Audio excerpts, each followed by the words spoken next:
inspired by a dream. That dream is now a reality. Our goal at Game Day Media is to provide a new way of watching high school sporting events in Northwest North Dakota through live audio video streaming services. Subscribe to our YouTube channel to watch and listen to all the action. We are looking for business sponsors to come on board with Game Day Media to help promote your business as we help to promote our area athletes during our broadcasts. Contact David or Randy Peterson for further details on how you can become a sponsor on Game Day Media. Game Day Media, more than a game. Today's District 7 Boys Basketball Tournament coverage is brought to you by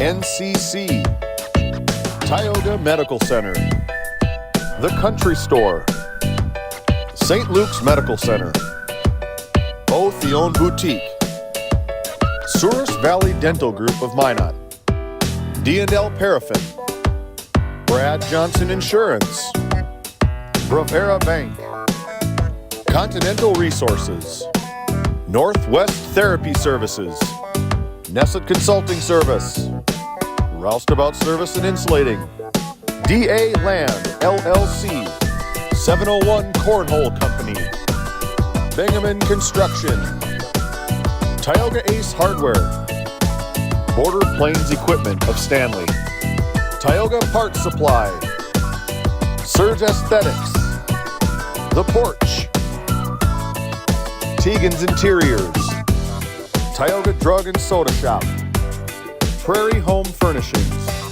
Tech Neck Solutions, Montreal County Health Center, Brandy Larson Insurance Agency, Thrivent, Kyle Hansen, Financial Advisor, Mirex Petroleum Corporation, TNT Measurements Incorporated, MC Property and Maintenance LLC, Tioga Pirates Booster Club, Bethel Baptist Church of Powers Lake, Gustafson Septic Service Incorporated, Border Mobile Grain Cleaning, Powers Lake Athletic Booster Club, RTC Networks, the City of Ray, United Quality Cooperative, Busy Bees Hot Oil Incorporated, Game 1, Patriot Oilfield Service Incorporated, Burke Divide Electric Cooperative, Alexander Public School Foundation,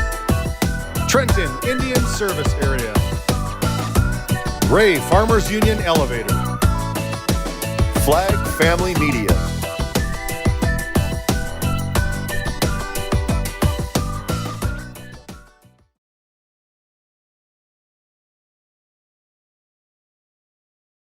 And here we are in Newtown, North Dakota at the Four Bears Event Center for the start of our District 7 Boys Basketball Tournament.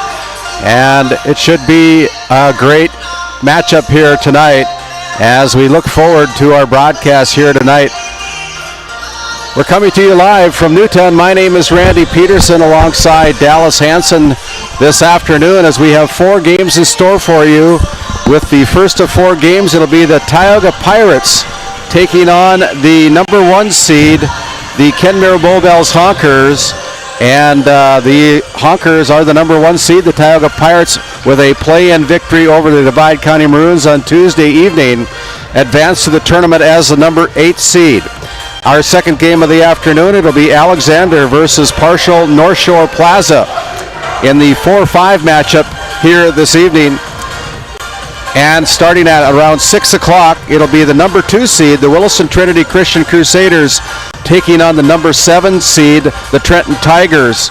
And then our final game of the night, it'll be Powers Lake Burke Central taking on the Ray Jays. And I'm having Dallas Hansen with the broadcast of our first game tonight, our play-by-play commentator. Dallas, we've kind of waited for this for a long time. Finally get to be down here at the event center in Newtown, North Dakota for a good matchup tonight. Well, a great day for basketball, specifically our district here, but also a great day for Game Day Media, setting history here as we've got a primetime view of Newtown Event Center. And thanks for having me along. Appreciate it, Randy. What you and David has been monumental to our Northwestern sports atmosphere, and just really appreciate it. But what a great game. I mean, this one, talking to Coach Kaiser earlier as we were, he echoed what we've been talking about. This tournament is anybody's tournament. Tioga played with these guys just a few weeks ago, and they were playing them tough, and now Tioga finds himself after that playing game. They're back to the dance, so this one can go any way, but I'm really looking forward to it.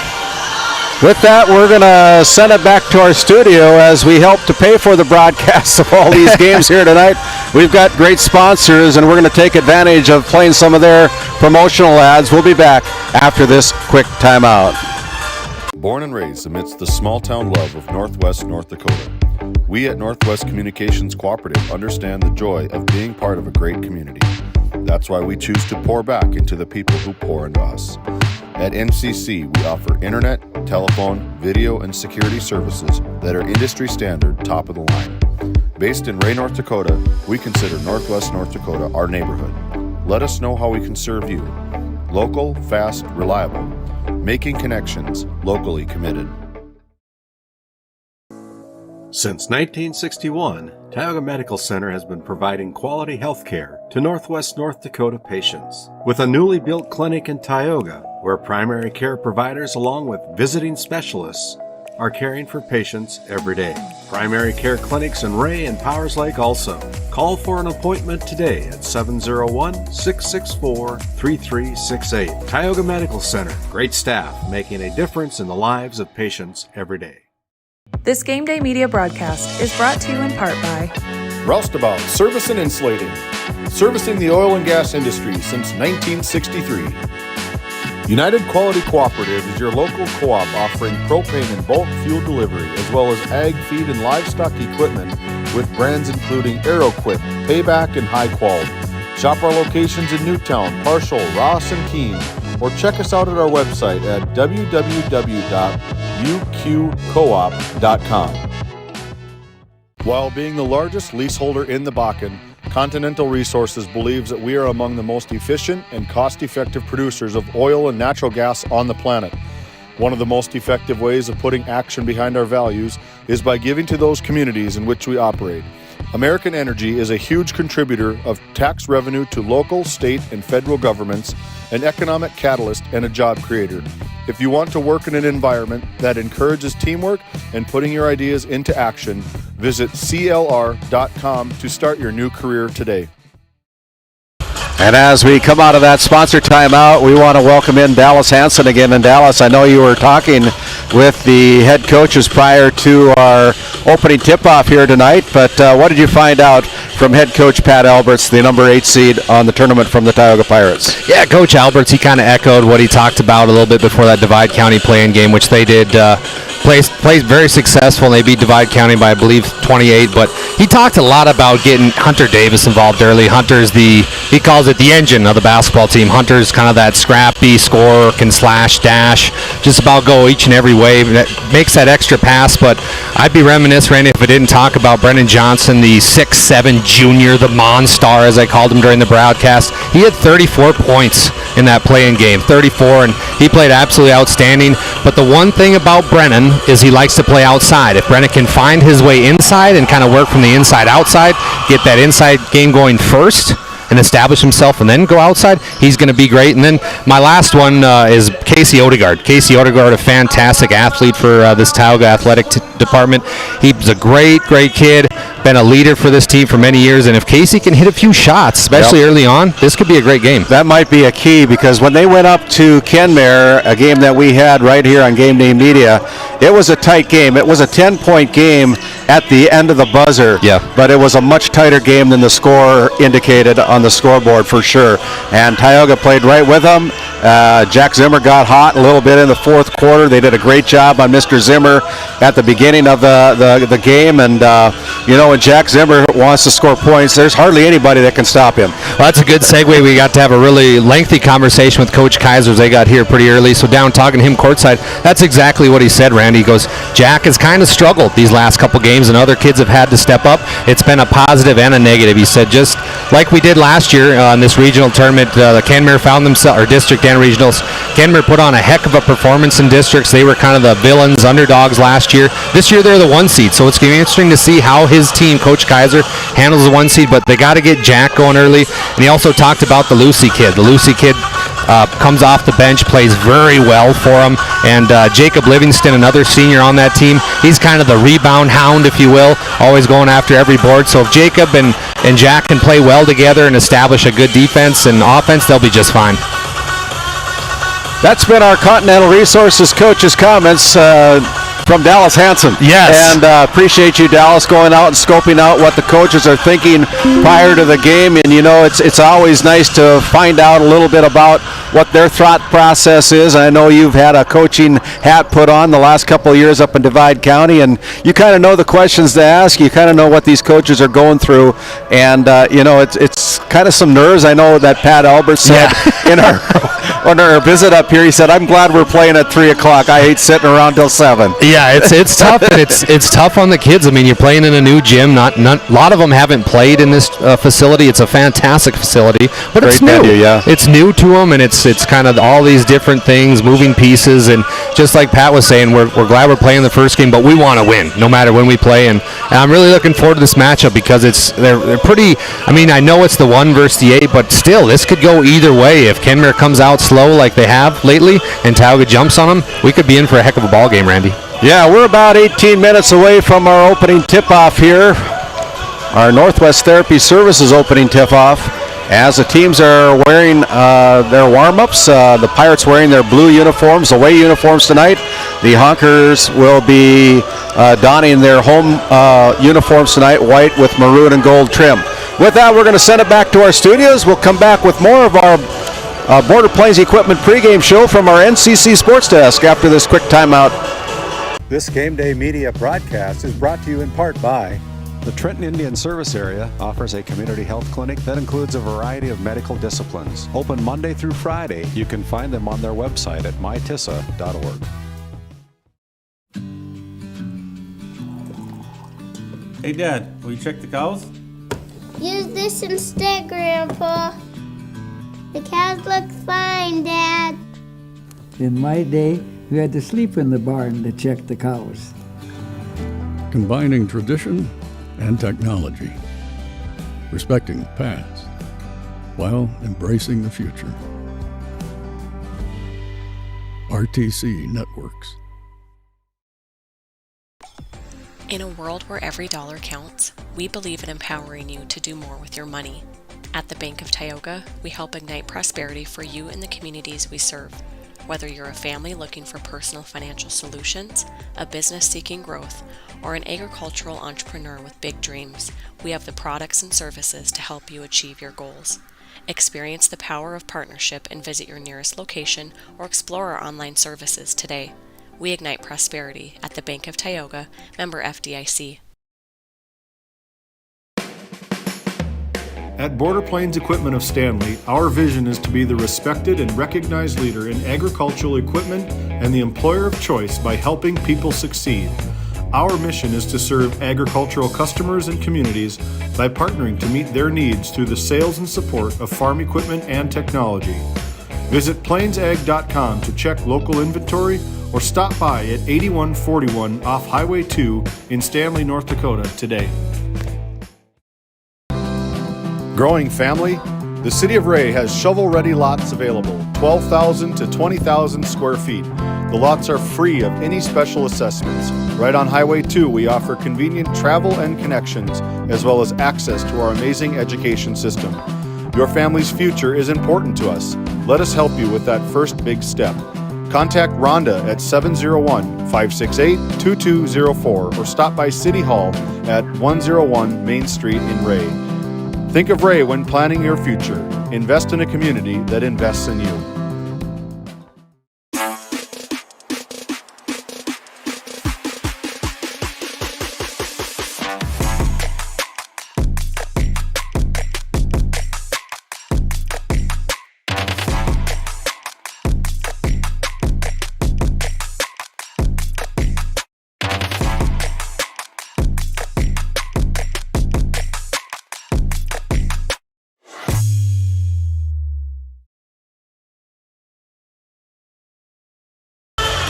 And as we come back to the beautiful Four Bears Event Center, I'm Dallas Hansen, joined along with Randy Peterson. Thank you for joining us here as we begin our Porter Plains pregame show. We're going to talk to Randy here a little bit. He was down last night at the Region 4 girls basketball tournament. Got to witness some great basketball there, Randy. Let's start off with those first few games. Let's go back to the semis. Kenmare and Lewis and Clark Berthold. Kenmare kind of showed out there in that one, winning 49-34. What did you see from that one? Well, I saw a very good, complete game that was played by the Honkers that night against the Bombers. The Bombers have a great player, a senior, the only senior on their team, Maya Nesham, and they did a pretty good job on her. They only have about 3 or 4 scorers on that Bombers team, and so when you can collapse and double team, that makes things a little bit harder for those teams. But Kenmare just played a great game. Mache Miller, the prolific scorer for the Kenmare Honkers, was knocking down 3-pointers left and right, and she had a very good night. Was named our Brad Johnson Insurance Player of the Game, and it was a nice win. It was a nice win by the Honkers over the Bombers. So that team that you saw in the semifinals, let's fast forward to the championship. Yeah. Kenmare, that team that you saw in the semifinals, a little different than the championship game, and that's where they ran into the Our Redeemers, who are a very well-rounded girls basketball team. Yeah, you're exactly right, Dallas. The Knights coming in as the District 8 number 3 seed out of that District 8. And boy, they played with a lot of grit. They played with a lot of heart. They're coached up by Hart Andes. They were in the championship game a year ago in the Class B ranks against Rugby. Got beat in there, so they were hungry. And boy, did they play a defensive game against the Honkers last night down at the auditorium. When it was all said and done, the Knights captured the win in a very low-scoring game, 34-23. There wasn't too much bookwork going on my part, but you got to put a pat on the back of these defenders for the Our Redeemers Knights. And Maya Vibeto in the first game quarterfinal round against the Tioga Pirates hit a 3-pointer at the buzzer at the halftime to score over 2,000 points. What a way to go to the locker room with 2,000 points in your suitcase, and she ended up the tournament, I think, with like 54 points or something like that. Just had a great, awesome tournament and was named the Region 4 Senior Athlete of the Year, and no better candidate to get that, as she was very worthy of that game. But the Our Redeemers Knights, the champions, now have punched their ticket to the Division B. The Kenmare Bullbells have got one more game to play against the Region 3, I think it is, that they'll end up playing, and they're going to go against Grant County. Mott Regent. Yeah, so they still got one more, so to speak, region championship game to play to get into that state tournament. And so we're going to follow those guys. I don't know if we're going to be broadcasting or not, but we're going to follow them to cheer them on and give them all the best from up here in Region 4 for sure. A lot of people were confused about that a little bit with the new 3-class system. They get that challenge game, which is huge. It's basically another region championship. So Kenmare can still make it to state, even though they lost last night. They still get a chance to go to state. That 3rd and 4th place game traditionally has never really meant anything except maybe a bigger trophy to go in the trophy case between 3rd place and 4th place. But now in this new setting in the 3 divisions of basketball, that 3rd and 4th place game is a very important game because you get to keep your season alive, have another chance to get into that Division B state tournament that'll be held down in Jamestown at the Civic Center in Jamestown, a new venue for the Division B as well. With that, we're going to send it back to our NCC Sports Desk as we're only minutes away from our Northwest Therapy Services opening tip-off. We'll step aside, come back after this quick timeout. This Game Day Media broadcast is brought to you in part by Roustabout Service and Insulating, servicing the oil and gas industry since 1963. MC Property and Maintenance LLC is a family-owned and operated property management, maintenance, and handyman company based in Stanley, North Dakota. From lawn care to snow removal and everything in between, let us manage every aspect of your rental, property, and maintenance needs. To schedule an appointment, call Max at 701-641-2772. Based in Crosby, North Dakota, St. Luke's Medical Center's mission is to provide comprehensive and compassionate health care for individuals and families in cooperation with the area medical community. Our vision is to be recognized as a community leader by delivering quality health care through a team of dedicated professionals in a friendly, compassionate, and growing environment. Recently named one of the top 20 critical access hospitals in the country means our community can count on us to deliver services they need now and in the future. To schedule an appointment, call 701-965-6349. At Prairie Home Furnishings of Stanley, featuring some of the best brands in the industry, such as Ashley, Lazy Boy, and Shaw Flooring, we have something for every room in your home. From furniture to flooring, outdoor living, mattresses, and decor, we truly have everything your home deserves. Shop our everyday low prices locally in store Monday through Friday, 9 to 5:30, and Saturdays from 9 to 4, or shop online anytime at shopphf.com. For all things home, be sure to also follow us on Facebook. This Game Day Media broadcast is brought to you by Othione Boutique. Shop in person in downtown Tioga, or visit their website at shopothione.com. Nessa Consulting, located in Tioga, North Dakota. Visit nessaconsulting.com. Frames by Ryan James, located in Crosby, North Dakota. Follow them on Facebook and Instagram at Frames by Ryan James.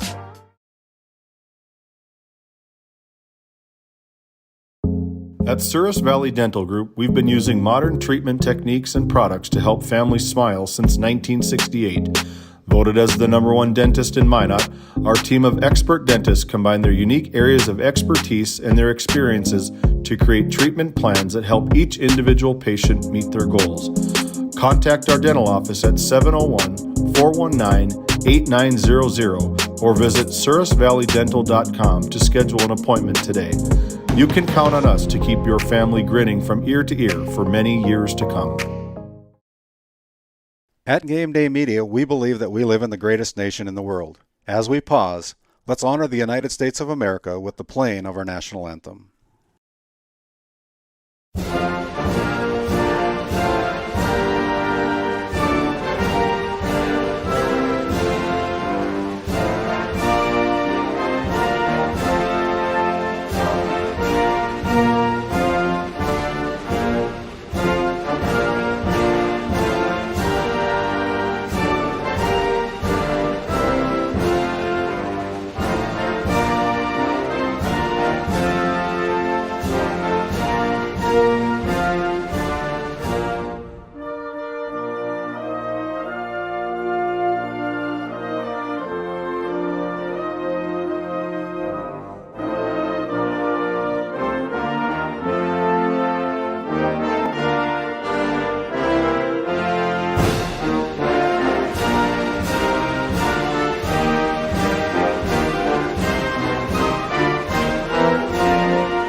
This copyrighted telecast is presented by the authority of Game Day Media, LLP, and may not be reproduced or retransmitted in any form. And the accounts and descriptions of this game may not be disseminated without express written consent by Game Day Media, LLP.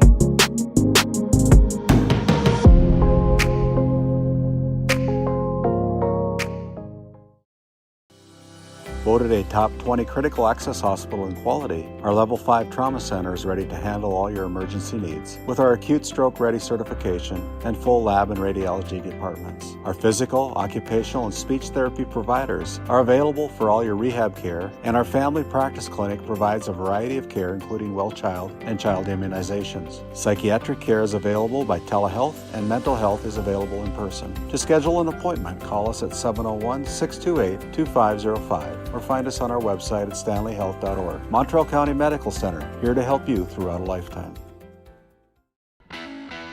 At Tioga Ace Hardware, our store is a member of the largest retailer-owned hardware cooperative in the industry. We are all committed to being the helpful place by offering our customers knowledgeable advice, helpful service, and quality products. As the helpful hardware folks in your community, we promise that helping you is the most important thing we have to do today. Shop the biggest brands all under one roof at 119 North Main Street in Tioga, or shop online at acehardware.com. At Haugland Insurance Services, we are passionate about protecting farmers and ranchers. With extensive agricultural knowledge, we have the tools to protect your profit and minimize risk. Whether it's crop and livestock insurance or farm property and liability, we protect your hard-earned assets. We can also assist with farm transitions, commercial insurance, life, health, and disability coverage. You work hard to feed our world, and we work tirelessly to protect what you've grown and built. Call us at 701-965-4066 or visit us online at howgleninsuranceservices.com. This Game Day Media broadcast is brought to you by The Alexander Public School Foundation is dedicated to supporting the needs of students and the staff of Alexander School. We believe that the strength of the community is rooted in the strength of its school. Best of luck to all of the athletes, coaches, and fans from the Alexander Public School Foundation. Located in Tioga, North Dakota, Patriot Oilfield Service Incorporated, a proud supporter of the Tioga Pirates, supporting the Bakken with hot oil and water hauling services. Call our dispatch office at 701-664-2106 today.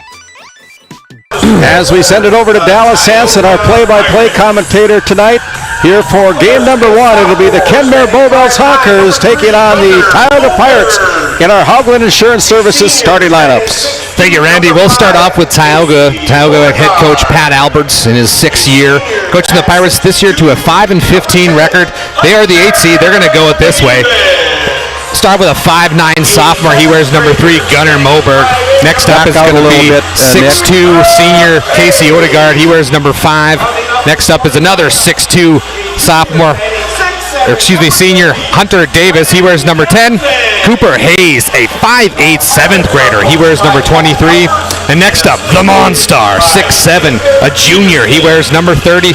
Brennan Johnson. Brennan, who is the player we talked about in the pregame show, a fantastic athlete. He had 34 points, folks, in that opening play-in game against the Divide County Maroons. We'll now shift our focus over to the Kenmare Bowbells Honkers. They're coached by Casey Kaiser in his 12th year as head coach of the Honkers. They're going to go like this. Cohen Syme, he wears number 2. Next up is going to be Caleb Knutson, a junior. He wears number 12. Then it's going to be the sharpshooting, probably one of the greatest players, greatest shooters this district has ever seen, Jack Zimmer. Jack Zimmer wears number 22. Then we're going to go with a forward position, Peyton Helwig. He's a junior. He wears number 42. And then to round out the starting lineup for the Kenmare Bowbells Honkers, it's going to be the senior. He wears number 12, Jacob Livingston. That rounds out our Haugland Insurance starting lineup here on Game Day Media. I'm Dallas Hanson with Radio Randy, one of my favorite humans. Appreciate you being along, and he's going to have some color he's producing. As David Peterson, our other producer, is coaching. David is the assistant coach for the Tioga Pirates. Shout out to David. And we are ready for tip-off live from the Four Bears Event Center. Let's get it on. It's going to be Hunter Davis quickly the other way. Hunter gives it to Odegaard. Odegaard is up and good. Great start, Randy. That's the way you want to start out the game. Casey Odegaard right off the tip gets a right-hand layup, and it's 2-0 Pirates. Pirates are the 8th seed. Kenmare Bowbells Honkers the 1.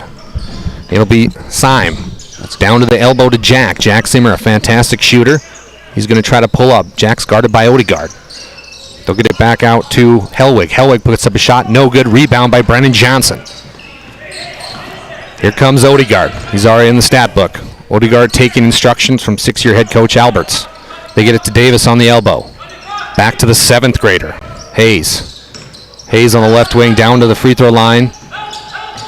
It's going to be Hunter Davis puts up a shot. No good. Rebounded by Johnson, but it's ripped away. Ripped away by Jacob Livingston. Nice rebound. That was a good rebound. Brennan Johnson got his hand on it, couldn't convert it, and they're letting him play. Jack Zimmer now on the left elbow. Nice pass to Livingston. Up and good. Good find by Jack Zimmer on the assist to Jacob Livingston. Livingston in the books for 2. Jacob Livingston. To go off what you said, Randy, it's awfully physical here in the first few minutes. It's going to be Davis. Back over to Hayes, over to Odegaard. Finds Johnson down low. He's kicks back out. It's going to be Moberg. Back to Davis. Back out to Hayes. Hayes is the 7th grader. He's going to drive. We're going to have a first foul of the basketball game. It's going to go against... Foul is on the ground. Jacob Livingston. And we have to apologize. If we don't get the foul names and numbers right away, it's because the officials go to the scorebook, and we're on the opposite side of the scorers table. So give us some patience on that. We'll try to get the names out to you who commit the fouls. Syme now on the right wing. Finds Jack. Jack Zimmer. He's going to drive. Jack's going to go in the middle of the paint. Uses that pivot foot. Back down to Livingston. Livingston puts up a shot. Nice play there from Jacob Livingston. And Randy, early on, it's been Zimmer to Livingston. Zimmer and Livingston. That's a good combination. The two seniors for the Kenmare Bowbells Honkers. Odegaard gets it to Brennan Johnson. Brennan Johnson standing outside of the three-point line. There is three three-point lines, if you will. One high school, one collegiate, and one NBA. Odegaard from the free throw line puts up a shot. No good. Rebound will go down to Hellwig. Hellwig back out to Syme. Syme is the true point guard for this Kenmare Bowbells Honker basketball team. He finds Jack. Jack's going to pump fake. Go down low to Hellwig. Hellwig puts up a shot and good. Boy, the posts have come to play, Randy. Yeah, he's got Casey Kaiser all fired up with that shot. He's up off the bench, and they're all kinds of fired up right now. Hayes now on the right wing. Finds himself very deep. Hayes back to Davis. Pirates seem a little sluggish. They do. Odegaard now on the right wing. Back to Hayes. Down low to Brennan. Brennan goes up. No good. Fight for the rebound. Stays with Tioga. Stays with Tioga. Our officials tonight, forgot to mention them, the A-team, Richard Seiner, Jarek Hansen, and Drew Floggin. Very good officials in Northwest North Dakota. Very good. They will have the whistle tonight. Opening round. Hayes now from the corner puts up a tray. Way off. Way off. No good. Will be tipped out of bounds by Honker, so Tioga will get possession. 30 seconds on the shot clock. We're just underway here with 5:03 to go in the first quarter. Dallas Hansen, Randy Peterson here on the call. Hayes puts up a three, no good. Rebound, Odegaard. Odegaard kicks back out to Moberg. Moberg puts up a shot, no good. Rebound goes to the Honkers. Redding in the game. Dawson Redding now on the right wing. Back to Jack. Wow, Odegaard's all over Jack. Did everything. Awfully physical. Now Hunter Davis takes Jack Zimmer. They get it back out. It's going to be tipped out of bounds. Caleb Knutson had it dribble off his foot. Turnover number one of the basketball game will go against the Honkers. Caleb Knutson, a very good outside shooter for Kenmare Bowbells. If he gets set, he can light them up from deep. It'll be Odegaard, who's got the tall task tonight of guarding the sharpshooter Jack Zimmer. They look to get it inside to Johnson. No bueno. Back to Davis. Davis from the free throw line puts up a shot. And good. Good shot there from Hunter Davis. Hunter Davis just signed his letter of intent to play wide receiver for the Dickinson State Blue Hawks. Your old stomping ground. My old stomping ground. Signed with Coach Stanton. Great sign. Jack Zimmer now. He's going to travel. Jack Zimmer traveled. Second turnover of the basketball game for the Honkers. Checking in the ball game now, a kid that... TJ Lucy, yeah. TJ Lucy, that Coach Kaiser had a lot of positive things to say about TJ. He will check in the basketball game. He is a junior, so TJ getting some time. It'll be Odegaard, top of the key for the Pirates. Pirates wearing their blue jerseys with gold trim, but it's picked off. Picked by Jack Zimmer. Jack Zimmer heading the other way. Takes the contact, and good. Great play there from Jack Zimmer. Couldn't get it going offensively, but defensively finds his first basket. The other way, it's going to be the Pirates. Hayes. Coach Albert's yelling out some offensive sets. Hayes is guarded by Livingston. Livingston, the center. They try to get it down low to Odegaard. They do somehow. And we're going to have a foul as I believe Dawson Redding just kind of fell on top of Odegaard. And Odegaard was down low and ended up just knocking him to the floor. Nothing intentional. And sportsmanship, they all bring each other up off the floor. Cohen Syme will now check in. He'll check in for Jacob Livingston. Substitution for the Pirates, it'll be Rylan Hollingshead coming in. He'll check in for Gunnar Moberg. Pirates under their own basket. Trying to find somebody. Find Hayes in the corner. Hayes is guarded closely by Cohen Syme. They get it down low to Johnson. Johnson puts up the shot. No good. Rebound Davis. Davis is blocked. Davis got his own rebound again. No good. Honkers coming out to play defensively. Kind of a missed opportunity there for Tioga. Jack Zimmer, nice pass down to Lucy. Lucy, TJ goes up. And good. And he gets the roll on that shot. TJ Lucy just checked in the basketball game, and he's already got 2 points. Kenmare 10, Tioga Pirates 4. Opening round here of district tournament. Dallas Hansen joined with Randy Peterson. Thank you for choosing Game Day Media. Rylan Hollingshead in for the Pirates, replacing Gunnar Moberg. Davis now top of the key, back to Odegaard. Odegaard back to Hollingshead. They get it to the 7th grader, Hayes. Hayes guarded closely. Hayes is struggling a little bit here in this game, Randy. And it's going to be turnover on the Pirates as Jack Zimmer comes up with his second steal of the basketball game. Jack, nice pass to Lucy. Lucy's going to go up. Oh, and he missed the bunny. Tries for his own rebound, doesn't get it. Quickly the other way, it'll be Hunter Davis. Hunter Davis gives it to the Monstar. Brennan Johnson, 6'7". Nice spin move from him. He'll go up, no good, gets his own board, and he'll be fouled. Nice play there from Brennan Johnson. Johnson went aggressively to the basket on the left side there, picks up that foul against number 12. Caleb Knutson. Caleb Knutson with his first personal, I believe. And Brennan Johnson will toe the Service Valley Dental Group free throw line to shoot 2. Randy, do you think that'll be there tonight for Brennan if he can start outside and kind of take that slower center inside? Well, he likes to play outside. He's a very good shooter from the outside area. But, you know, if he gets a little bit of respect on the outside, maybe that can get him inside as well. Brennan Johnson goes 2 for 2 from the charity stripe to make it Honkers 10, Pirates 6. They're going to get it down over to the right wing. Over to Redding. Redding back to Lucy. Lucy puts up a shot. No good. Rebound. Odegaard. Odegaard quickly the other way.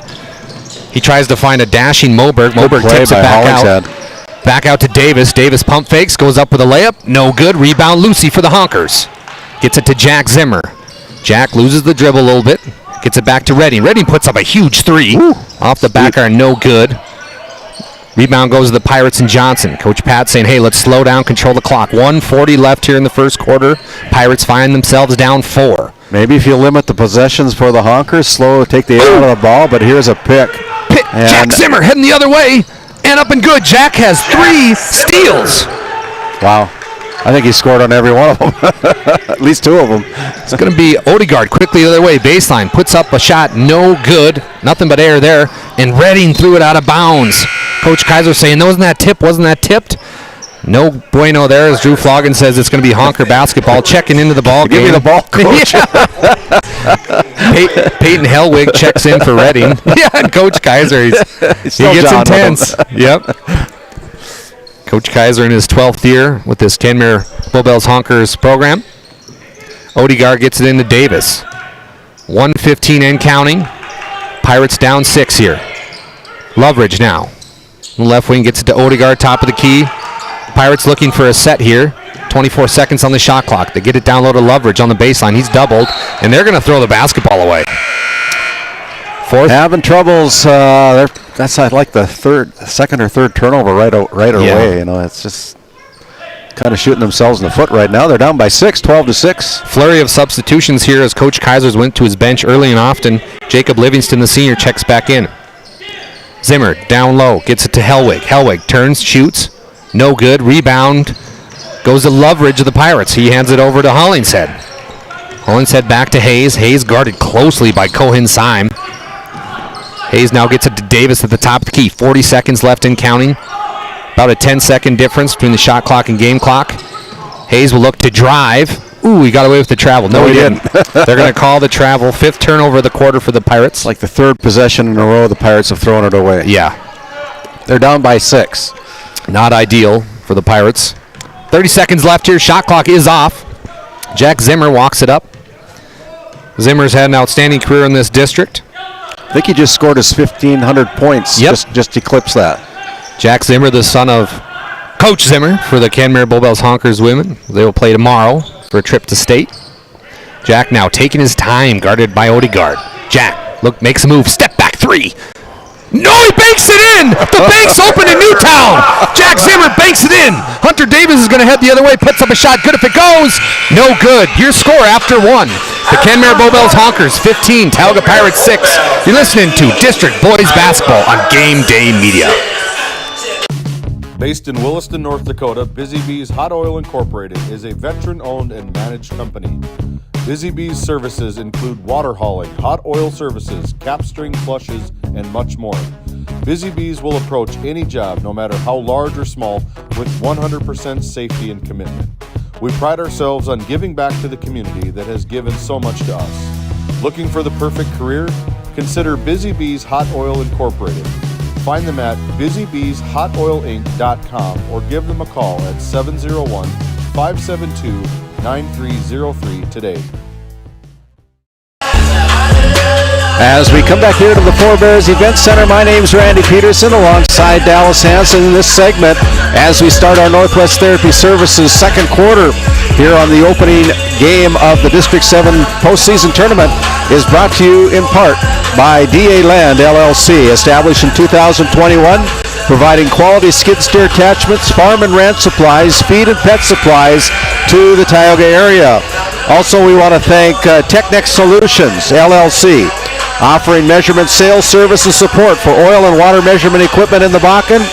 You can give Jason a call at 701-641-0647 or find him at his email address. Send him an email at jason@technexsolutions.com. That said, Dallas, as we start our Northwest Therapy Services second quarter, it's a 15-6 game. The Honkers out on top of the Pirates. Zimmer, who just banked in the three, takes the ball. He's going to go all the way up and gets a foul, and good! The and one basket for Mr. Jack Zimmer. My goodness, Randy. It's no wonder he's got 1,500 points. Wow. We making shots like that. But Jack has started off. It wasn't going very good early in the first quarter, but he got those 3 steals, and he was able to kind of catch his offensive rhythm through good defense. His first one. I see Pat Alberts and David Peterson, the coaching arsenal over there for Tioga, say, what do we do to stop this kid? Honkers up now, 18-6. Opening round of District Boys basketball here. Newtown Event Center, beautiful facility. And here's Jack again. 4th steal of the basketball game. Jack Zimmer, phenomenal. He's going to pull a 3. And it's going to go in. My goodness, Jack. Setting out a quick statement from Mr. Jack Zimmer tonight. Brendan Johnson now looking for an answer, and he's going to turn the basketball over. Coach Kaiser delighted. The Pirates with their 6th turnover of the basketball game. Coach Albert's going to take a timeout. We'll take one too. You're listening to District Boys Basketball on the great and powerful Game Day Media. This Game Day Media broadcast is brought to you in part by Bingaman Construction in Ray, North Dakota, your go-to for all your residential and commercial spray foam and construction needs. Tegan's Interiors, located on Main Street in Crosby, North Dakota. Follow them on Facebook or find them online at tegansinteriors.com. Tioga Drug and Soda Shop, located at 106 North Main Street in Tioga. Visit tiogadrug.com. As we come back here, you can find us on our YouTube channel. Go to Game Day Media ND. You can subscribe to our channel at no cost. Enable all those notifications. If you'd give us a thumbs up every once in a while, we'd certainly appreciate that as well. Also, you can find us on our Facebook page as well at Game Day Media on social media sites on Facebook. So make sure you check us out and subscribe, follow us at no cost, and we have the privilege of being able to broadcast games for our listening audience here on Game Day Media. Jack Zimmer with 13 total points already, 13 of Kenmer's 21. And he's been proving it both defensively and offensively why he is the superstar of this district. Jack now dealing, goes down, puts up a shot, in and out though, tipped. We'll go to Odegaard. We're going to have a foul on the ground. Richard Seiner. It's going to be against Kenmer. Kenmer, is that going to be against Livingston? Let's see here. Dawson Redding, his second personal. First team foul, 7:03 left here in the first half. Kenmer Honkers 21, Tioga Pirates 6. The one versus the A seed. Pirates had the first bucket of the game, but haven't done a whole lot since that. Hunter Davis tries to get it down to Johnson. Johnson kicks back out. Out to Davis. Nice pump fake. He goes up, and we're going to have a foul.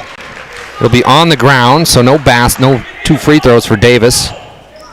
So Odegaard will take it out for the Pirates under his own hoop. It's going to go against Jack Zimmer, his first personal. Odegaard now. He deals. Gets it over to Moberg. Moberg back to Hayes.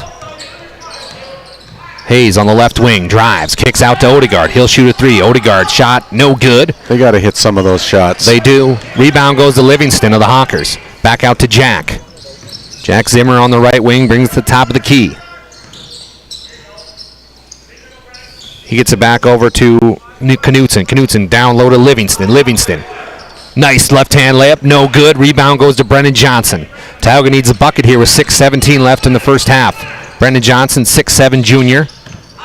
Puts up a mid-range jumper. No good. Rebound goes to Hunter Davis. And it's going to be poked away by Jack Zimmer. Jack Zimmer gives it up to Livingston. Interesting play there, and Livingston will score. Yeah, well. Quickly going the other way, it's going to be Moberg. Moberg puts up a 3, and good. Boy, that was the answer they needed. Tioga A's hardware three-pointer by Gunnar Moberg. That was their first point in a long time in the middle of the first quarter. Jack Zimmer now deals back over to Hellwig. Hellwig on the right wing. Tries to get it down to Livingston, but it's going to be out of bounds. Turnover. Turnover number 3 on the Honkers. Kind of been a game of turnovers so far. Kenmore's right now the Honkers have the advantage in the turnover section. I mean, they've scored, I don't know how many points they've scored off of turnovers right now, or steals, but, that's why they're up by 14 right now, 23-9. Odegaard now trying to look for an answer offensively. Odegaard gets it to Hayes. Hayes, great defense from Cohen Syme. Look at this defense. My goodness, Cohen. Steal. Cohen Syme. Going to be picked by Hunter Davis, but Randy, Cohen Syme. He was all over the 7th grader from Tioga. Wow. Cohen is a junior, I think, for the Kenmare Bowbells Honkers. And say what you want to say, it's a 7th grader against a junior, Yeah. You got to put your feather in the hat for Cooper Hayes. He's a good player. Lucy goes up and good. Nice play from TJ Lucy. His 5th point of the basketball game. That makes it 26-9. Honkers putting on a statement here, opening round. Brennan Johnson on the left side directing traffic. He's going to be fouled. Foul go against Caleb Knutson, his 2nd of the basketball game. Yeah, that might come into play a little bit as he picks up his 2nd foul with 5:02 remaining here in the first quarter. Non-shooting foul as Odegaard will inbound the basketball. Gets it over to Moberg. Moberg quickly to Hayes. Got a Hayes double now. team. Oh, don't pick up your dribble there, Hayes. Gets it back over to Moberg. Moberg, nice pump fake. Shoots from the free throw line. Off the back iron, no good. Rebound goes to Livingston of the Honkers. Jack Zimmer now, the general of this basketball team. He's going to have a foul. Foul will go against Casey Odegaard, his 1st. And Casey's, Randy, he's got the tall task guarding Jack Zimmer. Yeah, I don't know if I'd want that assignment. No, yeah. But yeah, Casey usually does, the players like that. And as they tried to get a quick hitter there, but good defense by Tioga. Jack now takes it, gets it back, down low to Livingston from the elbow, back over to Lucy, to the left elbow. Lucy, nice little dribble there, puts up a shot, off the back iron, no good. Rebound goes to the Pirates quickly. Brennan Johnson up to Hunter Davis. Hunter was the right-hand receiver. Yep! Touchdown, Blue Hawks! Hunter Davis able to score his 4th point of the basketball game. Pirates needed that bucket. They're down by 15. 26-11 here. Wherever you're joining us, however, we appreciate you being here on Game Day Media. Lucy puts up a 3. Off the front iron, no good. Rebound, the 7th grader. Hayes. Oh, it's tipped out of bounds. Nope. Almost, but he gets it to Odegaard. Good hands by Cooper. Very good.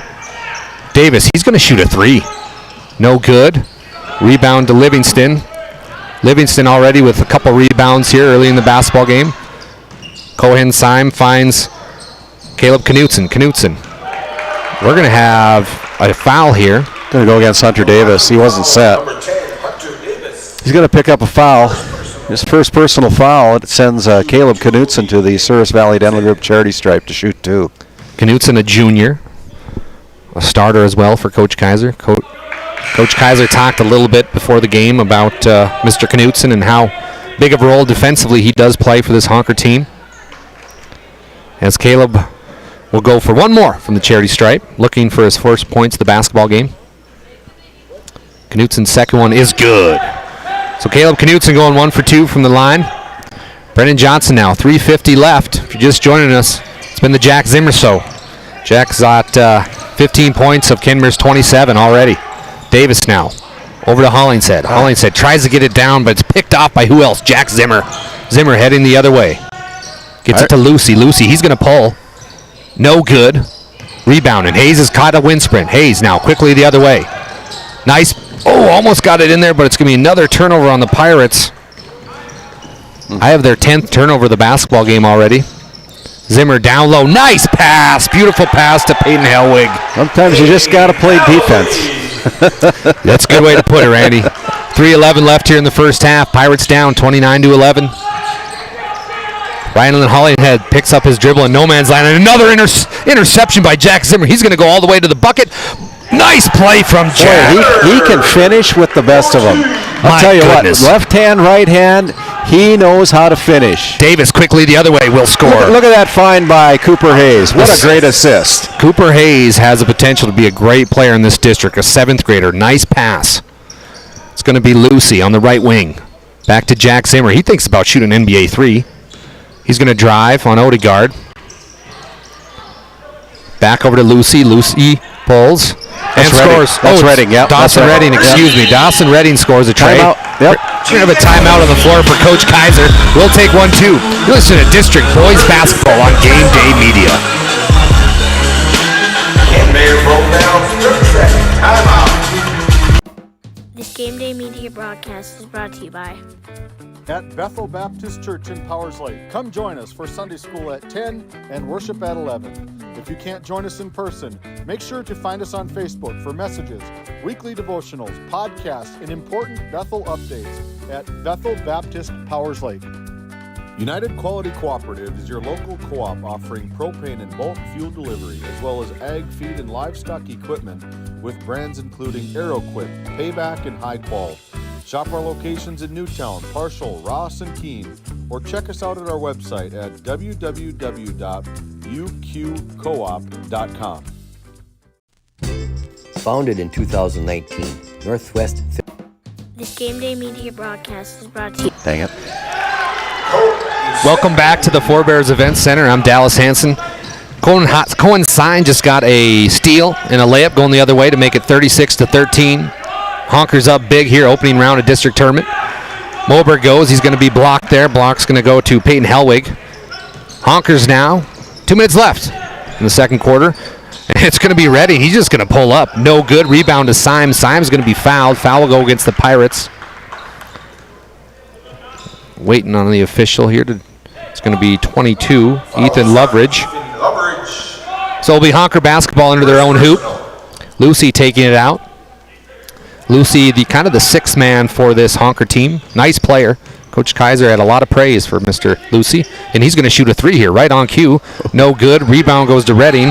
Redding up, and he's going to be fouled. Dawson Redding, though, Randy, making his appearance. Yeah, and Coach Kaiser talked about Dawson before we went on the air, and he's just been kind of impressed with the kids, the way they've played the last couple weeks of the season, taking any and all comers, and Dawson, part of that great effort that he saw in his team for the last 3 weeks. Jack Zimmer now checks back into the ball game along with Livingston. So Redding will go one more for the charity stripe. He's got 3 points coming off a three-pointer. Dawson Redding is a junior. Dawson's second one is up and good. Pirates basketball down 37-13. 1:38 left here in the first half. Brennan Johnson, top of the key. Kicks out to Hayes on the right wing. Hayes looks for a cutting Johnson. Nobody home. Almost lost the basketball. Picks it up again, though. And he's going to drive all the way to the hoop. Look at this kid. Cooper Hayes. My goodness. Attaboy, Cooper. 5'8", 7th grader. Fighting with the trees. Odegaard. Ooh. Odegaard picks up his second, and that was about 90 feet from the basket there, Randy. Yeah, that was... and that's going to put Jack Zimmer to the line as they are in bonus. They'll go for the double bonus. That's the fifth team foul called against the... actually, it's the 6, but they only need 5, so double bonus from here on out for the Honkers, and you don't want to send that kid to the free throw line. Jack Zimmer nails his first one. Jack with his 17th point of the basketball game. Goes up and good. So Jack Zimmer showing off his offensive skill set as well as defense. He's got 5 steals already in the basketball game. Pirates now looking for an answer. Find Hayes. Hayes back over to Odegaard, top of the key. Odegaard drives, puts up a mid-range shot. Almost went in there. Nice shot by Casey, but it's going to head the other way with Cohen Syme. Syme now for the Honkers. Back to Zimmer. Zimmer, thought about shooting that deep 3, but he gets it to Redding, and Zimmer traveled. So a rare mistake there for Jack Zimmer. 4th turnover for the Canmere Bowbells Honkers. Caleb Knutson's checking in for head coach Casey Kaiser with 53 seconds remaining here in the first half of play. We'll have our Bank of Tioga halftime report as we share the stats for both the team and the individual. Johnson now top of the key. Johnson stands 6'7". Johnson going to put up a mid-range jumper. No good. Rebound goes out to the Honkers and Caleb Knutson. About a 6-second difference between the shot clock and game clock. 26 seconds on the shot clock. Around 30 here on the game clock. Jack Zimmer now takes the screen from Livingston. Jack's going to drive. Right wing. Looking, guarded heavily by Ethan Loveridge. Jack's going to put a fadeaway jumper up. No good. Rebound, Livingston. Livingston goes up and good, and it's been second half shots, Randy. Yeah, it's there's no answer for the Pirates right now against this Honkers. Loveridge now on the baseline. Coach Kaiser animated. Look at Coach Kaiser. A charge. Charge on the Pirates. That's Coach Ethan Loveridge, I think, picking up the charge with 3 seconds remaining. 41-15, 3.4 seconds left here in the first half. Somebody's got to come out for the Honkers. It's Cohen Syme that's going to come out of the game as Lucy checks back in. See if they can knock one down from half court. Caleb Knutson now driving on the right wing. Good if it goes. Ooh, no good.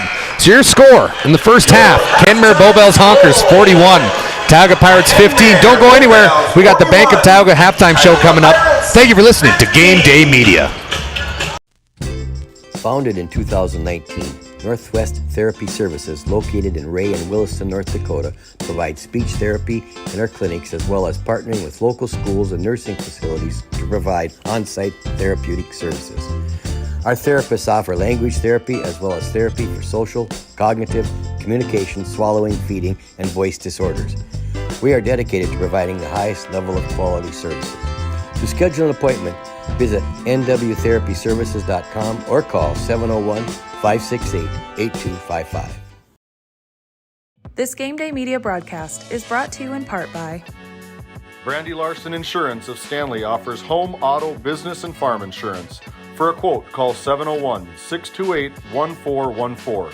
Your local Farmers Union insurance agent.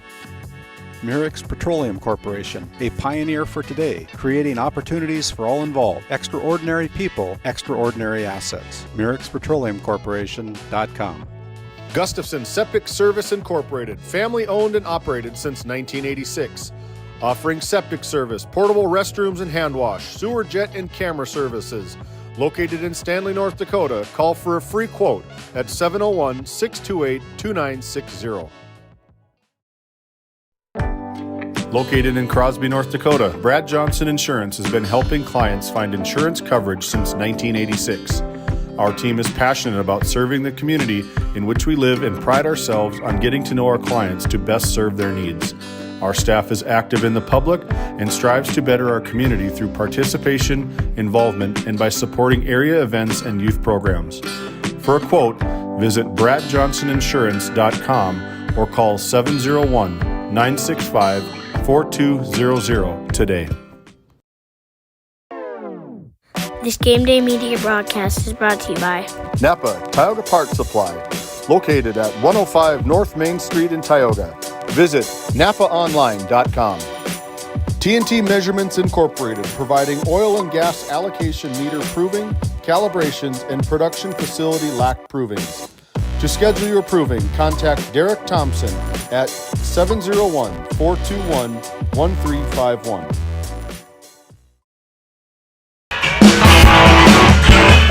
As we come back to our Bank of Tioga halftime report, Dallas has compiled all the stats through the first half. What a half for the Kenmare Honkers.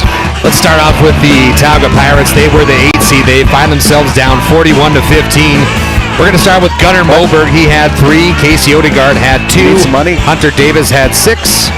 Cooper Hayes had 2. And Brennan Johnson with only 2 points in the first half for their total of 15. Moving it over to the Kenmare Bowbells Honkers, the 1 seed in this tournament. Cohen Syme had 2. Caleb Knutson had 1. TJ Lucy had 5 coming off the bench. Dawson Redding had 4. Peyton Helwig had 8.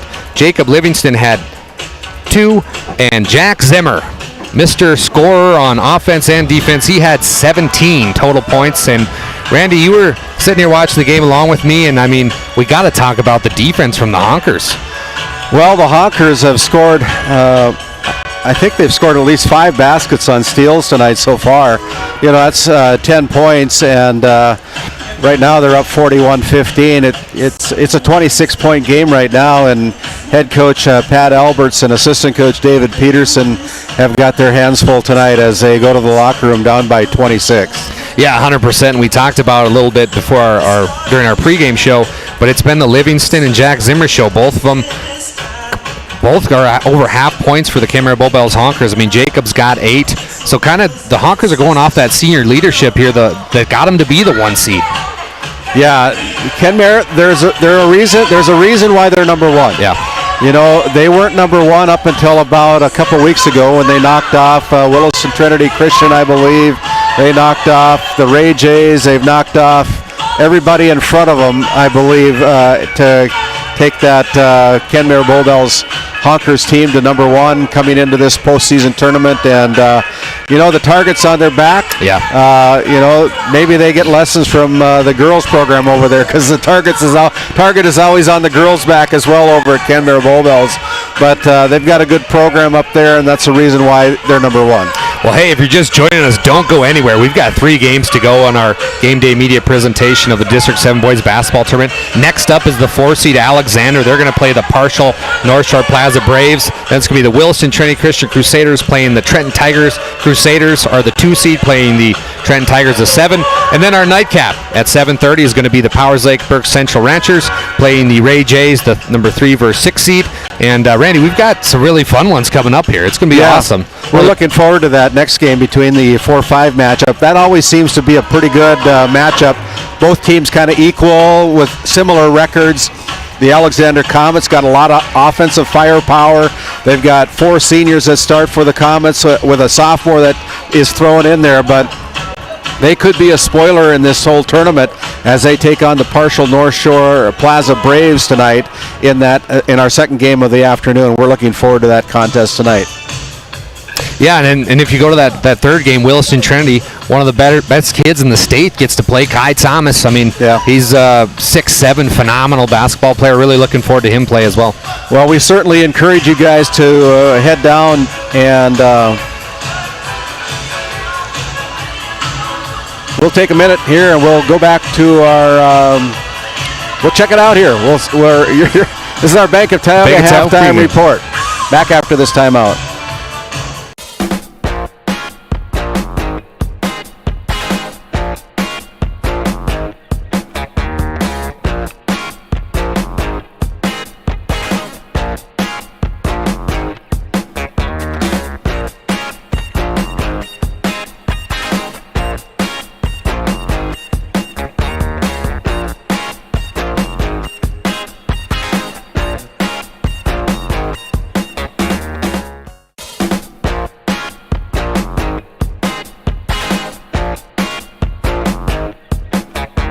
This Game Day Media broadcast is brought to you by At Ray Farmers Union Elevator, we carry a variety of seed, fertilizer, and crop protection products. We can assist you with everything from buying the seed in the spring to burn down in the fall. Stop in or call 701-568-3343 to see how we can help you today. Burke Divide Electric Cooperative. We're owned by our members and committed to supporting our communities. Your local Touchstone Energy Cooperative. We wish our local athletes the best of luck in the District 7 tournament.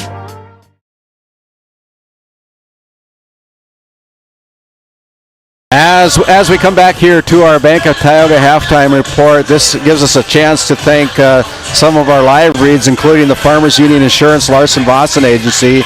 Located in Crosby, North Dakota, they sell crop, farm, and ranch, home auto, commercial, and health insurance. You can call Chell or Robbie at 701-965-6335 today. Surge Aesthetics, located in Hazen, North Dakota. Our purpose is to enhance your natural beauty and give you the confidence that you need. You can give Corey a call in their Hazen office at 701-870-0529. We also want to thank The Porch, locally owned coffee shop in Ray, North Dakota, serving a variety of drinks with a flavor for everyone. That is The Porch, located in Ray, North Dakota. Both teams are back out on the floor. We're about 2 minutes away from our start of our Northwest Therapy Services third quarter.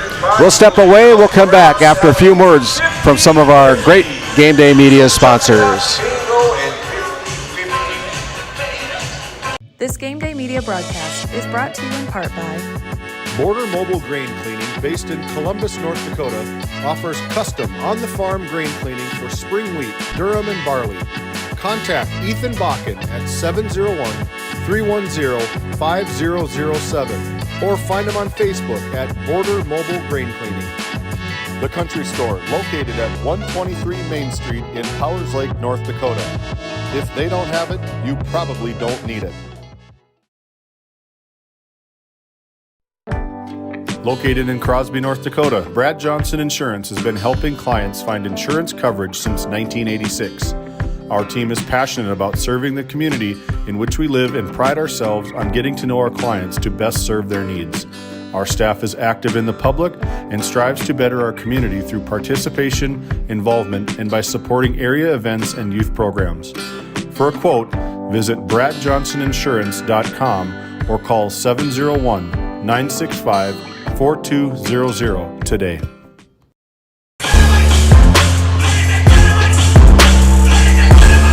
Coming out of our Bank of Tioga halftime report, the Hawkers dominating the Tioga Pirates 41-15 as we get ready to go with our Northwest Therapy Services third quarter start of the second half. Dallas? Yeah, what a first half it's been for the Kenmare Bowbells Hawkers. And Randy, I just got a text. We are live in Las Vegas. My cousin who plays for UNLV hockey team, he's watching our broadcast. So we are live in Vegas today. What an opportunity. Shout out Jaden Ness. Appreciate them boys watching. 41-15 as we start the third quarter. Again, our officials are Drew Flogan, Richard Sinar, and Jared Hansen as we go with the start of our Northwest Therapy Services second half. Pirates will have the basketball. It's going to be Hayes. Cohen Syme picking up where he left off. Beautiful defense from Cohen. They're going to give it over to Davis. Davis is going to find Odegaard in the right wing. Back to Hayes, top of the key. Hayes back to Davis on the left wing. Finds Odegaard. 20 seconds on the shot clock. Throw it all the way across to Moberg. Moberg puts up a shot. No good. Rebound goes to Jack Zimmer. Jack now having a great first half. 17 total points. Quickly drives in. Kicks back out to Livingston, the fellow senior. Back out to Jack. Jack takes a screen from Livingston. Back over to Knutson. Knutson puts up a tray. No good. Rebound will go to Hayes. Nice play there from Hayes to get the board as he gives it to his 6'7 teammate, Brennan Johnson. Johnson threw the basketball away, so Tioga Pirates not looking very good offensively, Randy. Yeah, they're just not finding a flow right now. They haven't hit a couple of shots. They've had some steals taken away from them, and they look a little sluggish, to tell you the truth. Kenmare Honkers now, Bowbells Honkers with a big lead. It'll be Livingston. Kicks back out to Knutson. Knutson puts up the shot. No good. Rebound will go to Syme. Syme of the Honkers. Back to Jack. Jack drives. Beautiful layup. No good. Rebound Livingston. No good. Another offensive rebound to Hellwig, and we're going to have a travel go against the Honkers. Hellwig didn't get rid of the basketball. He thought about shooting it, and then by the time he tried to figure it out, he landed on the floor, got called for the travel. But dominating rebounding by the Honkers. One stat that jumps out to me right now, Randy, is Brennan Johnson, 2 total points. So a little bit different ball game than he had in the opening round where he had about 25 by now. Brennan, as I say it, scores. There you go. Right on cue. Nice shot there from Brennan Johnson. He's able to score. Nice little elbow pop-up shot. Jack Zimmer now. Heading back the other way. Down to Livingston. We're going to have an offensive charge. Foul. Nice play there by Brennan Johnson. Yep. See, all you got to do is talk about him and then start playing better. Picked up off the floor by Jacob Livingston after he bowled him over like a bowling pin. 6:18 left here in the third quarter. Honkers up 41-17. I'm Dallas Hansen, joined with Randy Peterson. Thank you for choosing Game Day Media. Hayes now driving. Nice pass out to Moberg. Moberg kicks to Odegaard. Back to Davis, top of the key. He'll drive. Kicks, but nice kick out to Odegaard. Odegaard might have got blocked there, but Davis caught the basketball and he went up and he's going to be fouled. He's just Mr. Hustle. He's got a pretty big motor, and Dickinson State's going to have a good one down there playing football for him next year. And, whether they red shirt him or not, they've got a good one in Hunter Davis. Excellent hustle player. Just works hard. Dave The Souris Valley Dental Group misses the front end. Hunter Davis at the line. We'll have a couple substitutions here for the Honkers. It's going to be TJ Lucy checks in, as well as Dawson Redding. Redding, Randy, who kind of plays that forward position, but is an excellent three-point shooter. Yeah, he's a pretty good player. Provides a lot of spark off the bench for the Honkers. And we're gonna have another shot. Gunner just took the ball out of the hands of Hunter because he went into the free throw line. Hunter faked his own teammate out, I guess. Gunner gunned the free throw line there. It's like starting on the the blocks on a track. You know, he gets going too fast. Zimmer now on the baseline. Nice pump fake from Jack. Ooh, and we're going to have offensive foul. Offensive foul. Kind of dug his elbow into Odegaard. Odegaard. Good defense there from Odegaard. Jack picks up his second personal. Put his shoulder down and bowled over Casey. 5:43 left here in the third. Odegaard now. Back to Davis. Pirates need a basket here as they find themselves down 41-17. Hayes now, the 7th grader, on the left wing, gets it back over to Moberg. Moberg finds Davis. Back to Odegaard in the corner. Over to driving Hayes. Ooh, the Pirates, another turnover, and Jack gets the steal. Jack's heading the other way quickly. Brennan Johnson fouls him, and it's going to be on the ground. But that's a good foul. Yeah. I mean, you're going to give up 2 points. Johnson, I don't know how many fouls he's got right now, but he's got 2, so prevented 2 points from going on the board for sure. Ryland Hollingshead in for the Pirates. Ryland Hollingshead checking in for head coach Pat Alberts. Cohen Syme will inbound the basketball for the Honkers under his own hoop. Cohen. Nice play there by Odegaard as he goes into the stands. 4-on-5 here for the Honkers. Lucy shoots an NBA 3. Ooh, off the front iron, no good. Rebound, Davis of the Pirates. Back to Odegaard. Find Hayes. Hayes tries to go behind his back. Nothing at home. He gets it to Davis. Davis, top of the key. Tipped away again. The Kenmare Honkers defensively look fantastic. There's another steal. Another turnover and steal. Jack Zimmer heading the other way. Jack's going to drive. He's going to be fouled. Kind of got a hug there from Cooper Hayes as he was driving to the basket. Cooper will pick up his third personal. I don't think the Honkers have scored yet this quarter, have they? No, they have not. Yeah, 4:44 left. A little bit of a drought for the Honkers here. 41-17, they are up. 4:44 left here in the third quarter. Nice pass into Redding. Beautiful play there from Jack Zimmer as he finds Lucy. Lucy off the back are no good. Rebound Johnson. Heading quickly other way. It's going to be Hayes, but no. Cohen Syme, who else, gets the steal. Cohen getting his Gary Payton on, if you will, defensively as Lucy puts up the 3.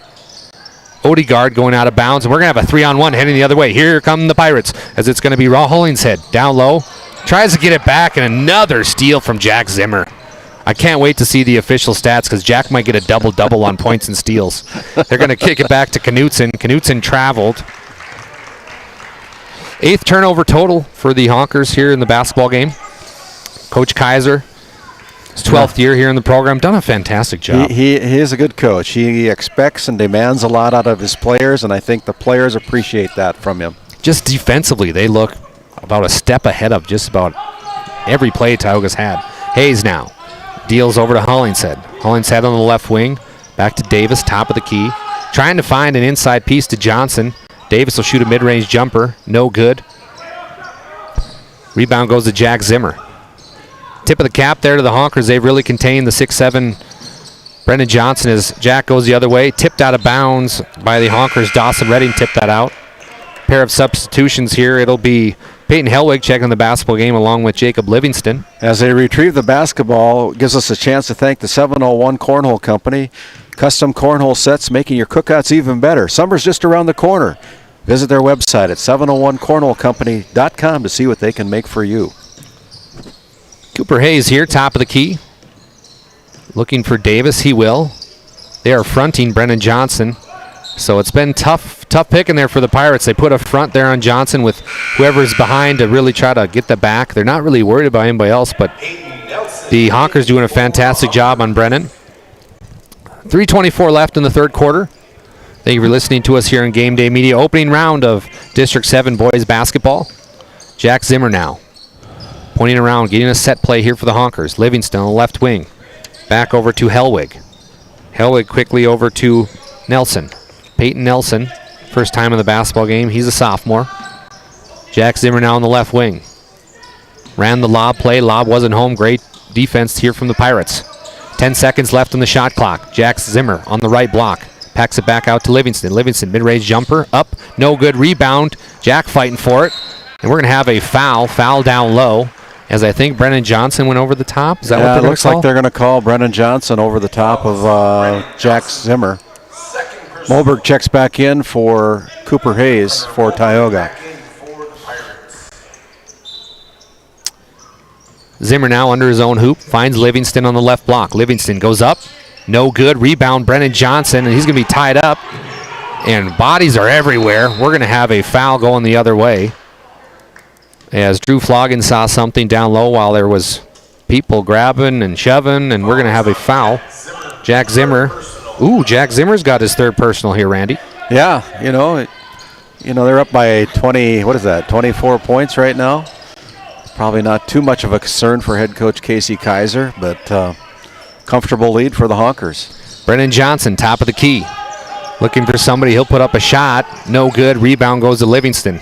Kenmare Honkers 41, Tioga Pirates 17, 2:22 left here in the third quarter. Jack now driving. Left block. Great defense from Tioga right there as they get it down to Livingston on the right block. Kicks back out to Knutson. Knutson shoots. No good. Rebound Brennan Johnson of the Pirates. Johnson now. 4 total points in the basketball game. Finds his way to the left wing. Gives it to Hunter Davis. Quick down low to Moberg. Nice play there from the Honkers, though, defensively. And, Randy, that's been the story of the game. Yeah, the Honkers have played very good defense tonight, limiting the Pirates to 17 points here through almost 3 quarters of play. Hellwig now on the right wing gets it back to Zimmer. Zimmer back to Livingston. Back to Knutson. 15 seconds on the shot clock. Zimmer's done that pump fake, and he finally shoots one off the front iron. No good. Rebound goes to Hollingshead. Hollingshead now quickly the other way. Puts up an ill-advised shot, but it goes in. Got it to fall. Ryland Hollingshead, 5'11 sophomore. Gets it to go. And we're going to have a foul. Foul will go against Odegaard as Odegaard picked up Zimmer full court. That will be Casey's third personal of the game. The 4th team foul. So 1 foul to go with 1:17 left. Next foul will be bonus for both teams. Honkers now inbound it to Dawson Redding. Redding gets it back to Syme. Syme now. Gets it to Lucy. Lucy pulls. Front iron, no good. Odegaard gets the board. Odegaard's heading the other way quickly and ferociously. Odegaard goes up. No good. Rebound, Lucy. Nice rebound there. Did a great job boxing out the 6'7 Johnson. As now Dawson Redding will get his pocket picked by Hunter Davis. 2-on-1 heading the other way. Odegaard goes up. No good. Rebound, Jack Zimmer. Missed opportunity there, Randy. Been that kind of a night for Tioga. 40 seconds left here. 9-second difference in the shot clock. Lucy goes up and good.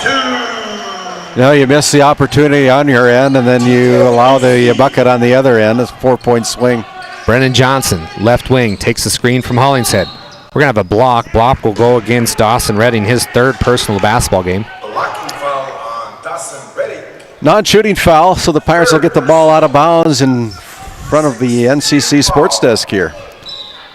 That'll be it should be their 5th foul, so they should shoot 2, is that correct? Yeah, they should have a double bonus if the foul's against Brennan Johnson. That's 5, so Brennan Johnson had the basketball, didn't he? He's going to make his way to the Service Valley Dental Group free throw line to shoot 2. Well, if I'm him, I'm just heading there anyways. Give me the ball. Give me the ball, I'll shoot. It was me. Oh, and he's bleeding, so Brennan Johnson is going to have to see some medical attention here as he's got some blood on his right leg. Correction, it is the 15th foul. We're going to have a little stop and play here. As we were talking about earlier, don't go anywhere. We've got more games continuing. While they attend to the medical, we're going to have a timeout here as we're going to go back to our studios and have a quick word from some of our great Game Day Media sponsors. We'll be back after this short timeout. Based in Crosby, North Dakota, St. Luke's Luke's Medical Center's mission is to provide comprehensive and compassionate health care for individuals and families in cooperation with the area medical community. Our vision is to be recognized as a community leader by delivering quality health care through a team of dedicated professionals in a friendly, compassionate, and growing environment. Recently named one of the top 20 critical access hospitals in the country means our community can count on us to deliver services they need now and in the future. To schedule an appointment, call 701-965-6349. As we come out of that timeout, this sponsored by St. Luke's Medical Center. This segment is brought to you by Bravera Bank. Located in Stanley, North Dakota, they're a proud supporter of the Stanley community and the Stanley Blue Jays, helping you, our customer, forge new paths to achieve your financial goals. That's Bravera Bank, located right there on Main Street in Stanley, North Dakota. Also, Hidden Beauty Salon and Spa, located on Main Street in Tioga. They're your full-service salon and spa. You can follow them on Facebook at Hidden Beauty. As Johnson gets the roll on the first one. So Johnson gets his right knee taped up here a little bit and connects.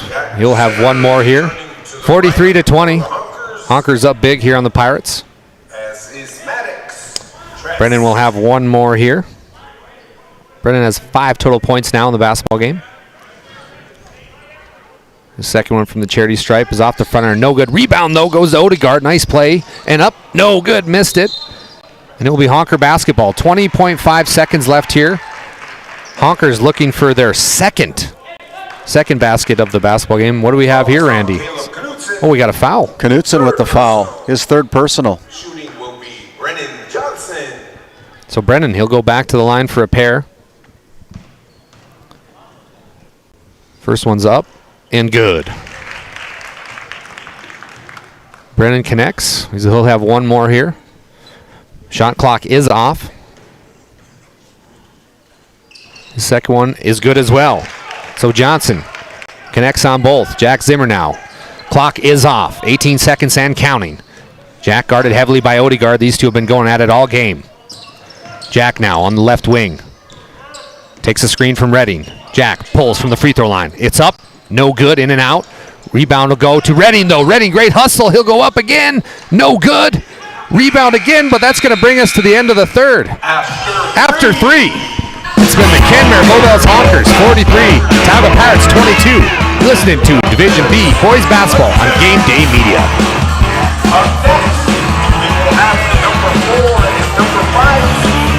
This Game Day Media broadcast is brought to you by Othion Boutique. Shop in person in downtown Tioga or visit their website at shopothion.com. Nessa Consulting, located in Tioga, North Dakota. Visit nessaconsulting.com. Frames by Ryan James, located in Crosby, North Dakota. Follow them on Facebook and Instagram at Frames by Ryan James. At NCC, Northwest North Dakota is our backyard. The individuals and businesses who rely on NCC's services aren't just our customers. You're our neighbors, our friends, and our families. That's why we're committed to providing the high-quality internet, video, phone, and security systems you need to stay connected with the friendly, local service you deserve. NCC, making connections in Northwest North Dakota.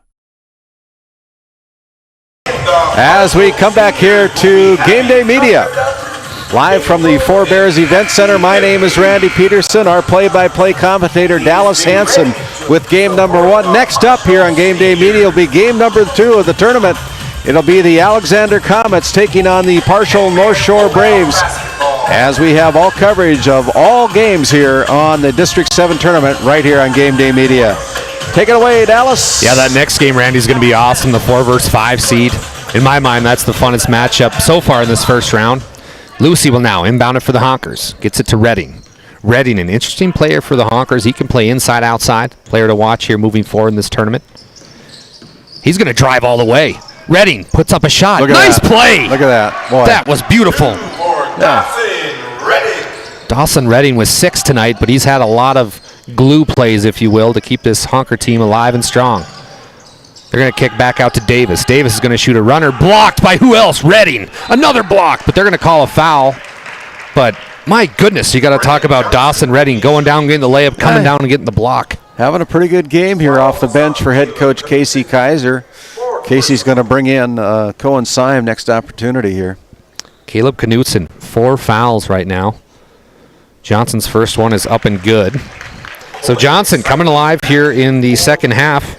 His 6th point of the second half, 8th total.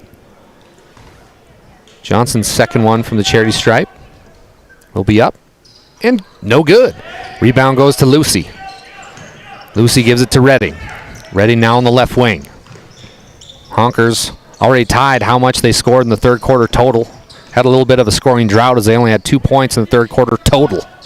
They still find themselves up 45-23. Lucy. And if I'm Casey Kaiser, I'm taking the air out of the basketball. Yep, 100%. Redding now. Good ball movement here from the Honkers. Lucy thinks about shooting the tray. He goes up. Nice play there from Lucy. Misses the layup. Redding goes up. No good. Tries to get his own rebound, but as Brennan Johnson comes up with it, Brennan picks up his dribble, gets it back to Odegaard. Odegaard over to Hayes on the right wing. Hayes back to Davis. Davis, a senior, gets it back to Hayes, a 7th grader. Hayes finds Odegaard. Nice pass from Hayes to Odegaard as Odegaard scores. Casey's got 4 points tonight now. Struggled a little bit offensively. Jack Zimmer now, 6:29 left in the basketball game. Honkers 45, Pirates 25. Redding tries to go up. We're going to have a push, so the Honkers will get it down low. Push will go against. Let's see who Mr. Floggen calls. It'll be Hunter Davis's foul. Fouls on Cannon. Calum, 2nd personal. We've got a little discrepancy here, but it's going to be Redding. Redding on the right block. He'll go up against the 7th grader. And one! Look at this, Dawson Redding. Dawson Redding again. Nice play from Dawson Redding, but even a smaller recognition there by the Honkers to recognize that Hayes, who's a little bit smaller, was guarded by Redding. They just forced it into Redding. Yeah, he's having a good game. Probably one of the better games of his season so far. We haven't seen all of his games, but head coach Casey Kaiser's got the confidence in the kid, puts him out on the floor. He knows that he can contribute and knows his role.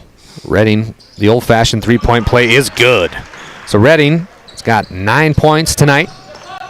Coach Kaiser talked about before the broadcast how much his bench meant to him. If they're going to go on this run to state, the bench is going to have a lot to do with it. Johnson now gets it down to Loveridge. Loveridge goes up. Nice play there from Redding to almost get the block, but it will be no good. Pirates quickly the other way. They try to get it to Jack. It's going to be tipped out of bounds, and Casey just looks and said what you said, Randy. Slow down! He's going to have to be Justin Jefferson to pull that one in. Yeah, at least. But Coach Kaiser's saying, hey, let's work the basketball. We got 6 minutes left here. We're up 23. It'll be Odegaard. Odegaard, who's had a fantastic career so far for the Pirates, a senior. He'll get it back to Davis. Davis down low, but they're doubling Johnson every time. That's not open. Yeah, they've played a good game defensively against Brennan Johnson. Brennan with 2 players, 3 players hanging on one every time he touches the ball, you know. He's got to be getting frustrated. Yeah. Odegaard will take it out under his own hoop. They get it back to Odegaard in the corner. He'll pass to Hayes. Hayes puts up a tray. Boom! The 7th grader connects. Cooper Hayes, his 5th point of the ball game tonight. Redding now on the left wing. Gets it down low to Lucy. Lucy, nice little pull up. And good. Nice play there from TJ Lucy. And we're going to have a timeout on the floor. We're going to take one, too. The Kenmare Bowbells Honkers 50, Tioga Pirates 28. Thank you for choosing Game Day Media. This Game Day Media broadcast is brought to you in part by Bingaman Construction in Ray, North Dakota, your go-to for all your residential and commercial spray foam and construction needs. Tegan's Interiors, located on Main Street in Crosby, North Dakota. Follow them on Facebook or find them online at tegansinteriors.com. Tioga Drug and Soda Shop, located at 106 North Main Street in Tioga. Visit tiogadrug.com.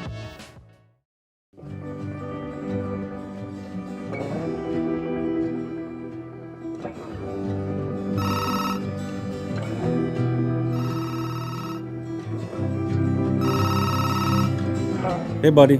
Hi, Dad. Can you hang out with Grandpa for a bit? I'm down in the barn. Sounds good. Okay, I'll be up there in a bit. RTC Networks capture cameras.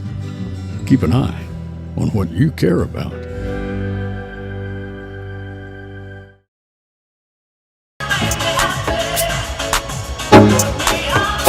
Welcome back to the Forebears Event Center. I'm Dallas Hansen, joined courtside with Randy Peterson.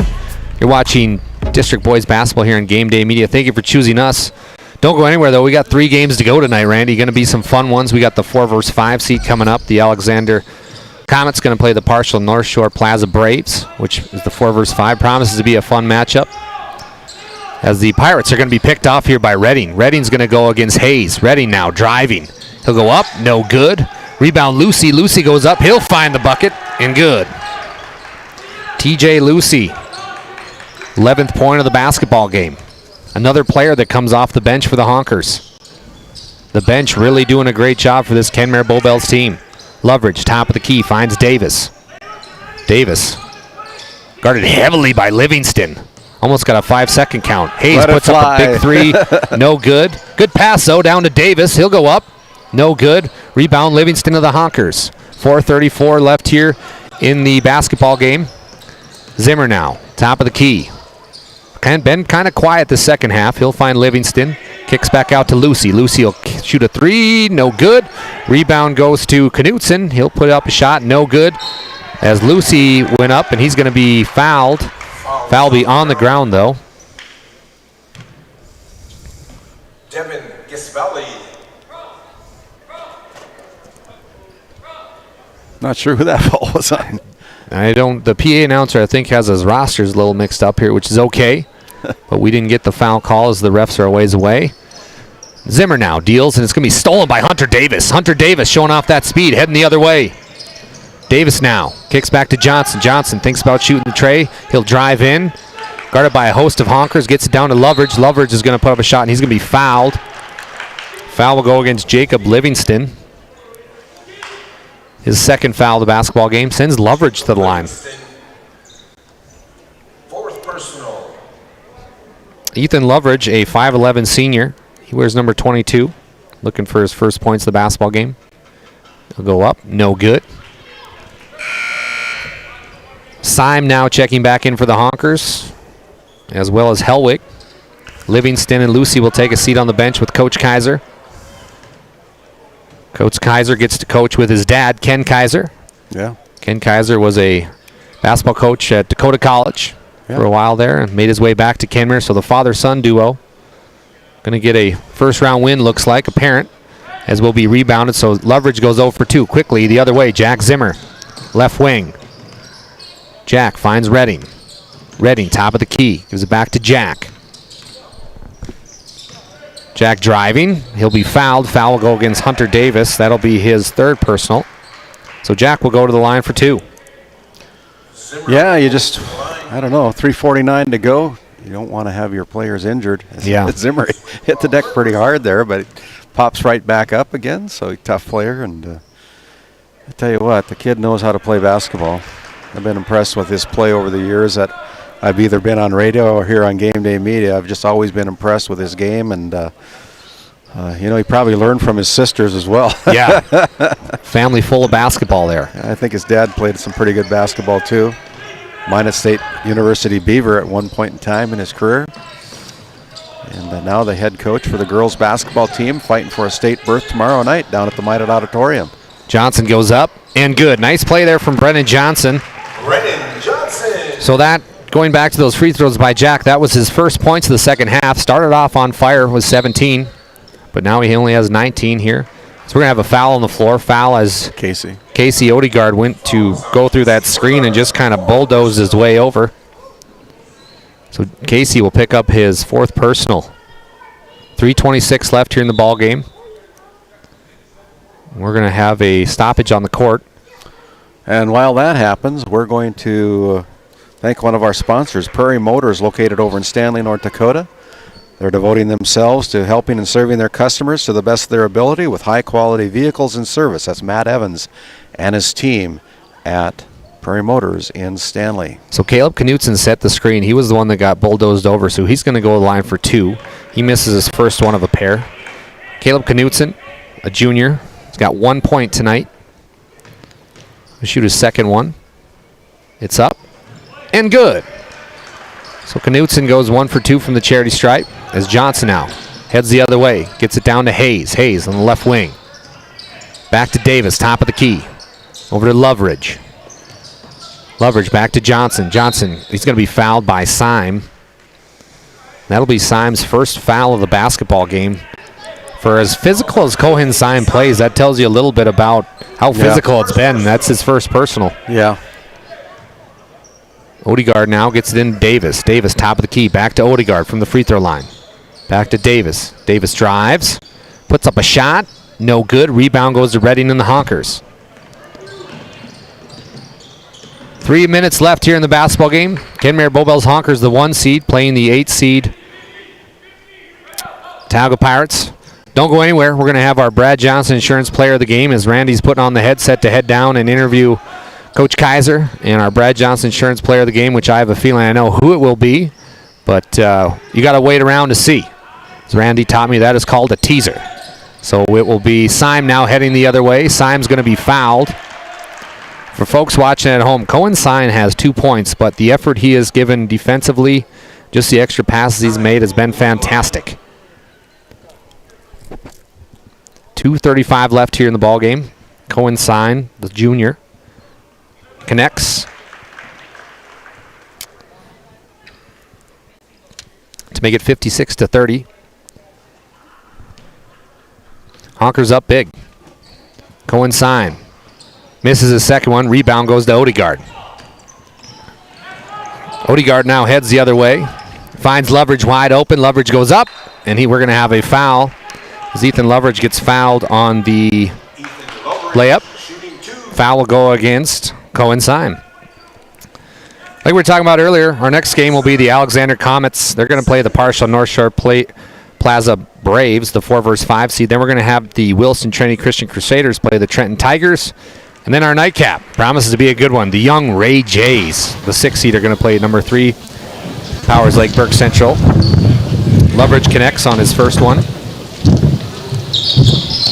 And he goes 2 for 2. Nice play there from Ethan Loveridge. Goes 2 for 2. Jack Zimmer now heading the other way.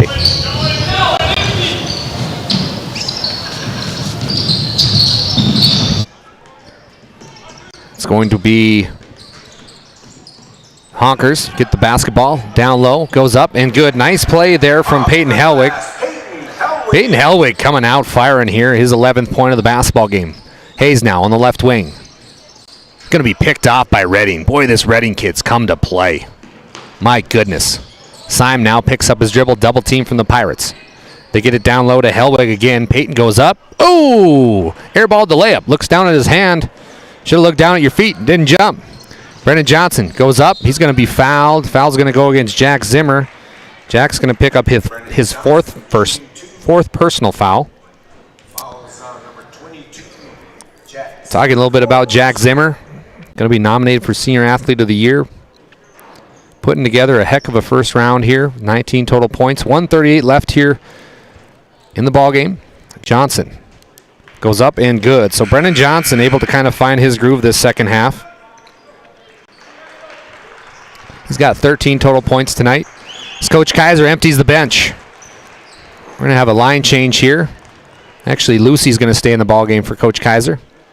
TJ Lucy, everybody else checked out. So Peyton Nelson checks in along with a host of other Honkers.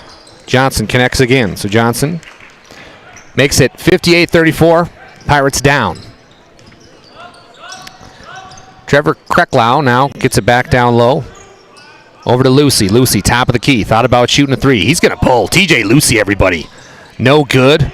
Rebound goes back to Lucy. Gets his own board. Goes down low. Kicks it back out to Nelson. Nelson puts up the 3. No good. Rebound back again by the Honkers. 2 straight offensive boards. They're going to kick out to Krecklau. Krecklau back to Nelson. Nelson back to Lucy. He's picked off by Loveridge. We're going to have a travel. So turnover will go against the Honkers as the Pirates will get possession. Don't go anywhere. We've got our post-game show along with our Brad Johnson Insurance Player of the Game. It's going to be Hollingshead. Hollingshead drives, kicks out to Loveridge. Loveridge back to Davis. Davis now. Johnson takes over for Davis. Johnson goes down low, no good, gets his own board. Johnson up again, and good. Brennan Johnson, what a play. We're going to take a quick break. You're listening to District B Boys Basketball here on Game Day Media.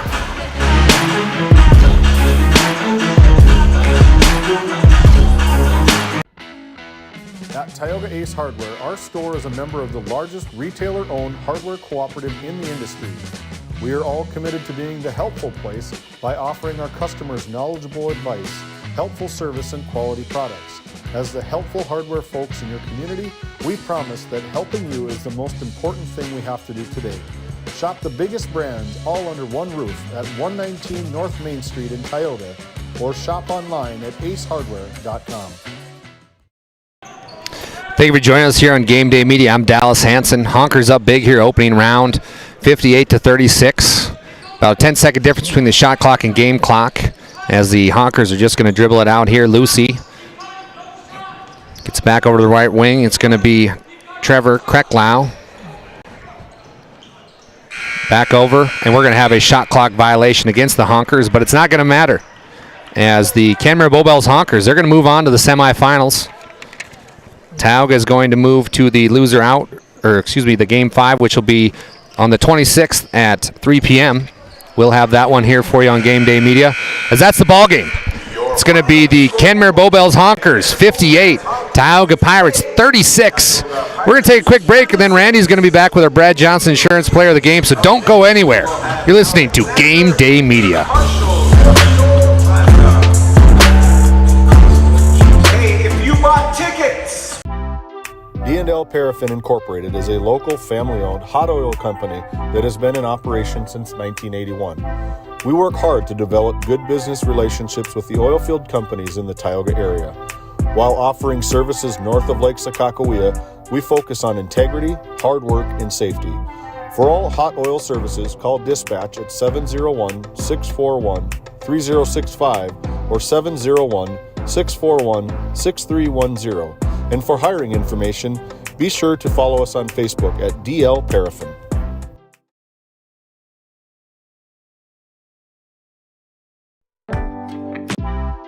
D&L Paraffin Incorporated is a local family-owned hot oil company that has been in operation since 1981. We work hard to develop good business relationships with the oilfield companies in the Tioga area. While offering services north of Lake Sakakawea, we focus on integrity, hard work, and safety. For all hot oil services, call dispatch at 701-641-3065 or 701-641-6310. And for hiring information, be sure to follow us on Facebook at DL Paraffin. Welcome back to the Four Boards Event Center. I'm Dallas Hansen. We've got Randy Peterson courtside. He's going to have our winning coach, Coach Kaiser, here is coming over as Randy's hustling to make sure it happens. Take a picture. And we're going to go courtside here. Bunny ears up behind him. There we go. Nice smile. D&L Paraffin Incorporated is a local family-owned hot oil company. I'll talk to Coach first, then I'll talk to you, okay? All right, let's send it down. Let's send it down to Randy Peterson. Randy's got the game-winning coach. Randy, go ahead. Yeah, as we bring in head coach Casey Kaiser of the victorious Canmere Bowbells Honkers, there's a reason you're number one. You showed today, played a pretty good game, Casey. Started out the first half with a lot of defense. Yeah, I think defense. D&L Paraffin Incorporated is a local family-owned Greek border court, but defensively really got us going and kind of helped us when we got a little stagnant in the second half offensively. So. Well, I thought you played a very good game. You had a good defensive plan against Tioga's 6'7" Brennan Johnson, kind of shut him down a little bit. And, with Jack Zimmer, with the steals that he had in the first half and scoring a lot of points off of those turnovers, boy, it was just, you set the tone early. Yeah, I think Caleb Knutson did a great job on him. And got him a little bit, and so did Jack Zimmer. It was just a good team day for guys who he was, and I think you said just having guys with that, that basketball IQ knowledge where they can just go make steals and make plays like Jack did for us tonight. Yeah, and another guy that you mentioned before we went on the air tonight is Dawson Redding. Redding had a very good game for you coming off the bench, provided a lot of spark, and just a very good game in a reserve role coming off the bench. Yeah, Dawson, for the game, he can play 1 through 5, and when he came in the game defensively, he did his job 99% of the time. We still got to work on that 1% every once in a while, but another great game by Dawson for sure. Well, thank you. We'll let you get back to your team. Congratulations, Coach, as you move on to the semifinals on Monday night. Thank you. We'll bring in Brad Johnson, Insurance Player of the Game, Jack Zimmer. Come on in, Jack, and I promise I'll ask you questions this time. You know, you started out the game tonight defensively with like 3 or 4 steals, got some points quick on that, and I just thought you guys as a defensive team played a great game tonight. What were your feelings about that? Well, we just pressured the ball well, and we stopped number 30 from getting post touches, so from scoring because he's their main scorer usually. So I know that a lot of the team surrounds you, or they look to you as their leader, and you're definitely the leader with your 1,500 points that you've scored in your career. I don't know how many your dad had, but you must have more than your dad, right? Oh, I have way more than my dad. Well, he was a pretty good player in his day, and you're a good player too. You're fun to watch, Jack. Congratulations to move on to the semifinal round. Thank you. You're welcome. That's our Brad Johnson Insurance Player of the Game, Jack Zimmer. And we'll continue with our D&L Paraffin postgame show as we come back after this quick timeout. D&L Paraffin Incorporated is a local family-owned hot oil company that has been in operation since 1981. We work hard to develop good business relationships with the oilfield companies in the Tioga area. While offering services north of Lake Sakakawea, we focus on integrity, hard work, and safety. For all hot oil services, call dispatch at 701-641-3065 or 701-641-6310. And for hiring information, be sure to follow us on Facebook at DL Paraffin. Welcome back to the Newtown Events Center. Thank you, Randy, for those excellent interviews with our Brad Johnson Insurance Player of the Game. That was Jack Zimmer and winning coach Casey Kaiser. We've got some stats here. We're going to talk about beginning stats, and that was Rylan Hollingshead. Rylan Hollingshead had 2. Gunnar Moberg had 3. Casey Odegaard had 4. Hunter Davis had 6. Ethan Loveridge had 2, Cooper Hayes had 5, and Brennan Johnson rounded out the scores for the Tioga Pirates with 16 total points. On the other side, it was the victorious Canmere Bowbells Honkers. Cohen Syme had 3, Caleb Knutson had 2, Jack Zimmer poured in 19 total points, TJ Lucy had 11, Dawson Redding also had 11 points, Peyton Helwig had 2, and Jacob Livingston had 8, as the Honkers found a victory here in the opening round of District Boys Basketball. So the Honkers will move on to the semifinals. Tioga Pirates will go down to the other game, which will be at 3 o'clock on the 26th. And Randy, have you caught your air yet? You're back here. And yeah, I'm sure. Trying to run down our player of the game, Jack Zimmer. He had a nice game, like he said during our coaches' comments, Continental Resources post-game coaches' comments, you might want to say. And Casey Kaiser pretty pleased with the way his team performed tonight with the big victory tonight over the Tioga Pirates. Yeah, it was awesome to watch, and it was funny what Coach Kaiser said before the basketball game came into play a lot, and that was the bench. The bench is going to have to be big for them, and they were. I mean, Redding came out to play with 11, Lucy as well, and so it was good to see, and wishing that Cameron Honkers team is going to be tough. Well, we're going to take a little bit of a break here as we have an intermission between the first game. Our next game up will be the Partial North Shore Braves taking on the Alexander Comets. We're about 15 minutes away from the Northwest Therapy Services opening tip-off. We're going to take a little break. We'll come back. Stay with us as you're watching District 7 Boys Basketball postseason tournament action right here from the Four Bears Event Center in Newtown. My name's Randy Peterson alongside Dallas Hansen. We'll be back.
Today's District 7 Boys Basketball Tournament coverage is brought to you by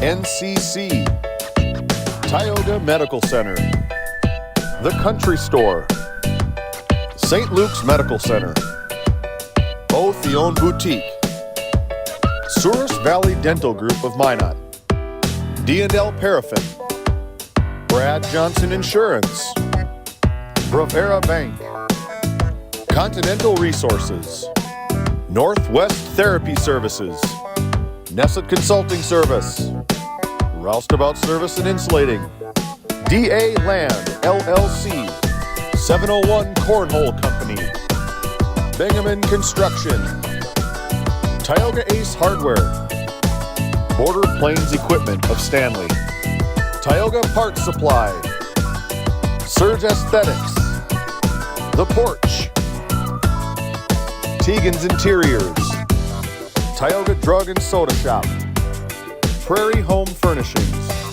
Tech Next Solutions, Montreal County Health Center, Brandy Larson Insurance Agency, Thrivent, Kyle Hansen, Financial Advisor, Mirex Petroleum Corporation, TNT Measurements Incorporated, MC Property and Maintenance LLC, Tioga Pirates Booster Club, Bethel Baptist Church of Powers Lake, Gustafson Septic Service Incorporated, Border Mobile Grain Cleaning, Powers Lake Athletic Booster Club, RTC Networks, the City of Ray, United Quality Cooperative, Busy Bees Hot Oil Incorporated, Game 1, Patriot Oilfield Service Incorporated, Burke Divide Electric Cooperative, Alexander Public School Foundation, Trenton Indian Service Area, Ray Farmers Union Elevator, Flag Family Media.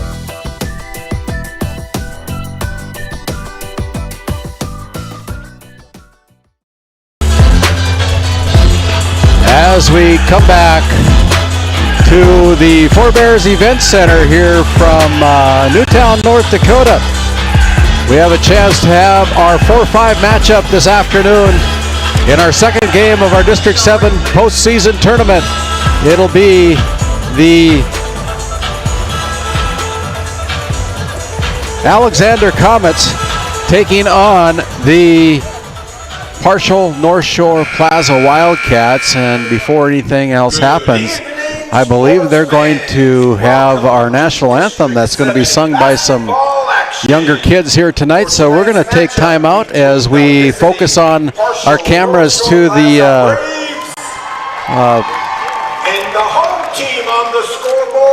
I think they're the Wildcats out of Lewis and Clark, with going to be singing here tonight. So we're going to let our PA announcer Damon Brady announce those folks as we try to get situated here after our last game. And we're coming on board here with David Peterson now taking off his coaching shirt and putting on his Game Day Media shirt. Dallas. Yeah, it's good to have David back. This is going to be a good one, though, Randy. The 4 vs. 5 is always fun, and Partial's got some athletes, and so does Alexander. We'll turn it over and put it on our shotgun as they sing another national anthem with the youngsters out of Lewis and Clark. Wildcats sing the national anthem.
And as we bring it back here to the event center after that nice rendition of our national anthem, it'll be our Hoagland Insurance Services starting lineups here in game number 2 of the District 7 postseason tournament.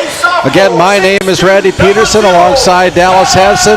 And as we look at our starting lineup tonight, Kalen Bryan wearing number 0 tonight. He's a sophomore. Number 10 is Zachary Polanco, a junior, getting the start tonight. River Quirkpil for the Partial Braves wears number 11. He's a senior. Wearing number 14 tonight is Colton Davison. He gets the nod tonight at a senior position. And rounding out the starting lineup, it'll be number 24, Joaquin Powell. So again, on your starting lineup tonight, it'll be Kalen Bryan, Zachary Polanco, River Quirkquill, Colton Davison, and Joaquin Powell. They're coached up by head coach Josh Johnson.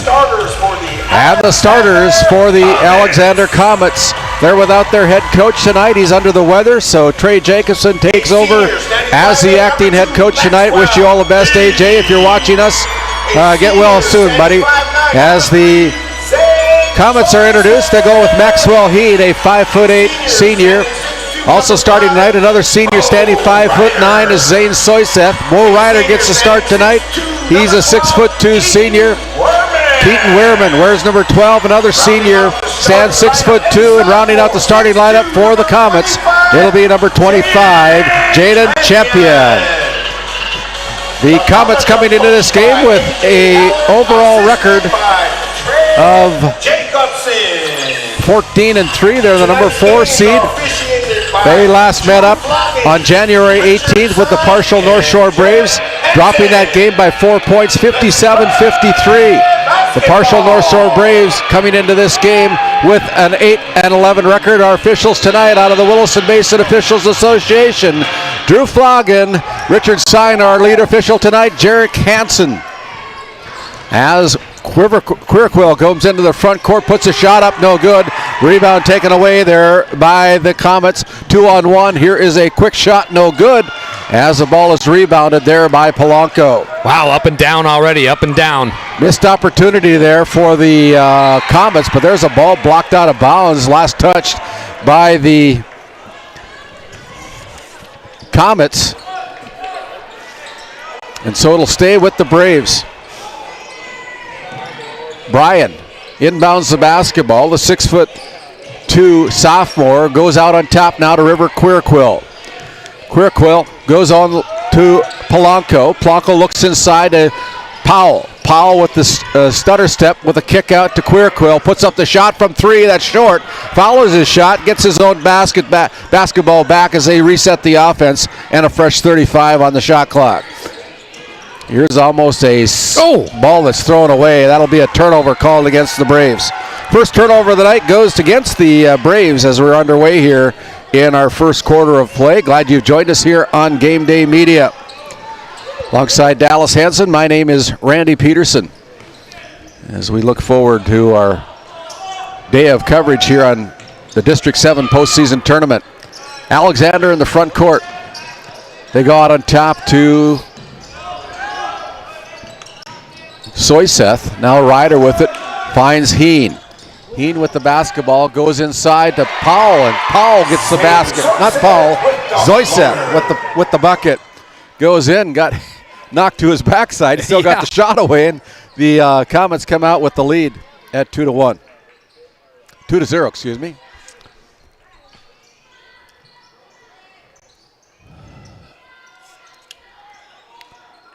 Braves with the basketball. Kalen with the dribble, goes out on top to Polanco. Polanco with the dribble. Now backs down into the paint. Loses the handle on it. Ball's going to go out of bounds. Last touch by the diving Jaden Champion. Great effort there by Champion. Yeah, great hustle. As they're playing for the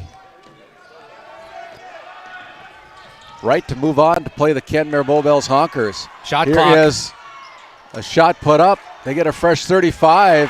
Yeah. And that bucket is good by Colton Davison, and Davison ties the game up at 2 apiece. Partial getting lucky there. It didn't touch the rim, so it shouldn't have reset. So interesting to see what's going to happen.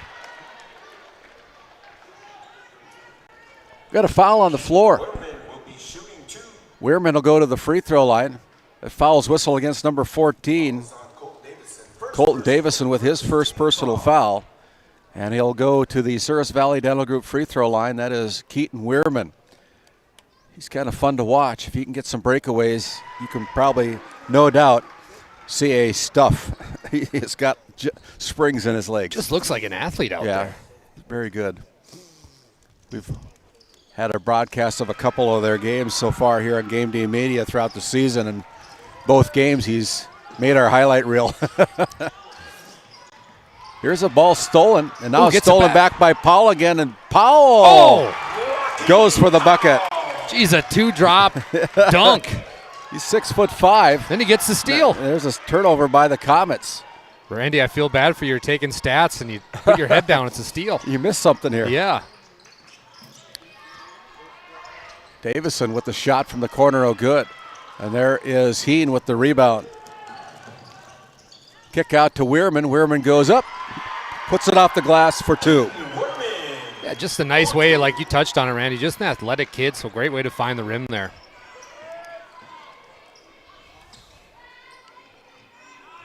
Polanco directing traffic with his head. Now goes out on top. It's going to be a shot put up by Bryan. Marshall struggled here to score early. They got to fix these offensive woes because Alexander looks pretty good here first couple possessions. Yeah, they're a good-looking team. They got 4 seniors to start as Soises puts up the sharp-shooting three-pointer from the Tioga Ace Hardware three-point line. Randy, you started marking down that three right when it left his hands. It looked very beautiful from here. Well, I've seen a number of them. I think he had 5 of them against Tioga. Wow. Quirquell with the shot. He matches it with a three-pointer of his own. Another one from the Tioga Ace Hardware three-point line as we zoom in here to our coverage here on Game Day Media. We're glad that you've joined us. Here's another shot by Soiseth. That time he's off the mark. The tap back goes to the Comets. Heen behind his back. Now here's going to be a steal. There is River Quirquell going coast to coast with the bucket.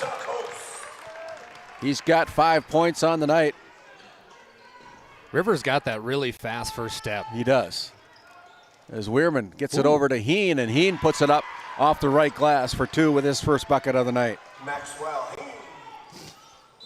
Now is a timeout on the floor. We'll take one as well. You're watching Game 2 District 7 postseason tournament coverage here on Game Day Media. My name is Randy Peterson alongside Dallas Hansen. Back after this quick timeout. This Game Day Media broadcast is brought to you by Otheon Boutique. Shop in person in downtown Tioga or visit their website at shopotheon.com. Nessa Consulting, located in Tioga, North Dakota. Visit nessaconsulting.com. Frames by Ryan James, located in Crosby, North Dakota. Follow them on Facebook and Instagram at Frames by Ryan James.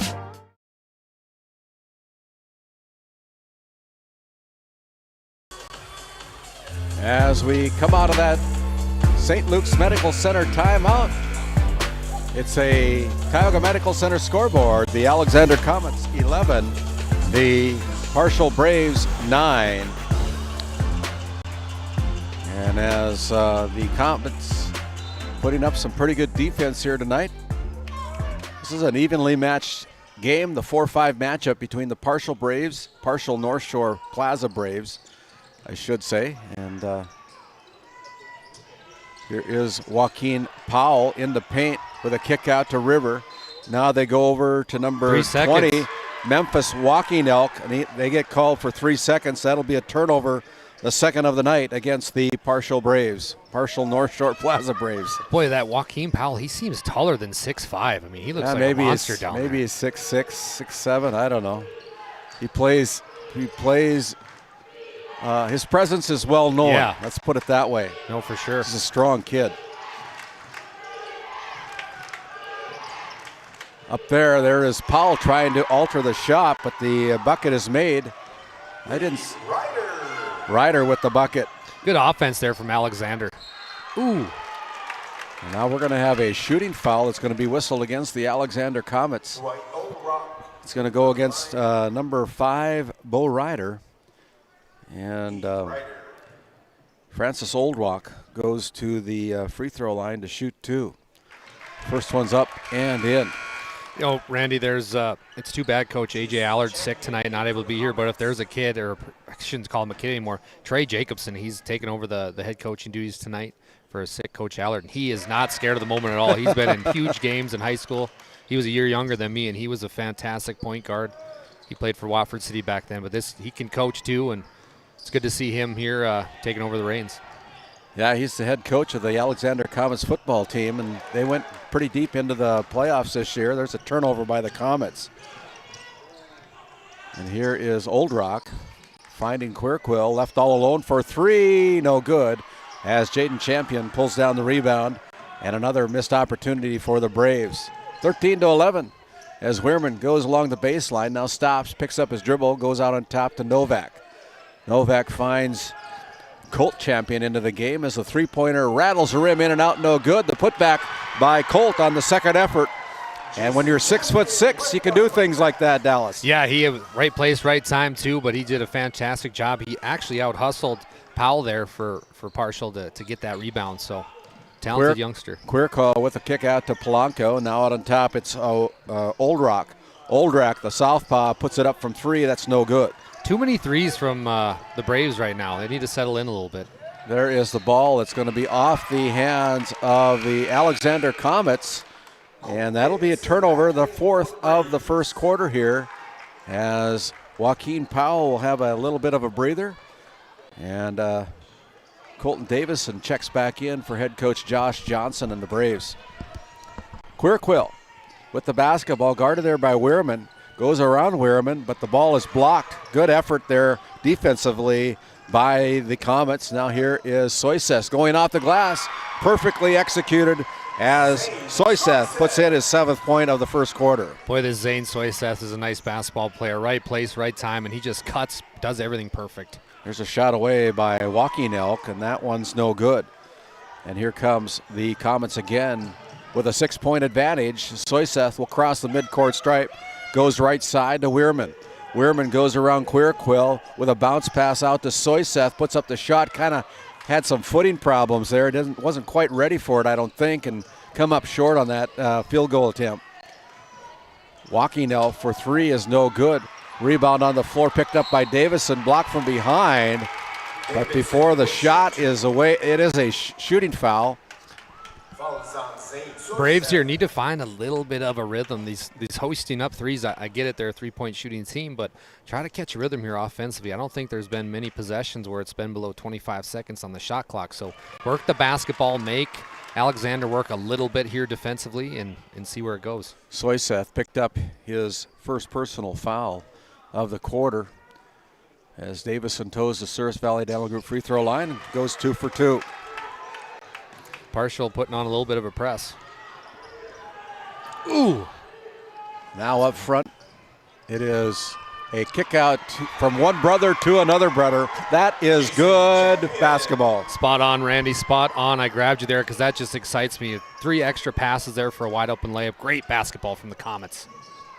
19-13 with 25 seconds remaining here in the first quarter.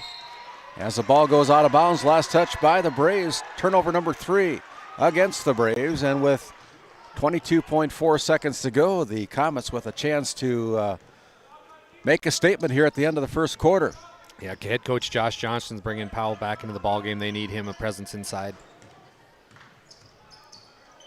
Here's Soyseth looking inside, going back door to Novak with a little kick out to Jaden Champion, and just a little touch pass and an assist and a bucket as the ball goes off the backboard on the final attempt. Your Tioga Medical Center scoreboard, it is the Alexander Comets 21, the Partial Braves 13. We'll step out, we'll come back with more action here from the District 7 postseason tournament at the Four Bears Event Center. Come out and watch the basketball. We'll be back after this timeout. At NCC, Northwest North Dakota is our backyard. The individuals and businesses who rely on NCC's services aren't just our customers. You're our neighbors, our friends, and our families. That's why we're committed to providing the high-quality internet, video, phone, and security systems you need to stay connected with the friendly, local service you deserve. NCC, making connections in Northwest North Dakota. This Game Day Media broadcast is brought to you in part by Bingaman Construction in Ray, North Dakota, your go-to for all your residential and commercial spray foam and construction needs. Tegan's Interiors, located on Main Street in Crosby, North Dakota. Follow them on Facebook or find them online at tegansinteriors.com. Tioga Drug and Soda Shop, located at 106 North Main Street in Tioga. Visit tiogadrug.com.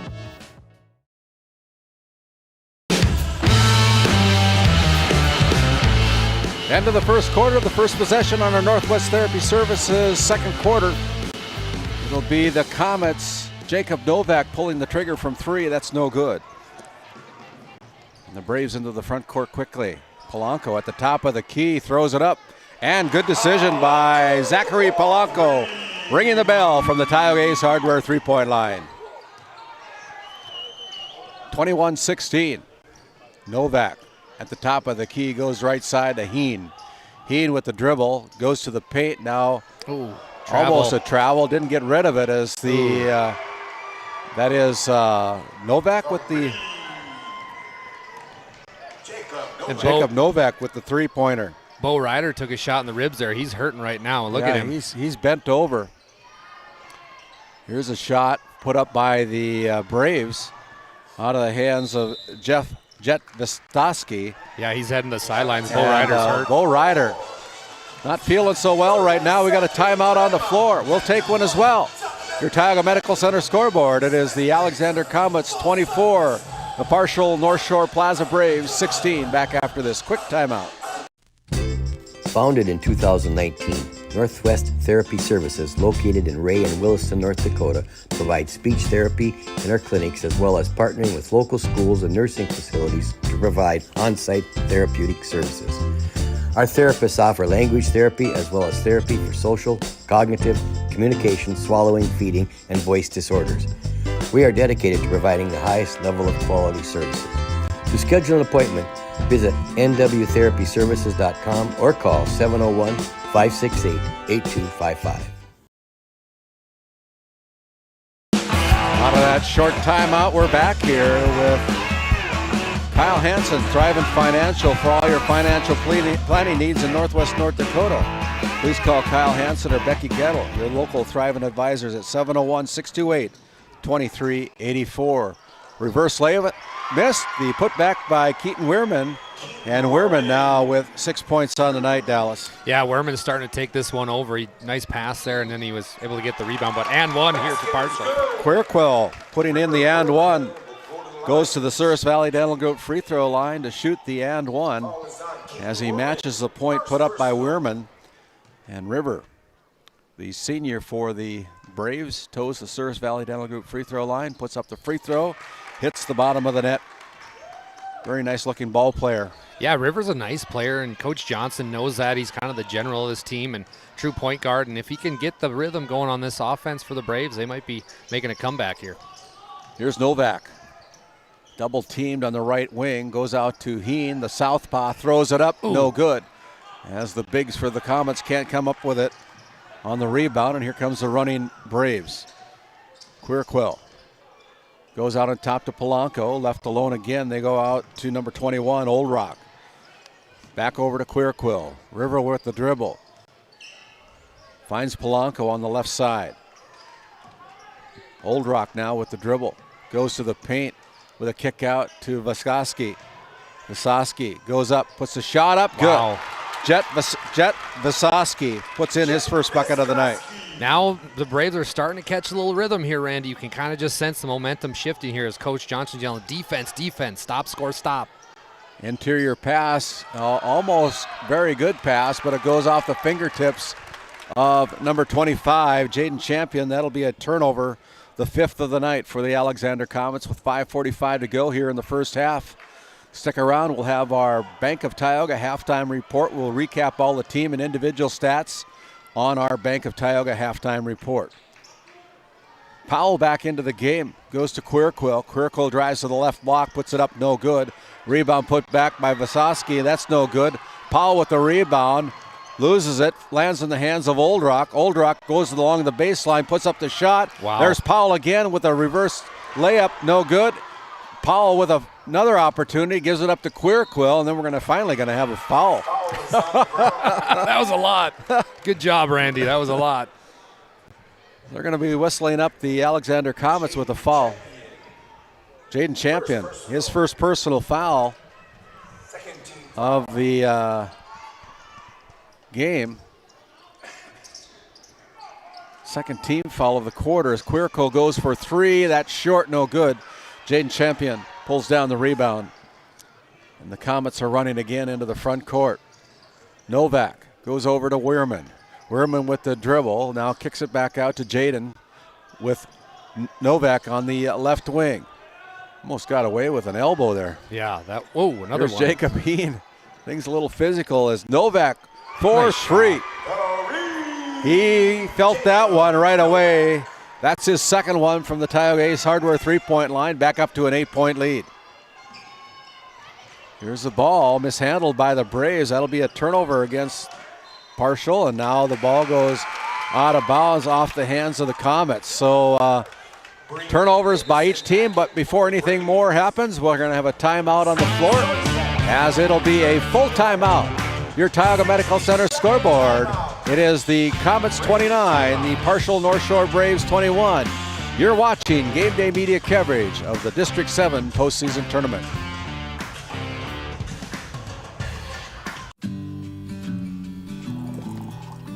Hey, Dad, will you check the cows?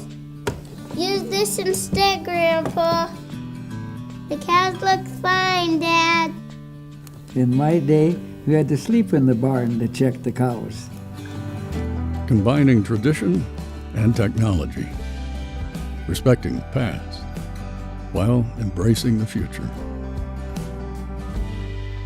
RTC Networks.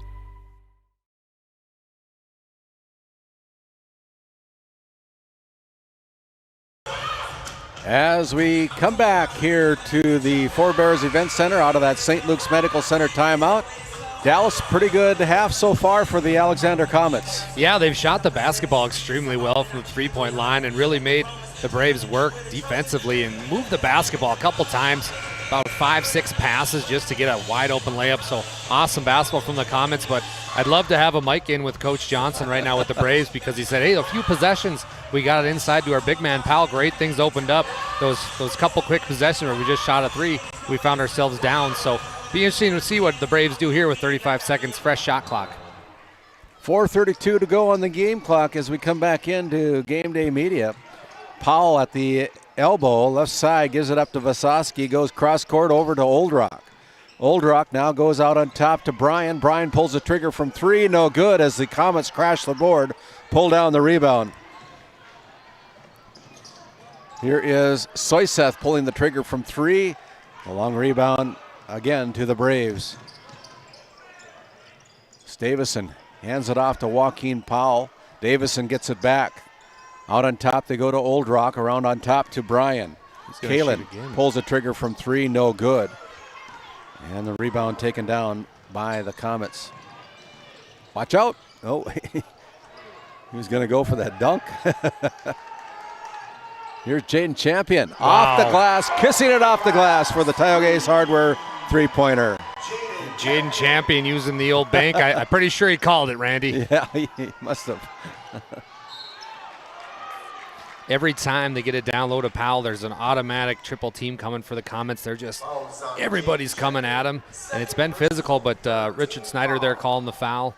Jaden Champion picked up another one. He's going to come out of the game, and it'll be Bo Ryder. Got a little bit of a breather after probably catching a elbow or something to the chest, but he was hurting and has been off on the bench for a little bit here, but looks like he's okay, so that's good for the Comets. Good to see Bo back in there. Here's Oldrock shot, no good. Colt Champion with the rebound. 3-on-1 now. Soyseth running the floor.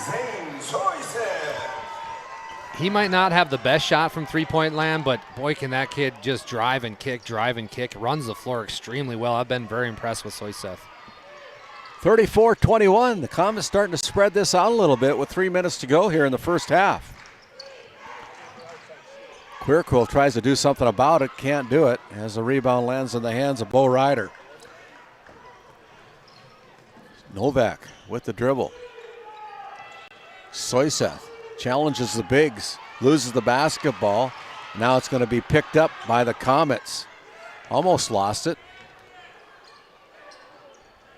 Jacob Novak, 4-3 again. That's no good as the ball is going to be last touched and out of bounds. Off the hands of the partial North Shore Plaza Braves as Davison checks out of the game.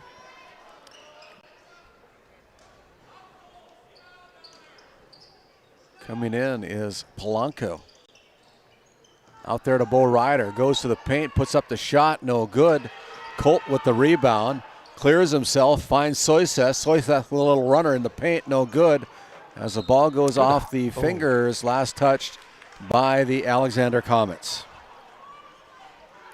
Coach Johnson going to call out a set here to River as point guard and see if they can get something going. He's, as you can see him wave his finger up there, that means work it. Let's work the basketball, wait for an open shot. Queerquill on the left wing, goes on top to Polanco. Polanco with the drive to the paint, finds Visosky. Puts up the shot, that's no good. Rebound being fought for, there's Joaquin putting the shot up, no good.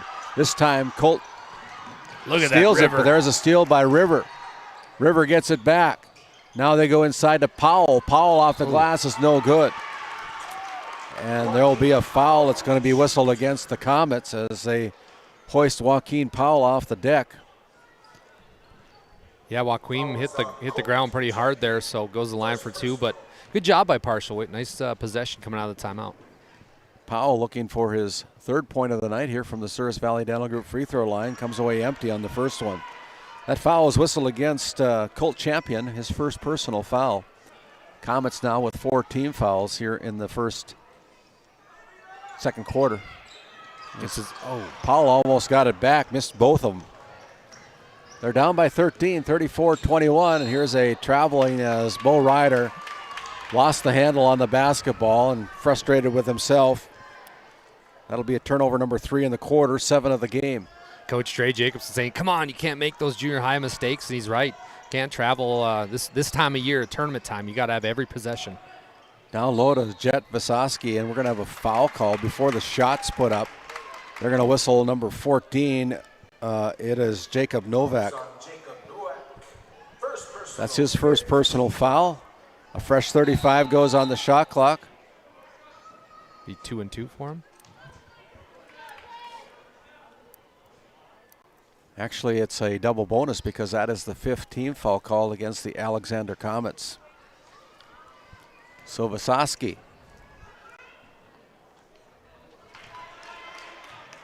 puts up the first one.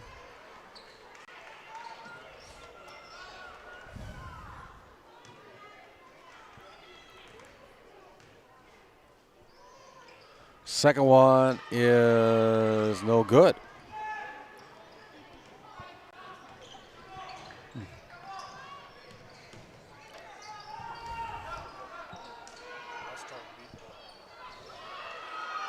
Shot put up there. Alexander Comets finally. Wehrman. What a workhorse, just going at it, not giving up on the play. Man, that kid, he's got an engine on him. He does. Does not give up on any plays. Queerquill. Almost got away with a travel there, I think. It's Polanco. Drives in, then backs out. 36-21, under a minute to play here in the half. Again, we'll have our Bank of Tioga halftime report at the conclusion of this first half of play. There's Powell throwing it at the hoop. And he's going to go, as he hits the deck again, he's going to go to the Souris Valley Dental Group free throw line. He's been on the floor a lot tonight for this big kid. The Comets are being physical with him. They might be a little undersized, but they're being really physical and making him earn everything. And I mean, Powell's not necessarily the best free throw shooter, so not a bad idea. They're going to make Powell earn it tonight. Joaquin, the senior, puts in the first of 2 free throws. Gets his 3rd point of the game as Colton Davison will check in for Jet Visosky. Just had a score from District 8 over there in Minot. It was the West Hope Newburgh Sioux beating MLS in a tight game, 51-48. Wow. Second one is missed by Powell as the Comets come away with the rebound. Randy, I don't know if they put up, I think the score should be 23. Could be wrong, though. Well, we might have to go back to our Game Day Media instant replay. There we go. Which we'll work on. We'll have it for next year for sure. Nice there, block. Look at that engine on Weirman. Ouch. As it looks like Davison limping a little bit, kind of holding his upper thigh there. As he went up for the layup, Werman's knee directly hit his knee, and that knee-to-knee action Those really are hurts. stingers. That really hurts, but it's good to see him kind of limping back towards the try to walk it off here. Baseline. Nice now there's a steal. Turnover by the Braves. And now there's a foul. They go against Kalen Bryan, his first personal foul with 20 seconds to go. Shot clock is off, so they'll probably hold for 1. I don't know, if you're the Braves, you can probably attack it again, you know. I mean, you got 3 fouls to give here. Before anybody tries to get a shot off, you might want to try to put a body on somebody, but there's a shot that's missed by Bo Ryder. As the buzzer sounds, end the first half of play. Your Tioga Medical Center scoreboard. It is the Alexander Comets 36. The partial North Shore Plaza Braves 22. We'll step away. Come back with our Bank of Tioga after this 3-minute timeout.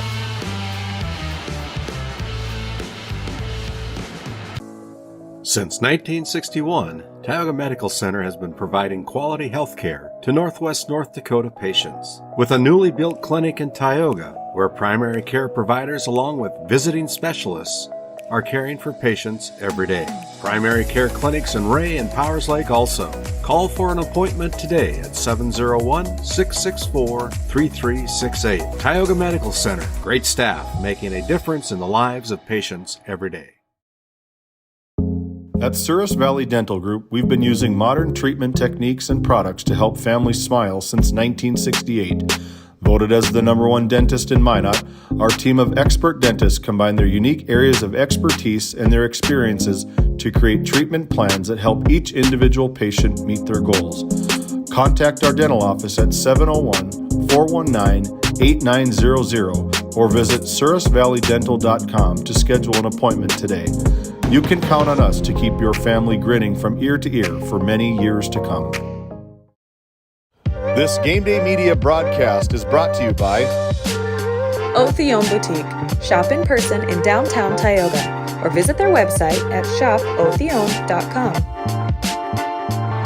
Nessa Consulting, located in Tioga, North Dakota. Visit nessaconsulting.com.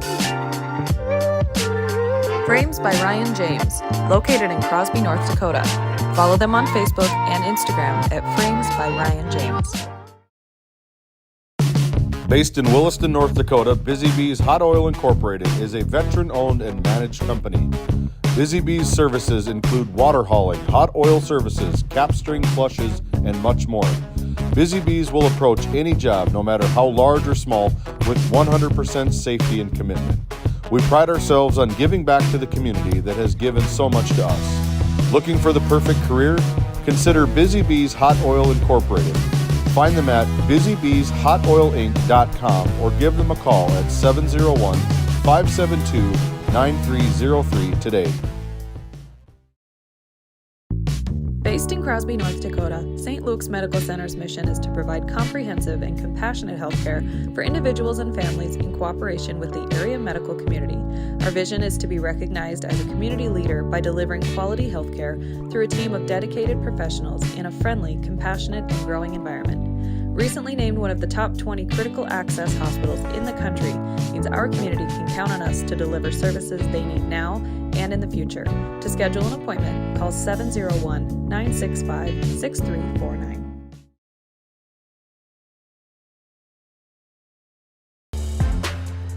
As we come back to our Bank of Tioga halftime report, as we look at and listen to the singers that blessed us with the national anthem tonight. They're giving a little choir concert here at halftime. And as we look at the books, look at the numbers, it's all Alexander right now. They led 21-13 at the end of the first quarter. Outscored the Braves 15-9 in the second quarter. Take a sizable 14-point lead to the locker room after 2 quarters of play. And as we look at the Alexander Comets, they were 15 out of 27 from the field tonight in the first half of play.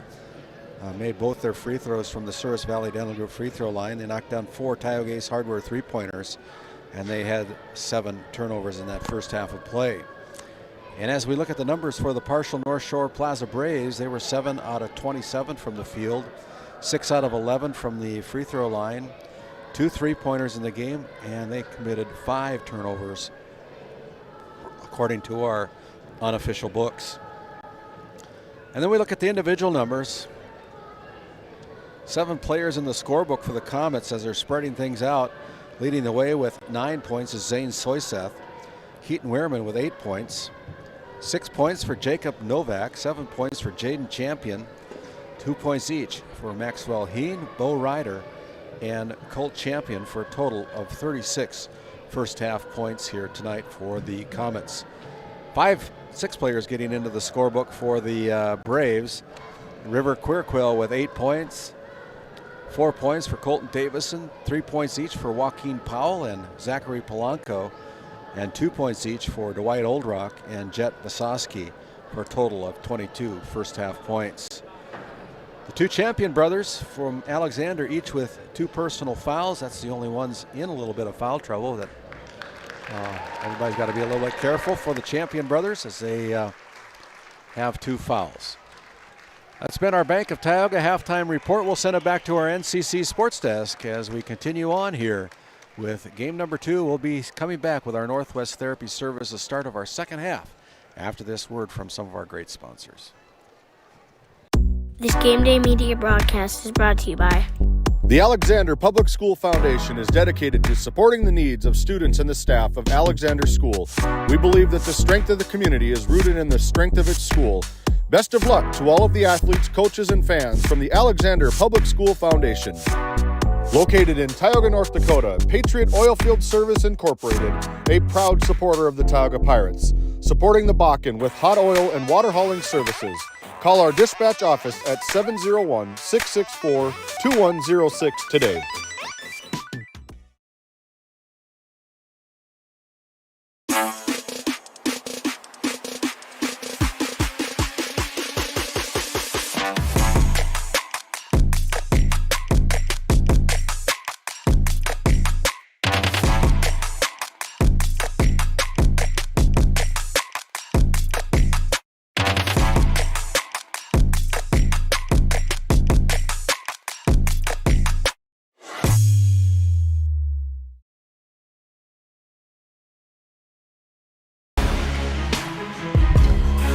As we come back here to the Four Bears Event Center down in Newtown, North Dakota, we're in game number 2 of the District 7 postseason tournament here on Game Day Media. We'll have coverage of all 11 games tonight. Quite a few.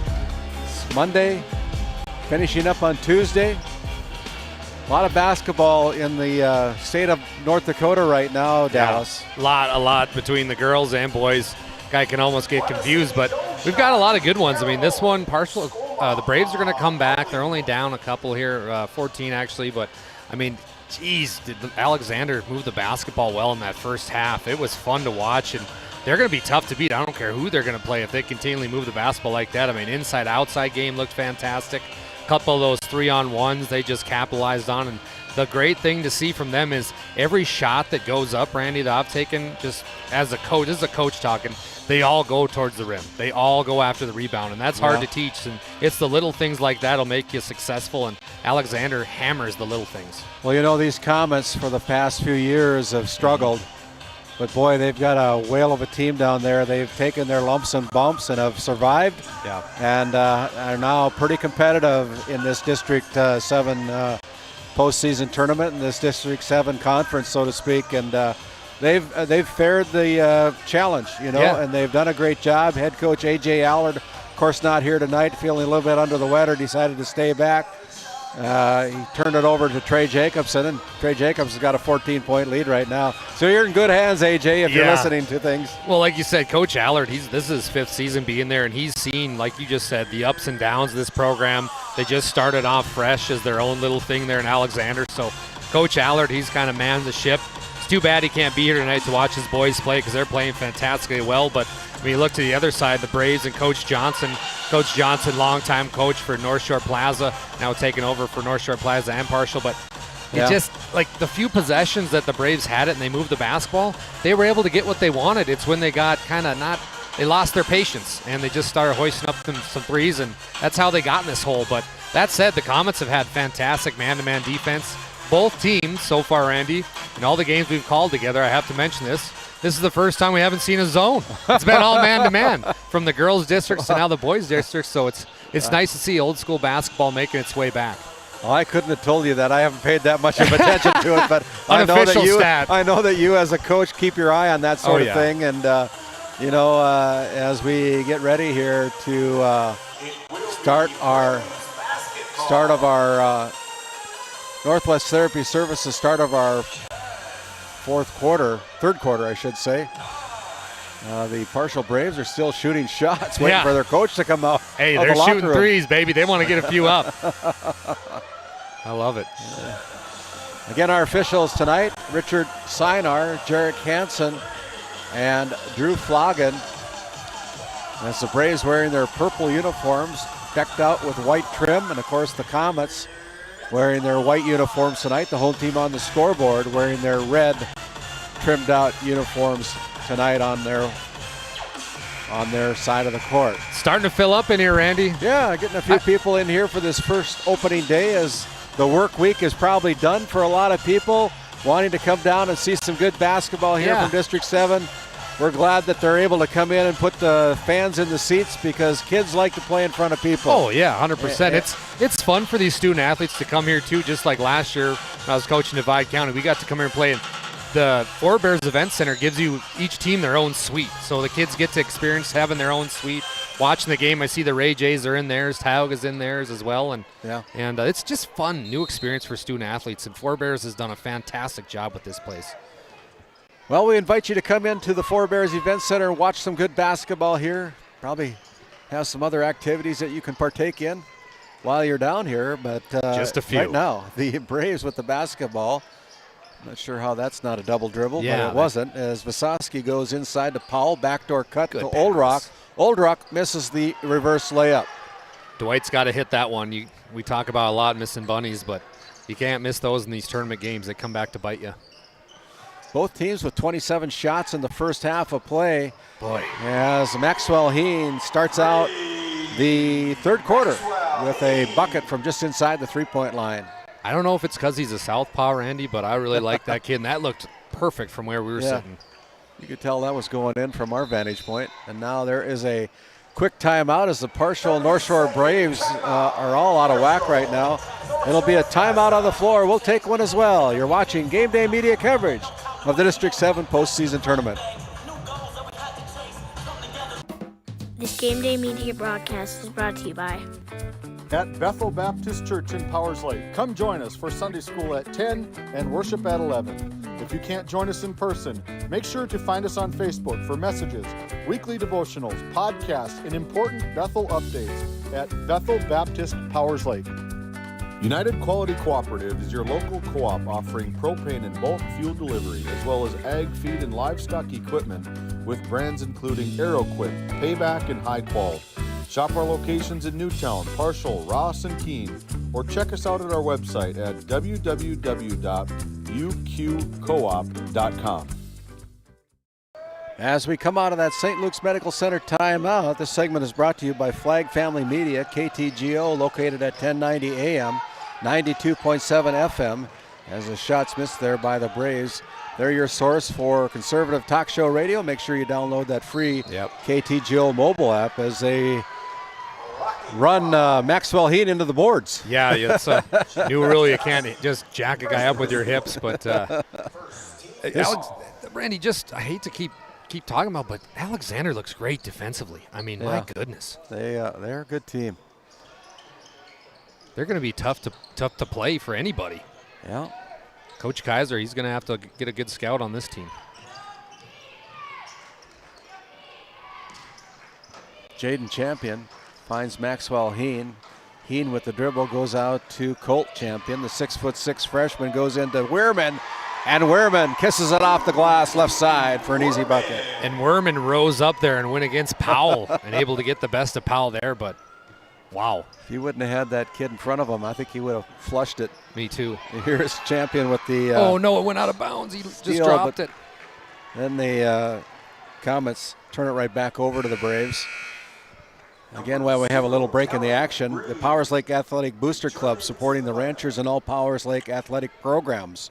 That's the Powers Lake Athletic Booster Club, another fine sponsor here on Game Day Media.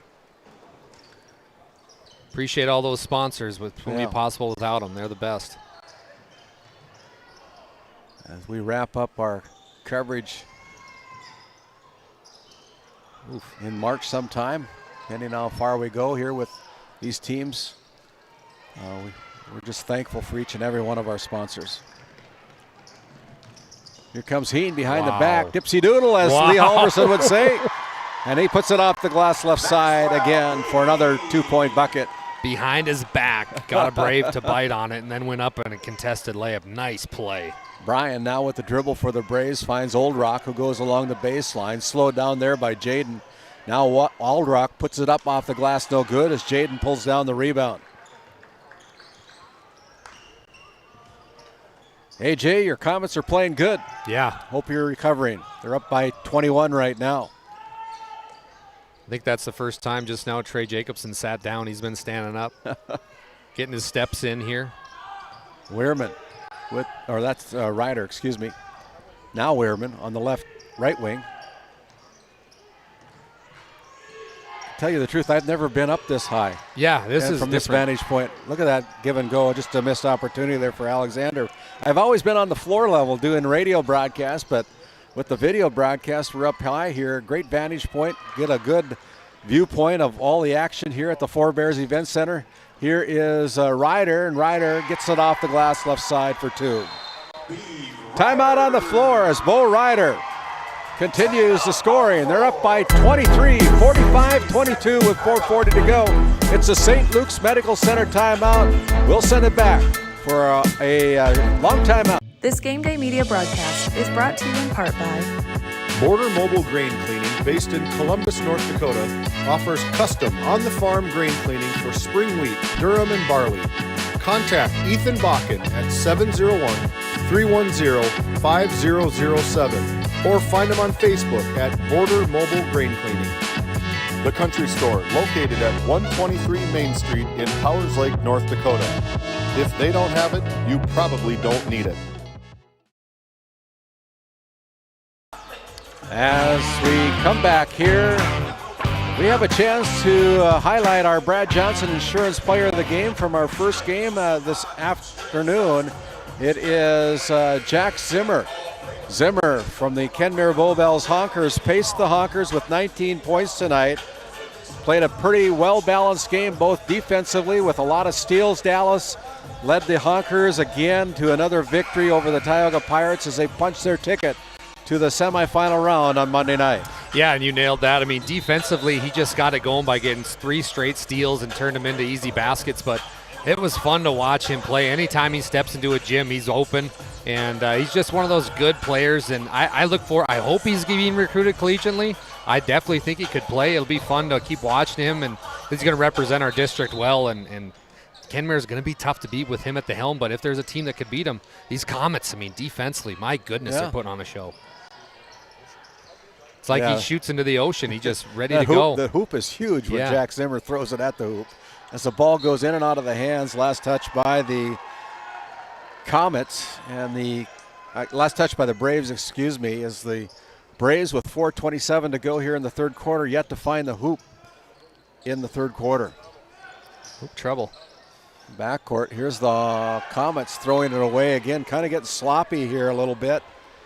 As the Comets have scored 8 points in the third quarter, the Braves still looking for their first point of the quarter. It's 45-23, a 23-point advantage. As Polanco near the midcourt stripe comes in, guarded there by Heen. Now kick out to Davison. They throw it in and they throw it away. Another turnover for the Braves as they try to throw it over Jaden Champion, and Champion just picked it off.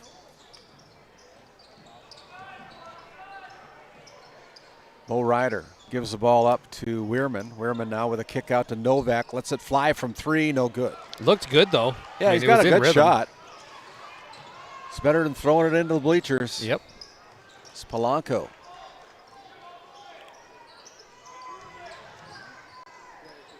Davison fakes, now picks up his dribble, finds Walking Elk. Memphis coming into the game. Now the ball's on the deck, stolen away. Turnover by the Braves. Here is a little move as Bo Ryder has the ball taken out of his hands. Kind of letting him play here a little bit. Yeah. As Brian gets a shot blocked. It's out of bounds. Last touch by Jaden Champion. Randy, this is probably the most old school, old soul thing I've said, but what happened to the good old pump fake? Yeah, you know, a lot of these kids are going Maybe for a blocks. lost art, huh? All these kids going for blocks. Put a pump fake up. Go into him. Get an and one here. Walking Elk will inbound the basketball. The sophomore kicks it out to Polanco. Polanco with it.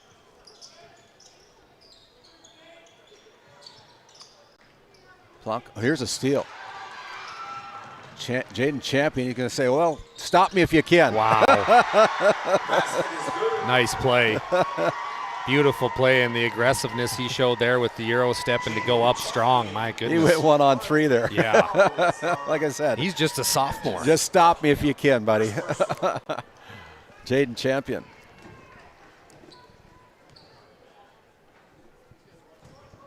Free throw is no good by Champion. Partial looks a little lost here in the third quarter. Get back to basics here and try to find yourself back in the ballgame. That's not going to help. Polanco from the baseline. There Good. you go. Zachary Polanco with the first bucket of the second half coming at the 2:50 mark. Wow. Here's Weirman with a reverse layup that's no good. Jaden Champion right there.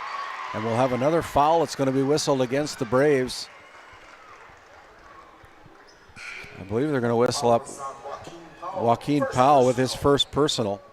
That resets the shot clock at 35 with 2:40 remaining here in the third quarter. The Comets with the basketball again. They go inside. There's an easy bucket by Bo Ryder. Great execution by the Comets on an out-of-bounds play. Nice call there from Coach Trey Jacobson. That was perfection. Polanco. They leave him alone. He pulls up for three and drains another one. From the Tioga Ace Hardware three-point line, that's Zach Polanco with a three-pointer. The lead's still 22 for the Comets. Coach Johnson going to his deep bench here. He just put in Horst Perkins. Horst seeing a little time. Love that name. Bo Ryder with a missed opportunity on the right wing. Braves into the front court, looking to cut this lead. They're down by 22, 49-27. There's River Quirquil out on top to Zachary Polanco. There's another three-point attempt. That's no good as the ball lands in the hands of Jacob Novak, excuse me. Ryder with it. Finds Jaden. Down the left wing, it's Novak. Novak with the dribble puts up I don't know if that was intended as a shot. Oh, what a pass. save! What a save. Oh. There's Jaden Champion with a putback, another putback, no good. But boy, these Comets, they don't die, do they? No, that was an awesome on. behind the back save right to the guy. You don't see that much. Play till you hear the whistle, huh? Here's Joaquin Powell. Shot is no good as Bo Ryder pulls down the rebound. Just hasn't been Joaquin's night. He's struggled and been getting hit a lot, been physical down there, and he's just not finding the hoop right now. Kick out to Bo Ryder. Ryder pulls the trigger, and he had his foot on the line for a 2-point field goal. That's been kind of the story of the game, those back-to-back possessions. Partial can't really buy one, and the Comets are just on fire. Ryder now with 6 points in the quarter, 8 in the game. There's a shot put up there by Davis, and no good. Oh, here we go. Up to Weirman. Weirman with the reverse layup puts it down for 2 more. Things are getting kind of out of hand here for the Braves. Are down 53-27. The Braves only got, 5 points, I think, this quarter? Yeah, Not all of them from Polanco. There's a shot put up that's no good as Jaden Champion pulls down another rebound. He is playing a very good game here tonight. Up to Soises. Soises throws it at the hoop. That's no good as Powell goes high for the rebound for the Braves. Buzzer sounds to end the third quarter. Your third quarter score, it's the Alexander Comets 53, the partial North Shore Plaza Braves 27. We'll step aside, we'll come back after this timeout and a word from our sponsors. Again, just a reminder, partial seasons are selling. This Game Day Media broadcast is brought to you in part by Brandy Larson Insurance of Stanley offers home, auto, business, and farm insurance. For a quote, call 701-628-1414. Your local Farmers Union insurance agent. Merrick's Petroleum Corporation, a pioneer for today, creating opportunities for all involved. Extraordinary people, extraordinary assets. Merrick'sPetroleumCorporation.com. Gustafson Septic Service Incorporated, family owned and operated since 1986. In a world where every dollar counts, we believe in empowering you to do more with your money. At the Bank of Tioga, we help ignite prosperity for you and the communities we serve.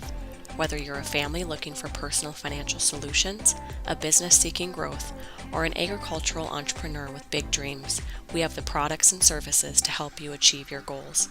Experience the power of partnership and visit your nearest location or explore our online services today. We ignite prosperity at the Bank of Tioga, member FDIC.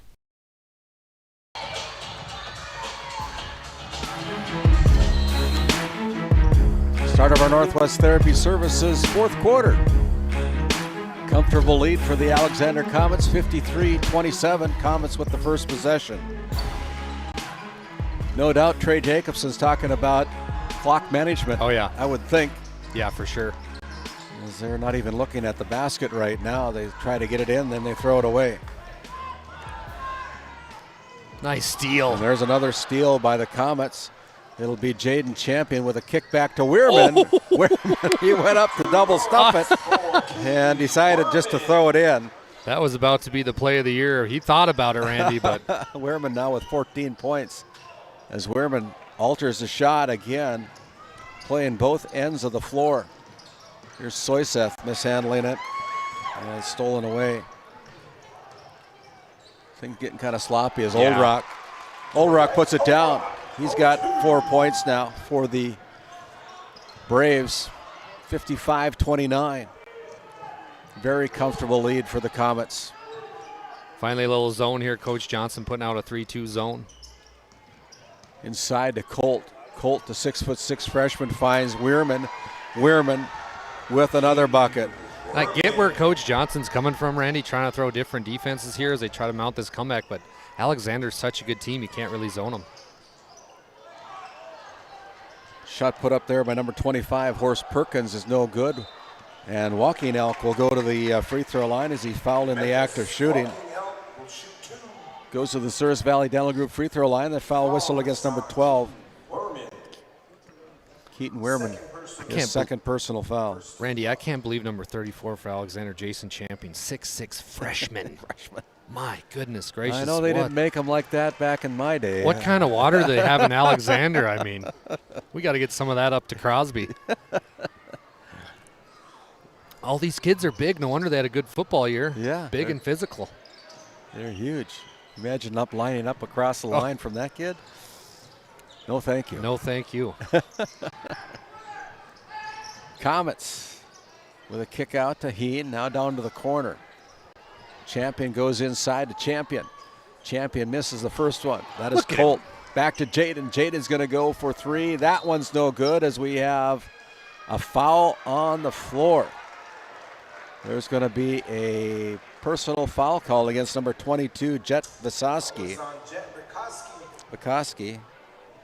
Jet's just getting frustrated out there. I mean, he's a shorter guy going against a bigger player, and he's just getting a little frustrated. Understandable, but can't let your emotions get the best of you. Coming out of the game as Joaquin Powell checks back in with 6:03 remaining. Here's a fake by Soyseth. Lines it up, pulls the trigger from 3, and it's off the arms. Last touch by the Comets. I have to say this reffing crew, Randy, has done a fantastic job these Very first good. 2 games. It's been outstanding. Very good. Set the bar pretty high, these folks do. Yeah. Pass inside, lands in the hands of Walking Elk, and then it's tipped away. A turnover by the Braves as the Comets throw it into the bleachers.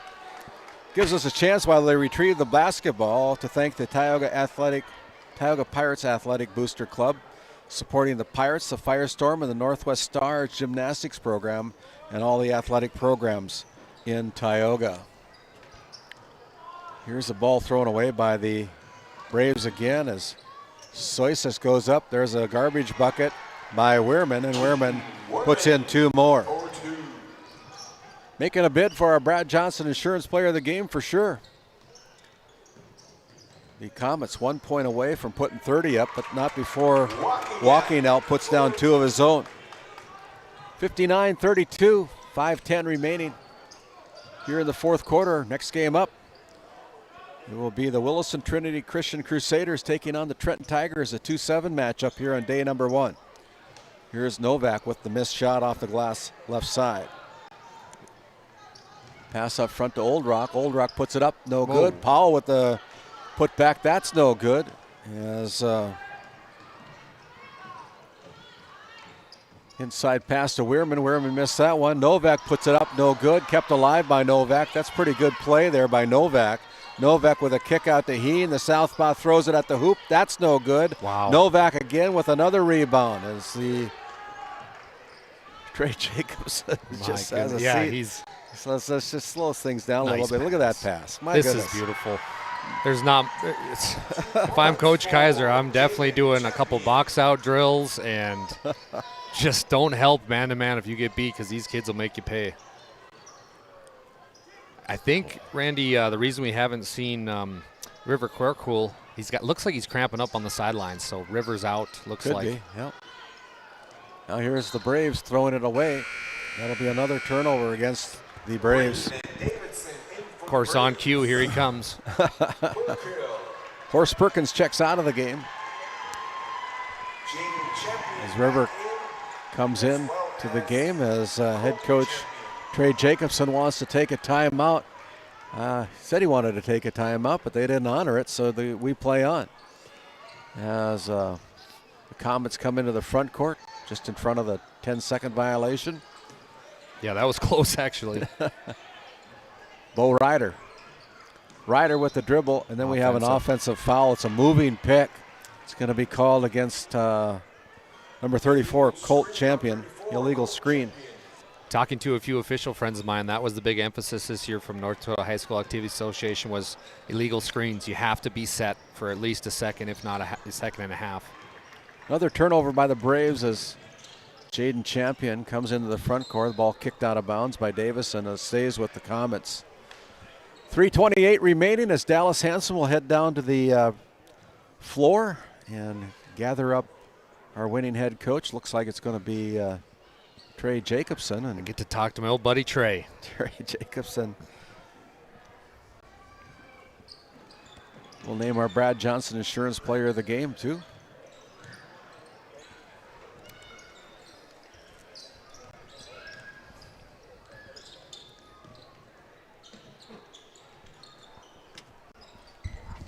Over to Bo Ryder. That is no good.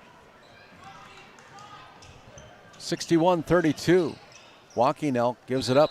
Now there's going to be a traveling called against the Braves.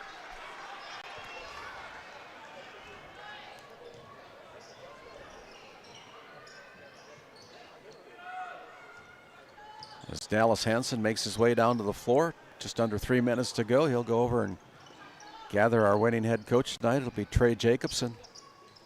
Being able to talk with Dallas a little bit on our Continental Resources postgame show. And there is Jaden Champion with another bucket.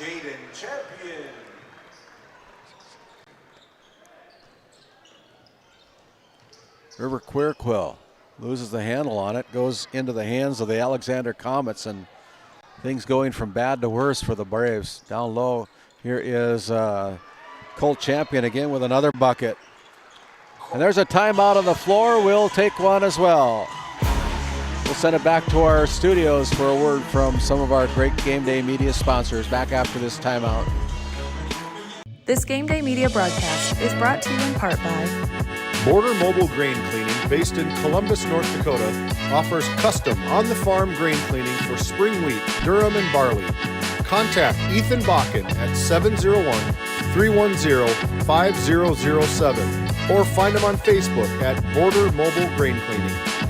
The Country Store, located at 123 Main Street in Powers Lake, North Dakota. If they don't have it, you probably don't need it. At Border Plains Equipment of Stanley, our vision is to be the respected and recognized leader in agricultural equipment and the employer of choice by helping people succeed.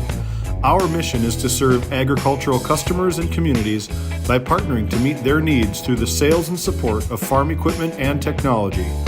Visit plainsag.com to check local inventory or stop by at 8141 off Highway 2 in Stanley, North Dakota today. As we come out of that St. Luke's Medical Center timeout, 2:05 remaining. Here's a shot put up. The Braves can't buy a bucket right now, as the Comets have the basketball. It's going to be a three-point effort there by number 10, Ethan Thomas. And here's a shot put up by Walking Elk, and Walking Elk will go to the free throw line to shoot two as he was fouled in the act of shooting. Jacob Novak with his second personal foul sends Memphis Walking Elk to the free throw line for the double free throw attempts. First one's up and in. Memphis now with 4 points on the night as Trey Jacobson starting to empty his bench, and as we see the players, we'll try to call them and get their names on our broadcast here. Great game played for Trey Jacobson tonight in lieu of the head coach A.J. Allard, who is under the weather tonight. And so he's got to be pretty proud of his team, the way they took care of things tonight for the Comets. As Thomas comes into the front court, and there's going to be a foul that is going to go against number 0, Kalen Bryan. That's his Callan Breen. Second personal. 1:11 to go as we have a running clock now, so only 1 minute and 9 seconds to go as the clock continues to run. As Dallas Hansen is going to gather up our winning head coach tonight. It'll be Trey Jacobson, along with our Brad Johnson Insurance Player of the Game.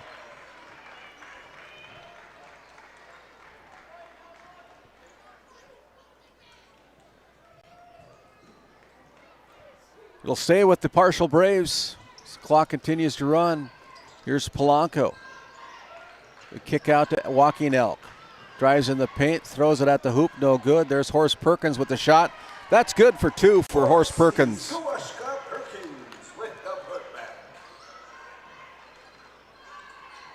Comets come into the front court. Thomas with it. Thomas now with it, goes out on top to number 23, Shane Cross. Cross over to number 11, Brayson Oliver. Under 10 seconds to play here as the Comets can run it out. And is going to be last touch. That'll be the final buzzer. What a game by the Alexander Comets. They take down the partial North Shore Plaza Braves 65-35. We'll send it back to our NCC studios as Dallas Hansen will catch up with head coach Trey Jacobson and our Brad Johnson Insurance Player of the Game. You're watching Game Day Media coverage of the District 7 postseason tournament. Back after this quick timeout and a word from our sponsors.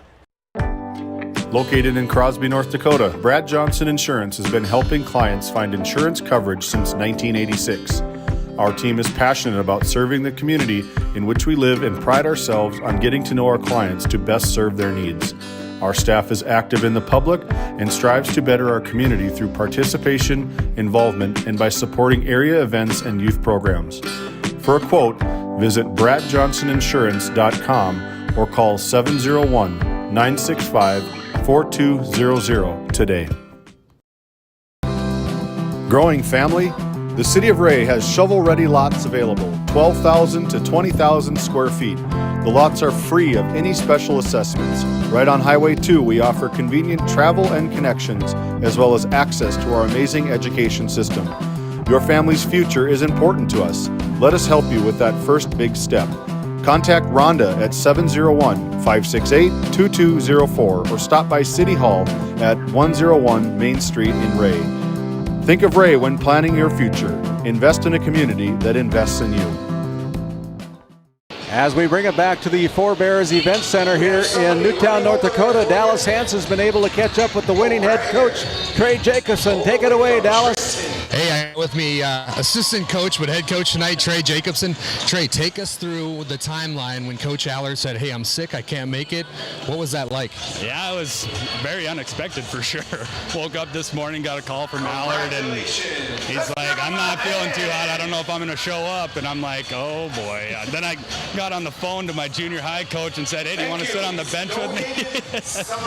you as a player were fantastic. You found yourself in these moments live with chips. Did you take kind of like that head mindset into like a game like this, or how did you manage those emotions with a team like this? Well, I've been coaching these guys for quite a long time, senior group. So, I mean, it's just they know what to expect when I'm at the helm, I guess. And I don't know. It's fun to get a W at districts. So you got Kenmare next. What do you and Coach know about the Kenmare Bowbells Honkers, and what do you think you'll have to do to get a victory? Oh, they're a big team. They across the board, they're all pretty good-sized guys, and they crash the boards hard. If we want to, we ended up losing by 1 last time, and rebounds were a problem at the first half, especially. I don't know. I think we'll get them next. Oh, appreciate you, Coach Trey. Hey, good job tonight. We're going to send it back up. When we come back, we'll have a Brad Johnson Insurance Player of the Game. This Game Day Media broadcast is brought to you in part by Bingaman Construction in Ray, North Dakota, your go-to for all your residential and commercial spray foam and construction needs. Tegan's Interiors, located on Main Street in Crosby, North Dakota. Follow them on Facebook or find them online at tegansinteriors.com. Tioga Drug and Soda Shop, located at 106 North Main Street in Tioga. Visit tiogadrug.com.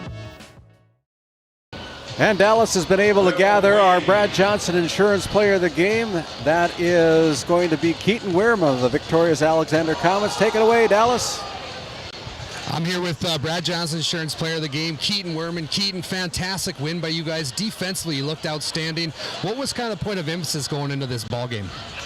First thing was definitely defense. Just lay it on them and let the offense just fall. Our shots will fall as long as we just continue to drive, fast break, and everything. Offensively, you guys pass the ball extremely well. Is that because you guys have been playing together for so long, or what's it like offensively for you? Yeah, most of our seniors now, I've been with them since 8th grade year, and we've really just bonded, and our relationship just been strong, I guess. But that's great. Now you play Kenmare next round, the semifinals. What do you know about Kenmare? They got a couple shooters, but as long as they play defense like we did today, I think we should be good. Awesome job there, Mr. Wyrm. Look forward to you in the semifinals. That was your Brad Johnson Insurance Player of the Game. Growing family, the City of Ray has shovel-ready lots available, 12,000 to 20,000 square feet. The lots are free of any special assessments. Right on Highway 2, we offer convenient travel and connections, as well as access to our amazing education system. Your family's future is important to us. Let us help you with that first big step. Contact Rhonda at 701-568-2204 or stop by City Hall at 101 Main Street in Ray. Think of Ray when planning your future. Invest in a community that invests in you. We are going to take a little break as we go back to our take a little break is what we need. And next up, it'll be with our DNL Paraffin postgame show. Once again, your final score here from the Four Bears Event Center. Alexander taking down the partial North Shore Blaze by a score of 65-35. We'll step aside as we send it back and take a little break. We'll be back after this timeout. Stick with us. More basketball to come here on Game Day Media. Today's Game Day Media Division B Region 4 Girls Basketball Tournament coverage is brought to you by NCC, Tioga Medical Center, The Country Store, Otheon Boutique, Souris Valley Dental Group of Minot, D&L Paraffin, Brad Johnson Insurance, Continental Resources, Nesset Consulting Service, Roustabout Service and Insulating, Tioga Ace Hardware, Border Plains Equipment of Stanley, Tioga Parts Supply, Tioga Drug and Soda Shop, Montreal County Health Center, Thrivin, Kyle Hansen, Financial Advisor, TNT Measurements Incorporated, Tioga Pirates Booster Club, Gustafson Septic Service Incorporated, RTC Networks, United Quality Cooperative, Game 1, Tech Next Solutions, Flag Family Media.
Welcome back to the Forebears Event Center. I'm Dallas Hansen, courtside with Game Day Media, and I've got a new color commentator I'd like to bring into the broadcast. Head coach of the Tioga Pirates, Pat Alberts. Pat, welcome to the show. Hey guys, happy to be here. Let's have some fun. Hey, first off, let's talk a little bit about your game. You guys fell short to the Kenmare Honkers. You guys now play the loser game, and you're going to have to play a partial North Shore Plaza Brave team. What's your thoughts going into that one? Well, first, not a great showing today by us. Mainly the first half, just couldn't get much to fall. Score 15 points and a half. You're not going to beat a whole lot of teams. A lot of credit to Kenmare. They came ready with the pressure. We just couldn't handle it. But you know what? I told the kids in the locker room, game's over. It's a new season come Monday, and we play a partial Braves team who kind of got thumped as well. They didn't have the greatest showing, and yeah, we'll see what we can bring Monday. Hopefully we can get a win and make it to Tuesday. Well, thank you for joining the pregame show here as we have Border Plains Equipment, our sponsor for this pregame show. We've got a fun one here, Pat. It's going to be the 2-seed Williston Trinity Christian Crusaders, who come into the ball game 15-3. They're going to play the 7th-seed Trenton Tigers, coming into the basketball game 6-12. Pat, talk to me a little bit about this Williston Trinity Christian Crusaders team. Obviously, Kai Thomas, a phenomenal player. What do you see when the Crusaders come to play ball? Yeah, listen, if you aren't going to guard the three-point line when these guys come to town, it's going to be a long night. They have about 3 or 4 kids who can really fill it up from the outside. Kai Thomas mainly shoots a high percentage. One of those guys that basically crosses half court, and you better be ready to defend. They work hard on the defensive side of the ball, a lot of effort. These guys like to get the ball and go. Trenton's going to have to really come ready to go on the defensive side of the ball if they look to maintain. Now shifting our gears to the 7-seed Trenton Tigers. Struggled a little bit this year, but what do you see from the Tigers? Well, they're led by Grant Overy, who's one of the better, if not the best, big man, I think, in our district. He doesn't do a ton from the outside, but Grant really likes to put his back to the basket, kind of an old-school type of player. And if you let him get position and you're not sending a double, sometimes he's going to get to 18, 20 points a night. Good hard player. They're a little probably less experienced at the guard position, which is where I think they'll probably be lacking tonight versus Williston Trinity Christian. Well, these two teams met back on December 9th, and it was Williston Trinity Christian 87, Trenton Tigers 50. But again, it is tournament time, Pat, and anything can happen. When you, as a coach, and you're looking to kind of peak at the right time, if you will, with your team, what's something that you would say if your coach brought into the Crusaders? Well, at this point, the seeding really doesn't mean a whole lot. Everybody's 0-0. Yep. I mean, we have upsets all over the state during this time of year. Nobody cares how many points a game you scored, how many points you gave up, what your record was. Like I said, everyone's 0-0. You better put your hard hat on. You better come ready to go, because you don't want to be that team that gets upset going to that loser bracket as a 1 or a 2 or a 3 seed. Wise words there from head coach Pat Alberts. We're going to take a quick break. We'll be back with our Hauglin Insurance starting lineup. Founded in 2019, Northwest Therapy Services, located in Ray and Williston, North Dakota, provides speech therapy in our clinics, as well as partnering with local schools and nursing facilities to provide on-site therapeutic services. Our therapists offer language therapy as well as therapy for social, cognitive, communication, swallowing, feeding, and voice disorders. We are dedicated to providing the highest level of quality services. To schedule an appointment, visit nwtherapyservices.com or call 701-568-8255. At Hauglin Insurance Services, we are passionate about protecting farmers and ranchers. With extensive agricultural knowledge, we have the tools to protect your profit and minimize risk. Whether it's crop and livestock insurance or farm property and liability, we protect your hard-earned assets. We can also assist with farm transitions, commercial insurance, life, health, and disability coverage. You work hard to feed our world, and we work tirelessly to protect what you've grown and built. Call us at 701-965-4066 or visit us online at hauglininsuranceservices.com. Welcome back to our Border Plains Equipment pregame show. Coming up, we've got our Hauglin Insurance starting lineup, but we've got a good one here coming up, the 2 versus 7. Williston Trinity Christian Crusaders coming in. They've looked really good so far this year. Overall record of 15-3. They're going to play the Trenton Tigers of the 7 seed, coming in 6-12. The Tigers are wearing their blue jerseys with gold trim. Their head coach, Wade Smith. Wade Smith, been with the program for a while now. And if you look over on the Trinity Christian Crusaders, they're led by Jacob Broughton. Jacob's been there for quite a while, hasn't he, Pat? Long time, probably over 10 years, I'd say. Over 10 years. He's seen ups and downs this program. This is by far, Pat, when you say the best Crusaders team they've had? Yes, they've had a couple. I want to think back to probably about 4 or 5 years ago. I remember them having some decent teams, but this team, as complete as they are, 1 through 5, this is probably his best team that he's had in a while. What's it like to be at the event center? I think this is one of the best gyms in North Dakota. Unfortunately, we haven't gotten to play here yet until today, and it was awesome. The kids loved it. The atmosphere is great. I would rival this as any place in the state if you're going to sit and enjoy some basketball. It does not get better than this place right here. And each team gets a suite, yes, which the kids must have loved. They love it. They think it's cool. They got food up there, everything you could want. It's great. All right, that brings the end to our Border Plains Equipment pregame show. Thank you to Border Plains and sponsoring that. Now we've got the Haugland Insurance starting lineup here. The Trenton Tigers are going to be first to be introduced. They've got some good players here, a little bit of some youth mixed in with some senior leadership. They're going to start off with number 1, Jalen Chapman. Jalen Chapman's a 5'10 sophomore. He wears number 1. Next up is going to be a guard. It's going to be 5'10 junior Riley Reddish. Riley wears number 4. Next up is going to be Vincent Wana. He's a 5'10 senior. Next up is going to be Tristan Olson. He's 5'11 and a senior. He wears number 30. Next up is Grant Overy. He's 6'6 senior. And my goodness, Grant Overy, he must be a big part of this offense for the Tigers. He is probably the offense for the Tigers. They go through him. Basketball should go inside, outside with him. It should start and finish all day with Grant Overy today. As the Tigers are being introduced here, we're going to talk a little bit more here as, again, Pat Alberts, the head coach of the Tioga Pirates, is live with us today here. Thank you, Pat, for doing that. Tigers coming in here, the 7th seed. Talk a little bit about the first games that we saw tonight. We saw the Kenmare Bowbells Honkers beat the Tioga Pirates 58-36. Next up was the 4 vs. 5 seed, the Alexander Comets, playing the partial North Shore Plaza Braves. Alexander came on top 65-35, Pat. And what did you think of what an outstanding game by Alexander? Yeah, I anticipated that one being a little tighter, but Alexander, they came out ready to go. They're really fluid on the offensive end. They're patient. They got a couple really good shooters. Weirman leads them on the inside. Yeah. They're very patient. They get the ball inside, outside. They're just a very complete team. Well, that Wehrman kid, he just does not give up defensively. Yeah. Offensively, he's a firework. He goes and goes. There's no stop to the motor there. When you build a basketball player, if you're going to start with what type of effort you want, that right there is exactly what you want in a basketball player. All right, now we're going to have our Haugland Insurance Services starting lineup for the 2 seed. The great and powerful Williston Trinity Christian Crusaders, again, came into this game 15-3. Fantastic year so far. They're going to go like this. Starting at a guard, it's going to be Cameron Nibel. He's going to be a 6'3 senior. He wears number 3. Next up is going to be Cale Nix. Cale Nix is a 6'2 freshman. He wears number 10. James Richard is going to play that forward spot for him. He's 6'1", a senior. James wears number 13.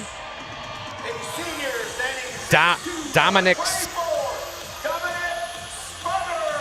Spommer, he's 6'2", he's a senior. He wears number 24. And rounding it out, Pat, one of the best players in North Dakota, 6'6", a senior, Kai Thomas. Kai wears number 30. Yeah, Kai Thomas, if you paid a price of admission, this guy right here is worth every penny. He plays the right way, inside, outside, lights out shooter, a great leader for this team. He's fun to watch. Over under 2 dunks for Kai. I'll bet you Diet Coke. Oh, man. We'll take a Mountain Dew bet on it. I'll take the over. Okay, sounds good. We are set for tip-off. Thank you for joining us here on Game Day Media. I'm Dallas Hanson, joined with Pat Alberts. This is going to be a good one. Make sure you hit that subscribe button if you're watching on Facebook. Give us a like. And here we go. Trinity Christian right away getting the tip, and they're going to go up with a layup, and it'll be good. It's going to be Dominic Spommer. He's going to score the first basket as Trinity Christian putting on the press here early. Tigers struggling a little bit. Yeah, and this is exactly what Trinity wants to do. They want to speed this Trenton team up, try to get him to turn it over a couple quick times. Overy with the shot, no good. Rebound Crusaders. Thomas now, pump fake, going to go in for the layup, goes up, no good. Rebound goes to the Tigers. It's going to be Riley Reddish bringing it up here for the Tigers. And you'll see Trenton here try to get it to the middle of the floor, but again, those jump passes there, they're not going to work. So what is that, a 1-2-2 press? A little bit of 1-2-2 again. You're trying to push sideline. You really want to get the trap set right at about half court. That makes life a lot easier on the back end, guys. Vincent Wama taking it out right in front of the Crusaders bench. He gets it in. It'll be Jalen Chapman. Chapman quickly over to Reddish. Reddish on the other side to the wing to Olsen. Olsen now back over to Wana. Wana back to Chapman. Chapman puts up a tray. No good. Rebound goes to Crusaders. And Nibel, he's a fantastic player as well. Very athletic. He's going to go the other way. Crusaders taking their time on offense now. Yeah, this is a little more patient than I think I've seen them, but they almost look like methodical here, like that's the game plan. They want to spread them out. They found this mismatch with Nibble, so obviously it's working well right now. Nibble scores, finds his way in the scoring column. Tigers now the other way. Trying to fight through this is going to be Vincent Wana, and good. Vincent Wana finding his way into the paint. And that's one of the bad things about this 1-2-2 press, and you almost got to take some of those baskets as they come. You're going to probably give up a few. But the free throw, or excuse me, the steals going the other way are what going to make up for it. Noah Crane puts up a tray, no good. Rebound goes to the Tigers. Back the other way, it's going to be Vincent Wana. Vincent Wana trying to dissect this defense for the Crusaders. They kick it to the corner. It's going to be Tristan Olsen. Olsen down low to Wana. Wana's blocked. It's going to be Nibel quickly the other way. And that you'll see that length from Trinity Christian. They've got a couple really tall, long, athletic kids, and that is really what probably is going to extend them to be able to keep running this press, is that length underneath the basket. Jalen Chapman picks up the foul, his first personal basketball game, first team foul. 6:04 left here in the first quarter. Trinity Christian up 4-2 against the Trenton Tigers. Crusaders get it in. They're going to look to work the basketball here a little bit. Back to Nibel. Nibel pulls an NBA range three. Good! And right there, that was about maybe 1 to 2 passes too many for my liking. And here another turnover. Nibel now quickly with the steal. He's going to pull up for another tray. No good. Rebound. Crusaders keep it alive. They try to find Nibel again, but it's going to be Cale Nix. Nix now back over to Dominic Spommer. Spommer kicks back out to Nix. He finds James Richard. Richard deals. He's going to find a layup. Goes up, no good. Nibel tips it, but he tips it to a Tiger. Tiger's the other way. Chapman now. And if you're Trenton here, when they get a rebound like this, before that press can get set up, this is exactly what you do. You got to convert a couple on the other end, but that's exactly what you want to do before that press can get set up. Crusaders quickly up to Nibel. We're going to have a foul on the floor. Foul will be called against the Tigers. Our officials tonight, Monty Lund, Jeremy Melhoff. Do you know who's on the baseline yes, there, that is Mr. Lance McKeef. Lance McKeef. Oh, yeah, I should have known Lance. He's been more of a Minot area guy, yep. But he's here. He does a pretty nice job for us. Yeah, and this is something Trinity Christian now. You'll see they've got a couple of their guys set back here. They're going to be the back end of this press. Trenton's just got to really work on getting the ball to the middle of the floor. A lot easier said than done, but that's going to be key. Again, take your time. You got 10 seconds. Nibel goes 0 for 2 from the charity stripe. Rebound goes to the Tigers, but it's picked off quickly. My goodness, nice play. Richards with the steal. And we're going to have a timeout, full timeout here on the floor. We'll take one as well. You're listening to Division B Boys Basketball on Game Day Media.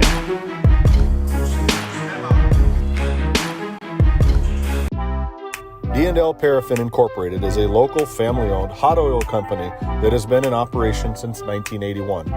We work hard to develop good business relationships with the oilfield companies in the Tioga area. While offering services north of Lake Sakakawea, we focus on integrity, hard work, and safety. For all hot oil services, call dispatch at 701-641-3065 or 701-641-6310. And for hiring information, be sure to follow us on Facebook at DL Paraffin.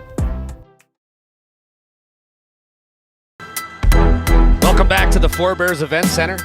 You're watching boys basketball here in Game Day Media. I'm Dallas Hansen, joined with Pat Alberts, providing some color tonight. It's going to be the Crusaders under their own basket.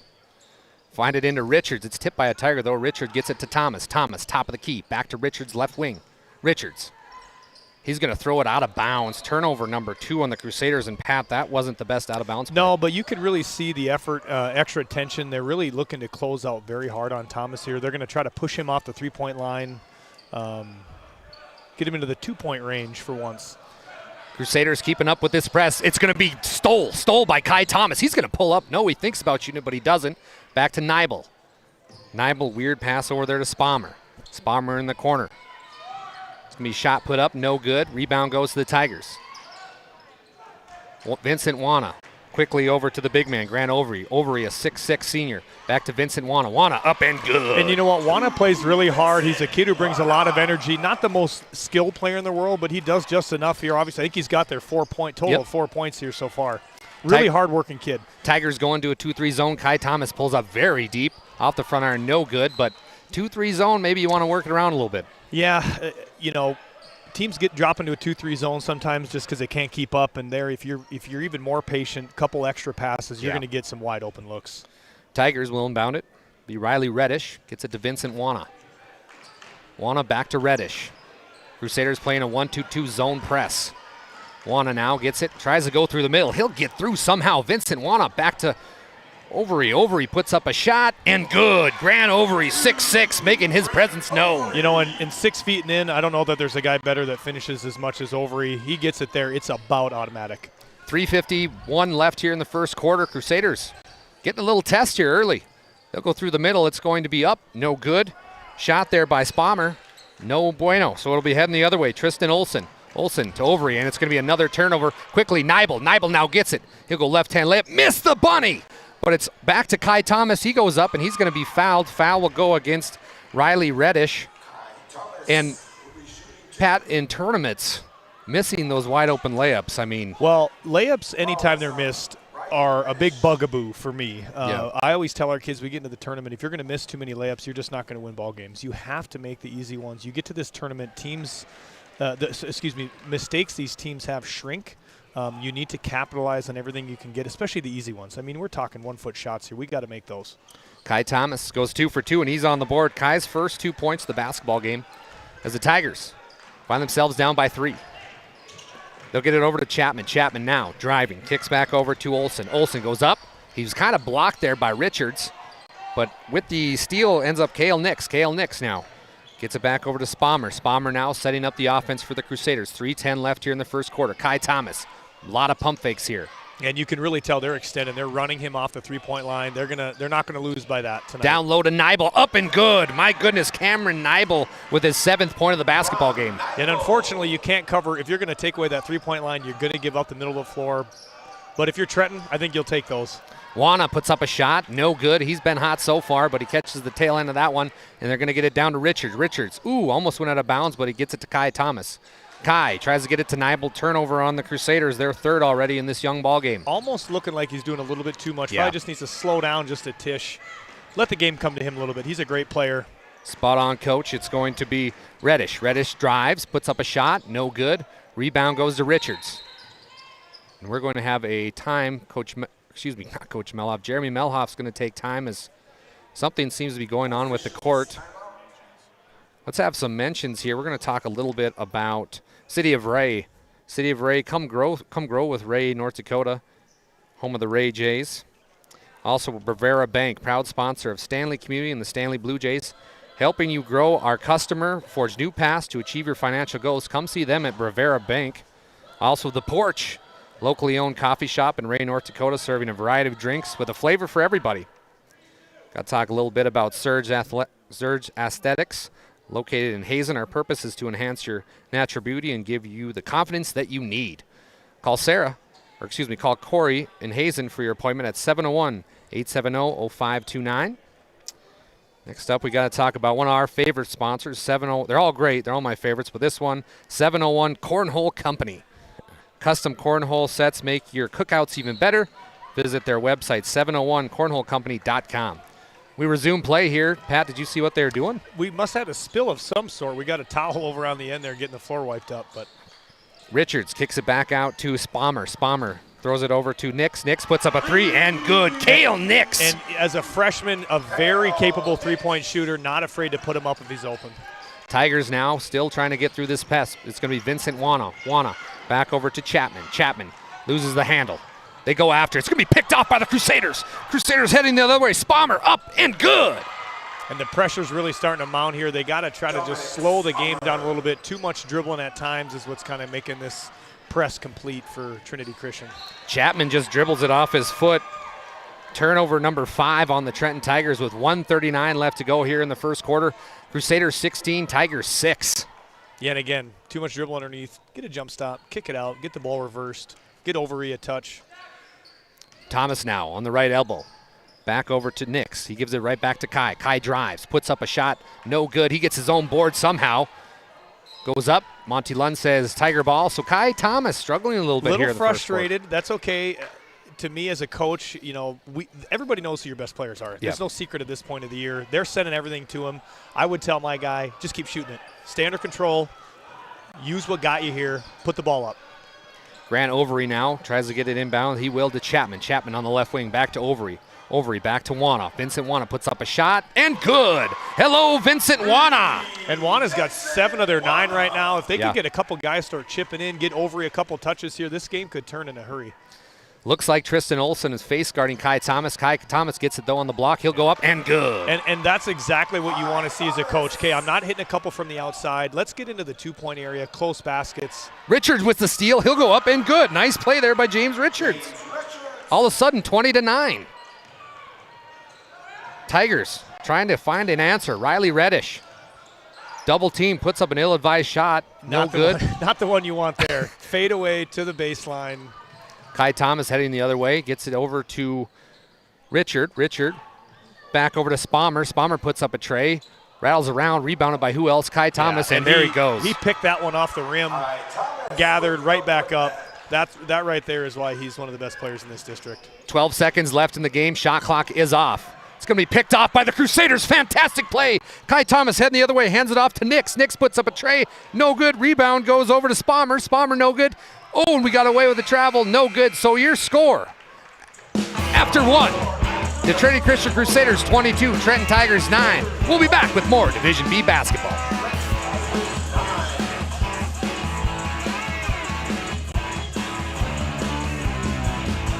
This Game Day Media broadcast is brought to you by Othione Boutique. Shop in person in downtown Tioga or visit their website at shopothione.com. Nessa Consulting, located in Tioga, North Dakota. Visit nessaconsulting.com. Frames by Ryan James, located in Crosby, North Dakota. Follow them on Facebook and Instagram at Frames by Ryan James.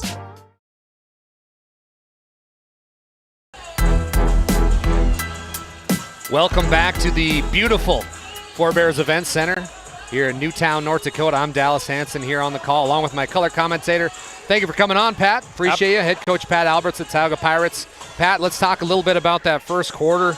It was kind of close, and then Crusaders just took off. Well, the athleticism showed up there about the last 2 minutes. So when they're going to press like that, if Trenton's not going to take care of the ball, there's going to be some quick transition buckets coming through. So if I'm Trenton, we need to slow down like we teach our young kids. Get some jump stops, pivot, kick it.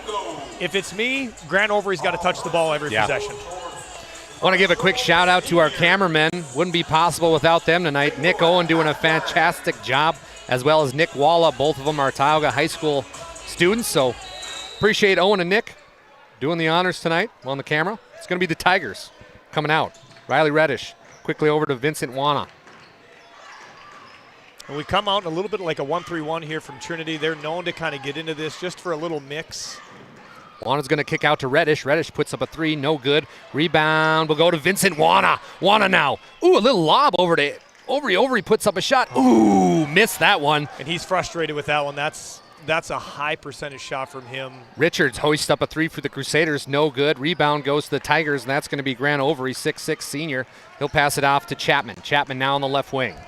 He's going to be doubled. They're going to throw it back over to Reddish. Reddish back to Chapman. Chapman puts up a tray. No good. Rebound goes to James Richards. And just like you talked about, Pat, settle in here a little bit. Yeah, again, Overy didn't get a touch there.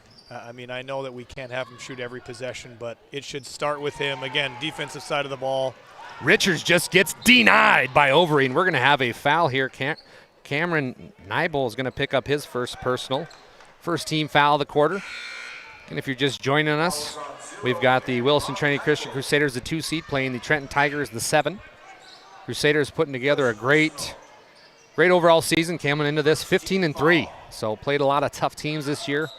It's a team that Coach Broughton says he loves to coach. Yeah, and I don't blame them. These guys play hard. They're an offensive juggernaut at times, getting in the 80s a ton. Wana goes up, and good. Vincent Wana. Again, 7 of the 11 for him, if we could get, I'm telling you, Trent could get someone else going on the other side of the floor. Spalmer now quickly block party. Block. Everybody's invited. Grant Overy, second block, back-to-back possessions. Yeah, he's kind of settling in underneath there. He's a tough guy to get the ball over. Kai Thomas now gets it back to Nibel. Back over to Richards on the right wing. Beautiful Little play. flex cut there. Beautiful flex cut there by Cameron Nibel. That was a good set. 9th point of the ball game for Nibel. Heading back the other way, it's going to be Max Slater. Slater gets it back to Overy. Overy trying to figure something out. He'll shoot a shot, and it'll almost go in. Nice rebound there by Nibel. Beautiful play. Yeah, he's an athletic kid. He works hard. Kind of a grinder. You know, he's not probably the biggest three-point threat like these other guys are, but he's definitely a key cog for these guys when it comes to the win-loss record. Corey Kendall just checking into the basketball game, picks up his first foul. Corey's a 5'9" sophomore. He wears number 14.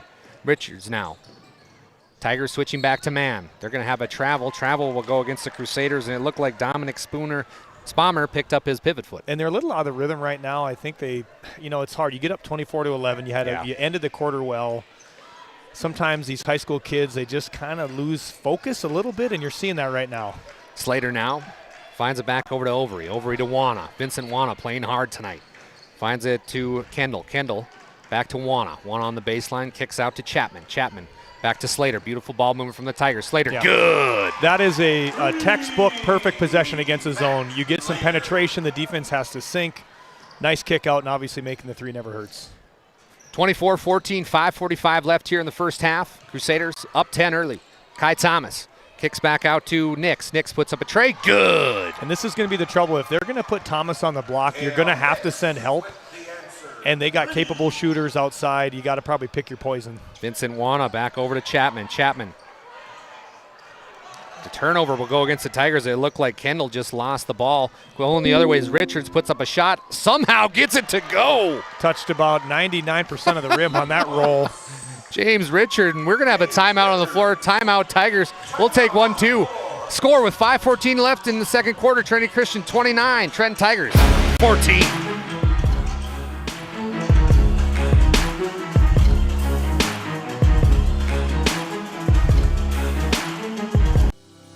Voted a top 20 critical access hospital in quality, our Level 5 Trauma Center is ready to handle all your emergency needs with our acute stroke ready certification and full lab and radiology departments. Our physical, occupational, and speech therapy providers are available for all your rehab care, and our family practice clinic provides a variety of care including well child and child immunizations. Psychiatric care is available by telehealth, and mental health is available in person. To schedule an appointment, call us at 701-628-2505. or find us on our website at stanleyhealth.org. Montreal County Medical Center, here to help you throughout a lifetime.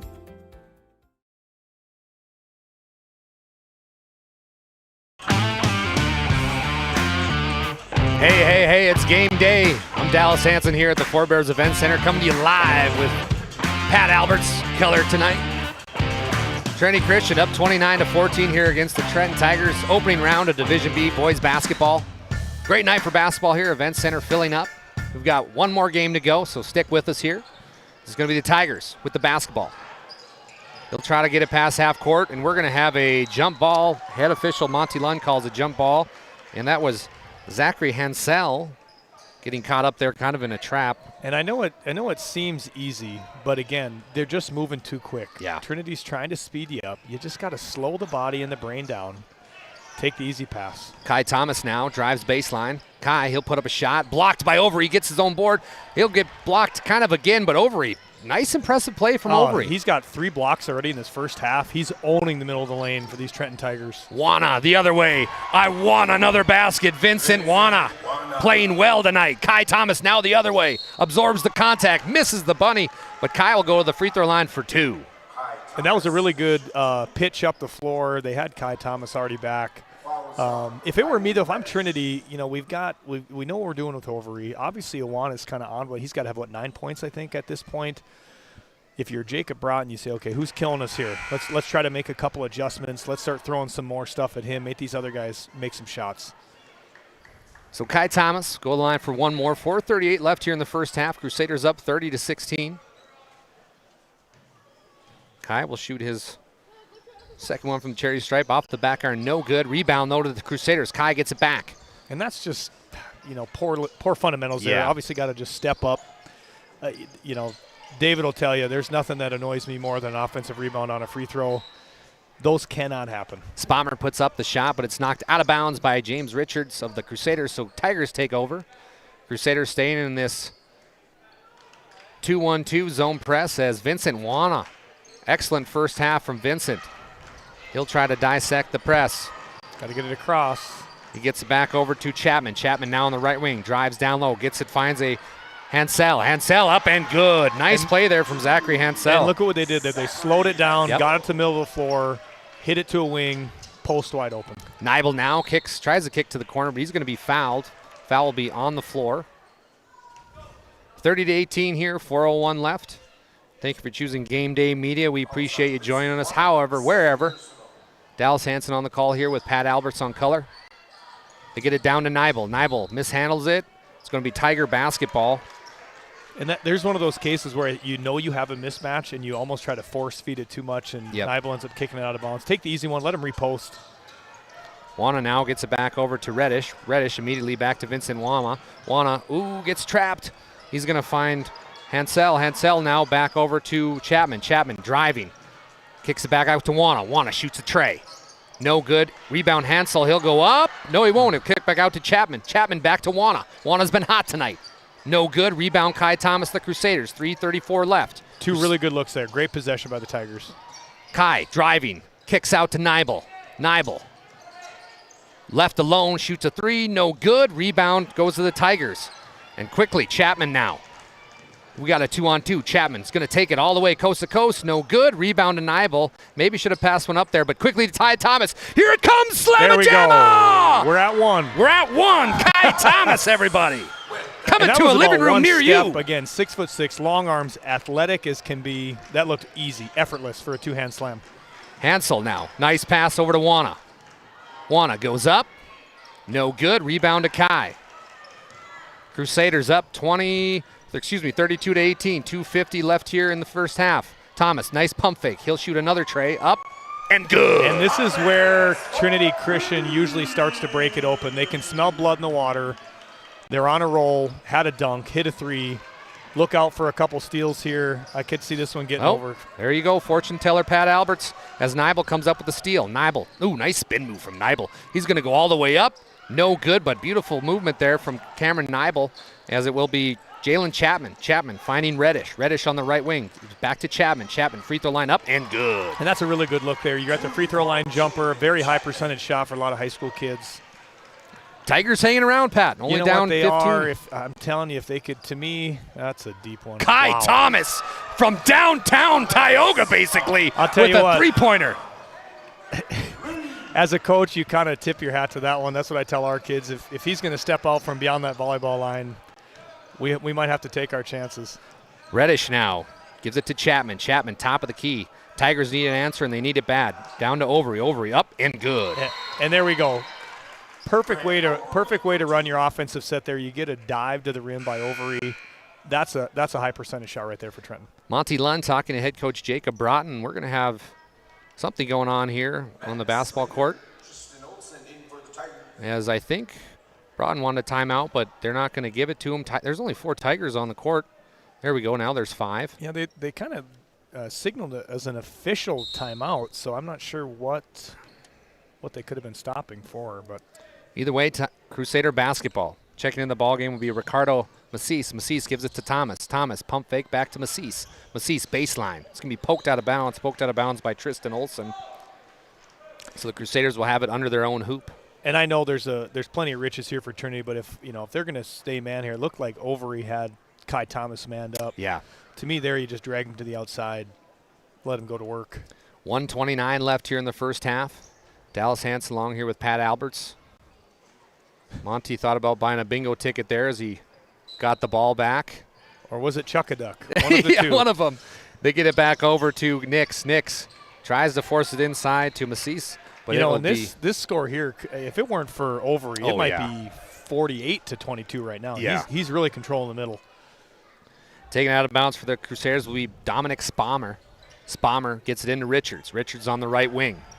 Looking for Kai Thomas. Kai Thomas threw out the Randy Moss, hey, I'm always open. They threw it to him behind the back. Vincent Wana really playing good man-to-man defense. Yeah, he's had a great half. Richards now deals, finds Kai. Kai, pump fake. And they are pushing him again. Awana just not letting him get it. Spommer as the shot clock rang. No good. Rebound goes to the Tigers. Vincent Wana. Great first half for Vincent. Finds Overy. Overy. He's going to be fouled. Foul will go against Cale Nix. Cale's first foul of the basketball game. Just under a minute here in the first half. Crusaders 38, Tigers 22. It's going to be Vincent Wana taking it out of bounds. He's going to find Chapman wide open. Chapman back to Wana. Wana from the corner puts up a tray. No good.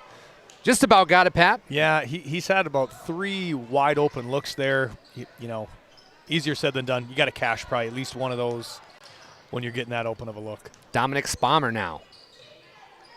38 seconds left in the first half. Shot clock's at 20. A little bit of a difference here. Spommer down to Kai. Kai Thomas. I wouldn't get rid of the ball if I'm here now. No.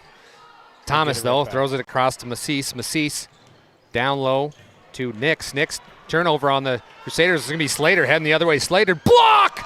Block is going to be going against Dominic Spommer. Spommer says no can do against Slater. Peer effort play, which is nice to see by Trinity. You know, getting up by this much, sometimes you can get a little probably lazy, a little lax on the defensive side. That effort shows me they're still locked in. Shot clock off for the Tigers.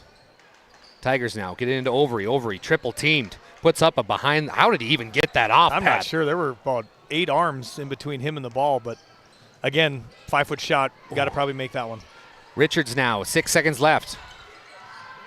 Back over to Nix. Cale Nix in the corner. He's going to step out of bounds. Oh, he hit the shot, but his foot was out of bounds. So turnover on the Tigers, and there's only less than a second left here, so just inbound it, and then we'll go to half. We won't even be able to get a shot up here. 0.1 looks like.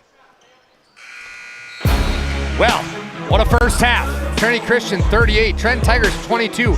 Don't go anywhere. We're going to have our halftime show here. It's Pat Alberts and Dallas Hansen to bring you Division B basketball on the great and powerful Game Day Media.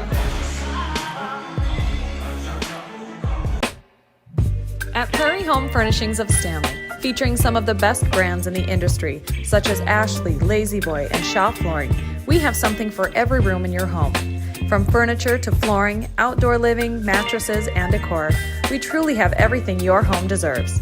Shop our everyday low prices locally in store Monday through Friday, 9 to 5:30, and Saturdays from 9 to 4, or shop online anytime at shopphf.com. For all things home, be sure to also follow us on Facebook.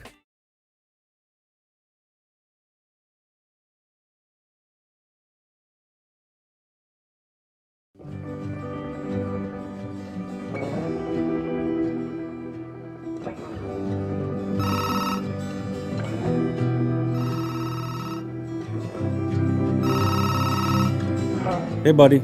Hi, Dad. Can you hang out with Grandpa for a bit? I'm down in the barn. Sounds good. Okay, I'll be up there in a bit. RTC Networks capture cameras. Keep an eye on what you care about.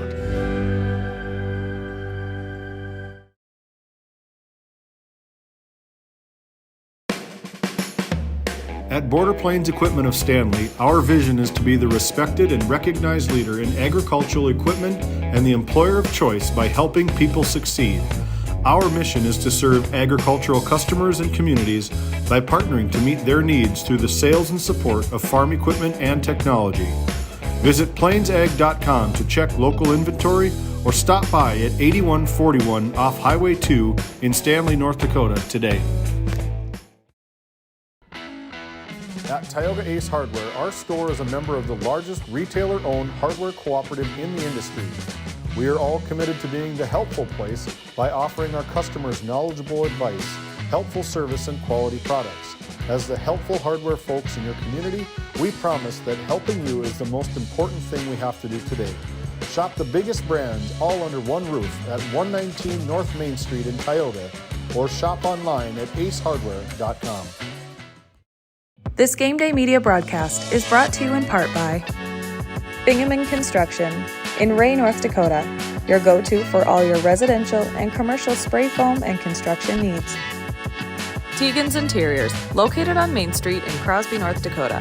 Follow them on Facebook or find them online at tegansinteriors.com. Tioga Drug and Soda Shop, located at 106 North Main Street in Tioga. Visit tiogadrug.com.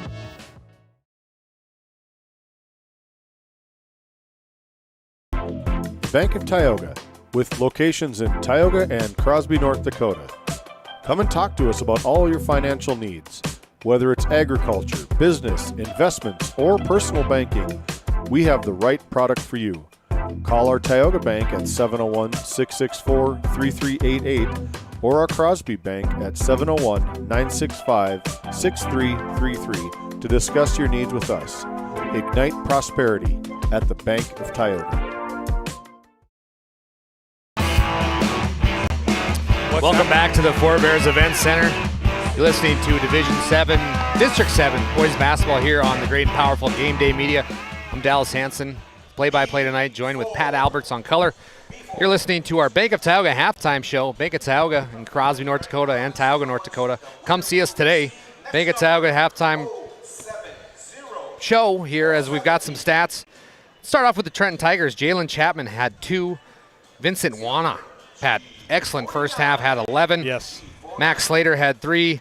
Zachary Hensel had 2. And Grant Overy had 4 for their halftime score to be 22. Looking at the Crusaders side of the scoring, Cameron Nibel had 9. Cale Nix had 6. James Richard had 4. Dominic Spawner had 4. And Kai Thomas, 14 for their halftime score to be 38.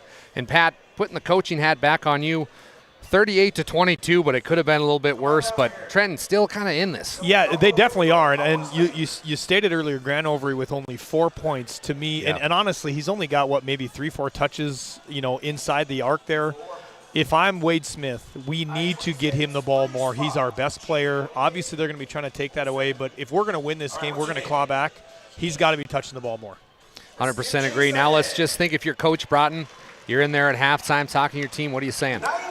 I would say the pressure has been good, but we've been giving up a few too many easy ones. Our offense has been there. Kai Thomas, again, a kid like that, a couple, back buckets by Nibel. We have to continue to play with that type of effort. Do not let this team get any type of momentum to come back. A team that you need to put away, you got to put away here in this third quarter. Let's have fun in the fourth. We can get some subs in, rest ourselves for Monday. That's spot on, Pat. Good comments there from the Bank of Tioga halftime show. We're going to come back here in a little bit, talk about our last Brad Johnson Insurance Player of the Game, and we will see you here in about 1 minute.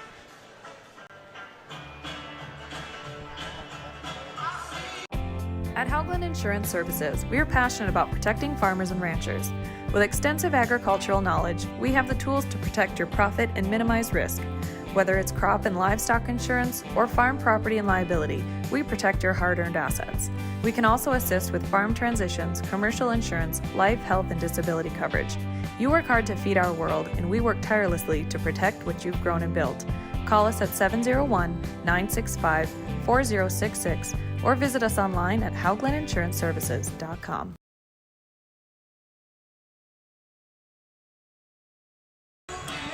Welcome back to the Newtown Event Center. Let's talk a little bit about our game before this. It was the Alexander Comets playing the partial North Shore Plaza Braves.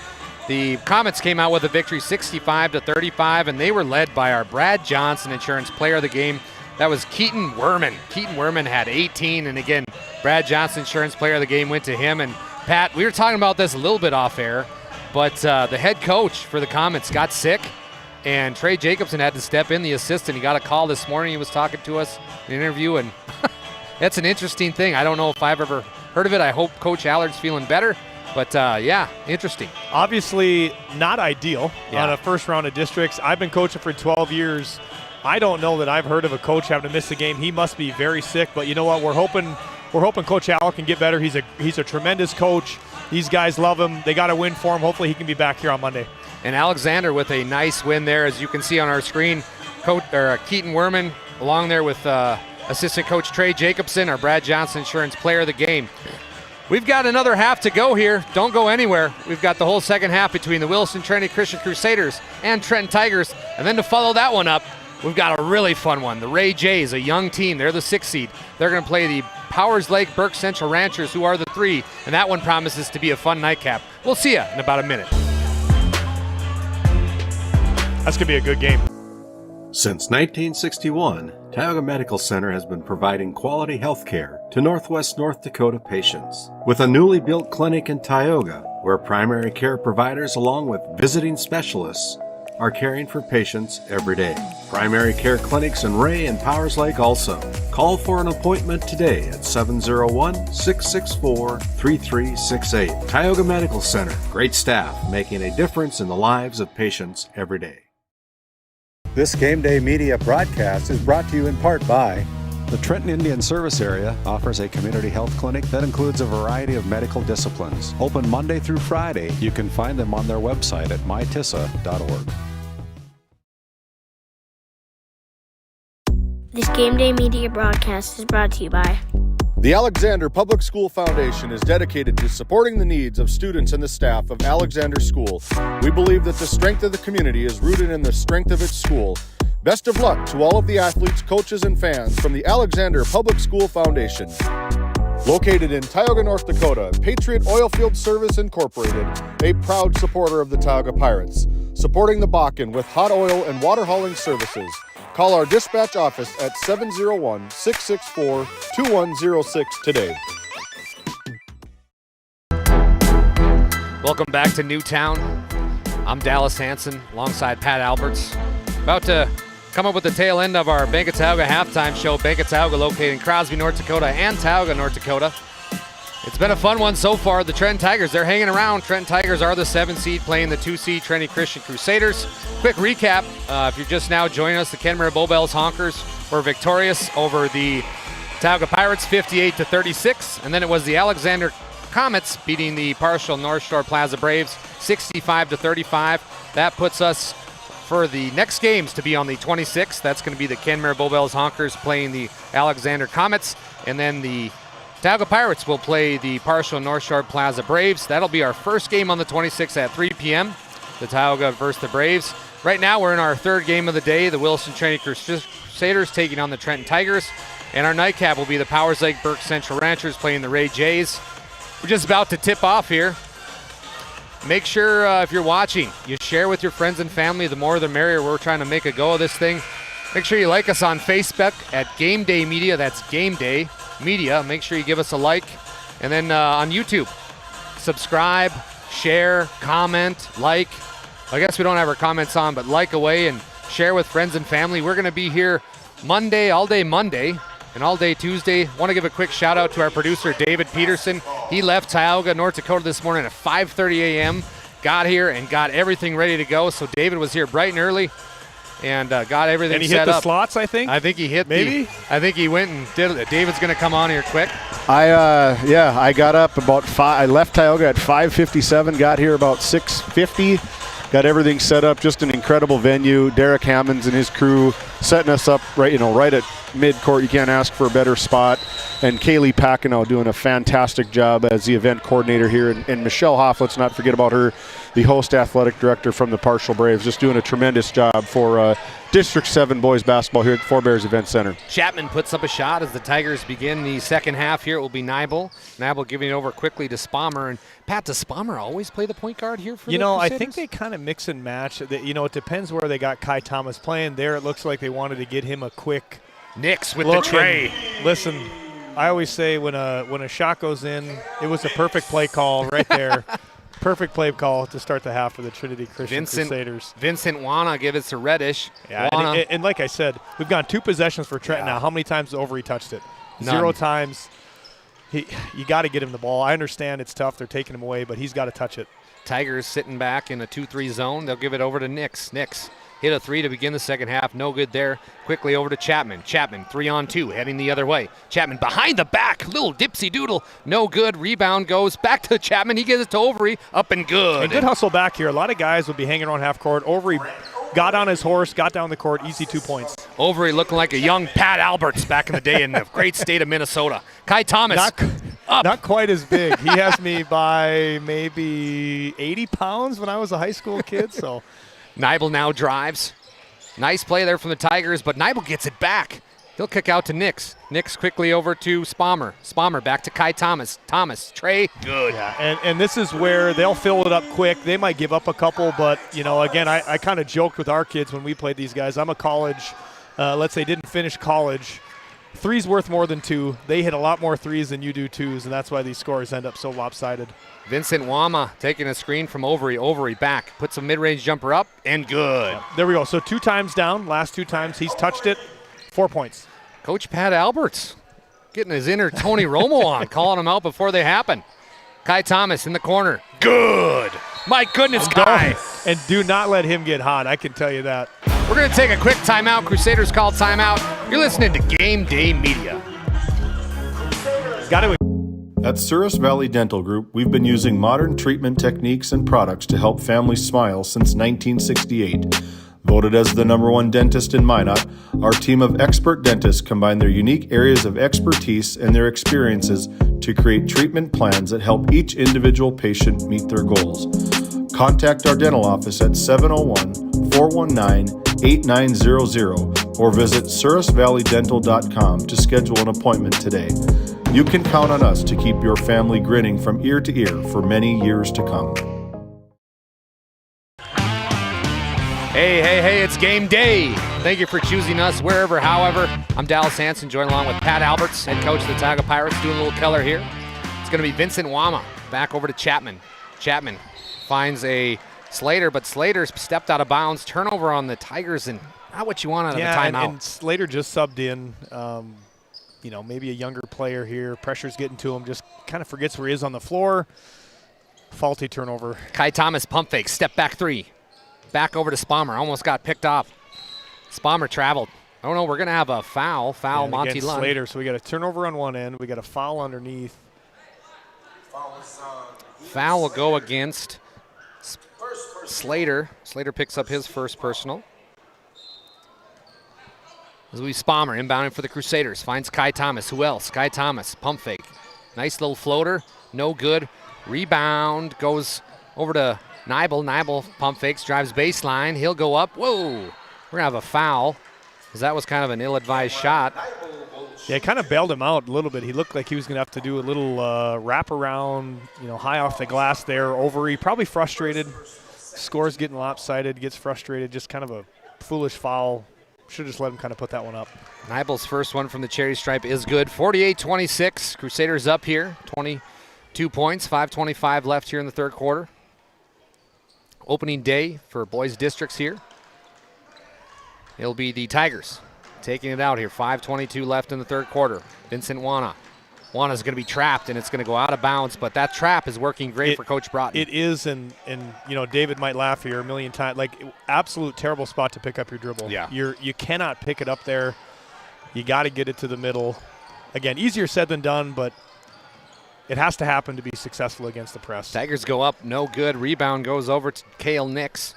Cale Nix having a nice game, a freshman, 6'2". Gets it back to Thomas, the leader of this Crusader team. He throws it away, though. And he knows that one. He doesn't make too many mistakes. That was one of the few he'll make, and, yeah, he knows it. He had a guy wide open. Kai Thomas using his pump fake quite a bit, just about every possession, Pat.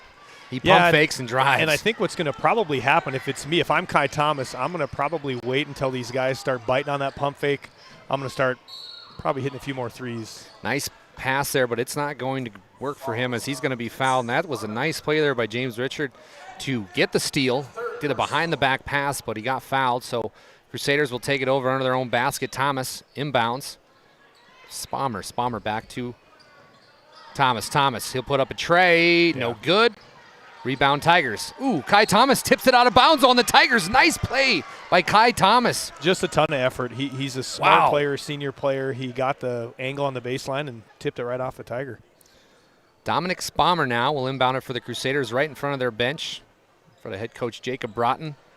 Broughton leading this Tiger teams into districts. Spalmer now drives, kicks back over. Nibel back over to Nix. Nix puts up a tray, no good. Rebound will go to Nibel, and the Tigers had a chance, but it's going to be turnover. But Pat, I mean, two guys looking at the basketball for the boys in blue, and they just couldn't come up with it. And this is where, if I'm Wade Smith, I maybe, looks like they haven't taken a timeout yet. It maybe be a good time to talk and say, listen, guys, the game's not over. Yeah. Effort has to stay at a high level. That was a bad one right there. Wana tries to go behind his back, but he stepped out of bounds. Another turnover on the Tigers, and they are down 49-26, 4:21 left here in the third quarter. And again, too much dribbling, right? Come to the corner, just simple play. Get it reverse back to the middle and attack. Spommer now. Tigers in a 2-3 zone. Gets it to Thomas on the right elbow. Thomas pump fakes again, and he'll get it out to Nix. Nix puts up the tray, no good. Rebound goes down to Kai. Kai goes up, and he's going to be fouled. Shoots a left hand. The foul will go against Grant Overy. And like you said, we talked about the pump fakes about, a minute ago. Great use of one right there. Very smart player. And I know he shoots a high percentage from three. This is about automatic here from the free throw line for him.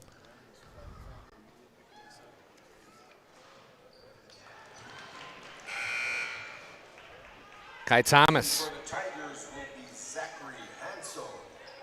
Kai Thomas hits the first one from the charity stripe. That's his 21st point of the basketball game. It's almost a quiet 21, Pat. Yeah, he's been really efficient, which he is usually. You get 4 a quarter, 6 a quarter. You don't have to be flashy to get to 25. We've got a rugby scrum on the basketball court for the football. For the basketball, this is going to be a jump ball called here by the officials. Crusader basketball. Possession arrow shows to the Crusaders. So it will be Dominic Spommer. Spommer having a nice game, 6'2 senior. Inbounds to Kai. Kai back over to Nibel. They get it over to Richards on the right wing. Back down to Nibel on the elbow. Nibel's almost stripped. Gets it back to Kai. Kai on the baseline. Throws it all the way over to Spommer. Spommer puts up the tray. No good. Rebound, Kai Thomas. And he's, oh my goodness. No call there, but he goes up again. Foul, and no. Yeah, he should have had one before that. That was definitely a foul. He got over. And again, I think Overy's just getting frustrated here. These offensive rebounds can really do that to a big man. But again, let's talk about the play before. I know Spalmer missed the three, but just Kai Thomas's height, being able to see over all of that, be able to flip it over, a full-length pass to the floor, wide open three. Kai Thomas hits his first one. Want to give a quick shout-out to Flake Family Media, KTGO, located at 1090 AM and 92.7 FM, your source for conservative talk show radio. Download the KTGO mobile app. They're picking up our broadcast here, so if you're not able to watch on YouTube, go ahead and dial in your radio at 1090. KTGO does a fantastic job. We're going to have a foul on the floor. And again, I talked about it the first half. Yeah. There is nothing that annoys a coach more, giving that up right You're starting there. to twitch over here, Pat. You're getting upset. You have them outnumbered. The box outs, if they're made correctly, there should be zero chance of getting an offensive rebound. Nibel doesn't connect. Foul count is 6-0. But that's not saying much, as the Tigers haven't had the ball much here in the third quarter. I was just about to say that. Have we been across half court more than Maybe 3 times? No, I don't think so. I feel like it's been, it's like when you're watching a football game and the team can't get it past the 50. This is what we're looking at here. Nibel goes 0 for 2 from the free throw line. But the Tigers, we're going to have a foul here. First foul on the Crusaders of the quarter.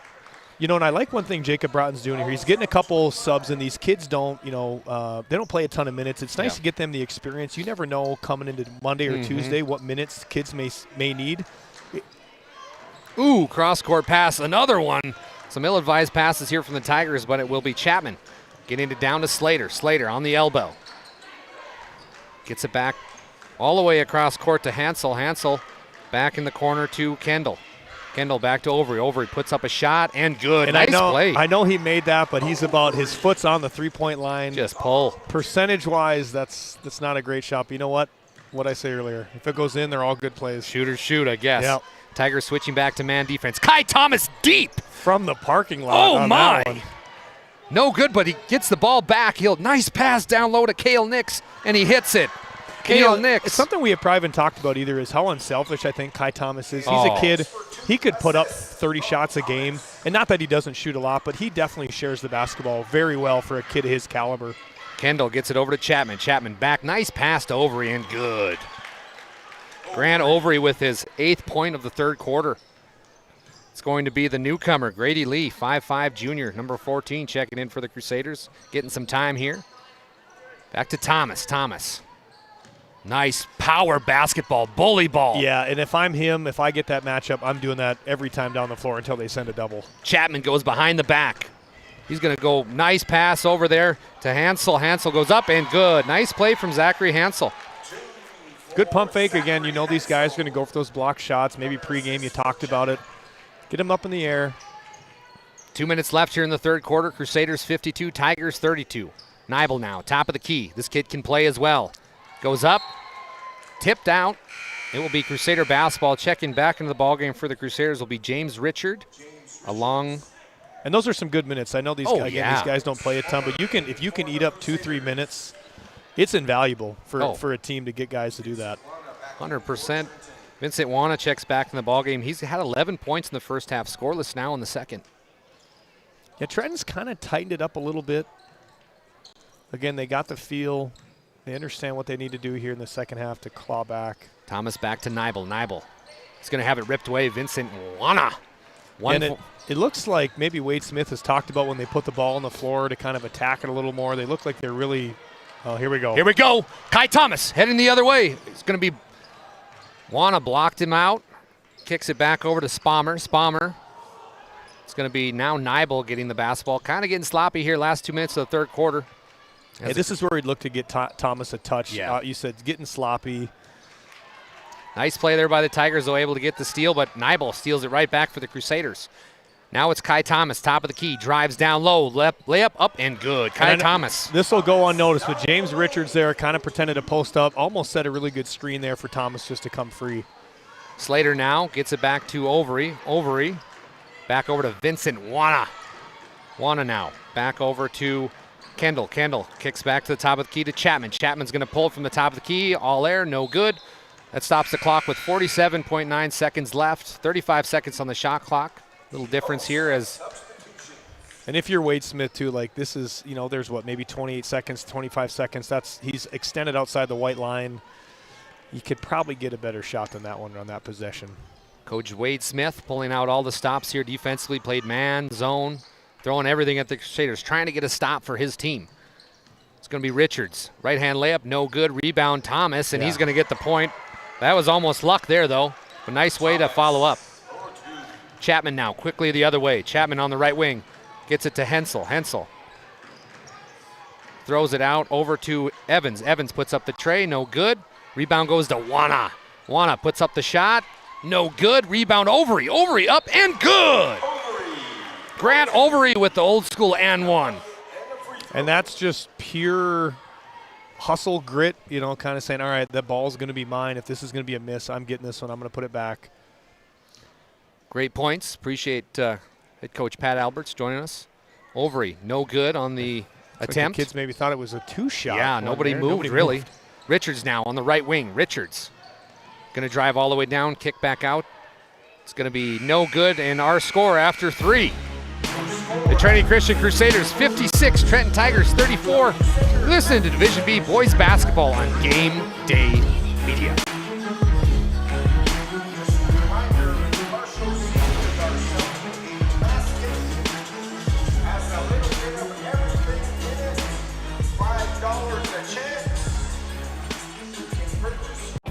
At Haugland Insurance Services, we are passionate about protecting farmers and ranchers.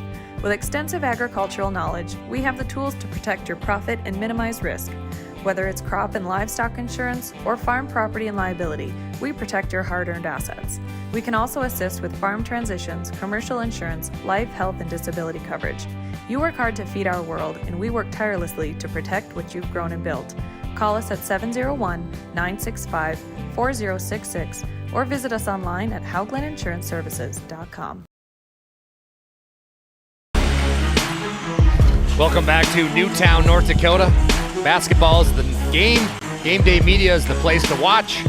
And I'm Dallas Hanson, joined along with the one, the only head coach, Pat Alberts of Tioga. Pat, it's been interesting so far, but we're going to do a quick plug here for David here is looking, but Dallas Hanson here we're going to do is talk a little swim lessons here. Swim Lessons, the podcast. It's my podcast. It's available on every platform, YouTube, Spotify, Apple. We interview different people from all walks of life. We've got a fun one coming up this week. Dean Winchesky, the head coach of Minot High. Talked to Coach That'll Winchesky. be a good one. Yeah, before the WDA. Minot High Magicians are the 1 seed heading into the WDA, so Coach Winchesky nominated for National Coach of the Year as well. Yeah. And you know what, Dallas, I'll say, listen to not everyone, but a few. You do a great job. Oh, thanks, It's Pat. a fun podcast to listen to. Appreciate you, Pat. As Vincent Wana scores his 13th point of the basketball game, but just his first here in the second half. Yeah, and this matchup right here, not probably if I'm Wade Smith, that's probably not how I'd want to draw that one up. But nonetheless, we're going to the line. Either way. Ethan Evans will send Kai Thomas to the line for 2. 7:37 left in the ball game. Crusaders 57, Tigers 36. Kai Thomas having himself quite the ball game. As it will be first shot is good. Kai Thomas 27 tonight already. Second one is good. But Pat, we touched on it a little bit. I know he's got a lot of points, but it's been quiet. Yeah, and I think that's just kind of the player that he is. Yeah. You know, he doesn't look to completely take over most games, but he's very efficient and he shoots a high percentage from the line and the free throw line and the three-point line. And when you do those two things, you don't have to get a lot of shots up to get in the 20s. Nice shot there by Chapman. It's no good. Rebound goes to Richards. Richards quickly the other way. Back over to Spommer. Spommer puts up the tray off the front. No good. Rebound goes to Nibel. Nibel thought about shooting it. Gets it back to Spommer. Spommer, free throw line extended. Gets it down to Kai Thomas.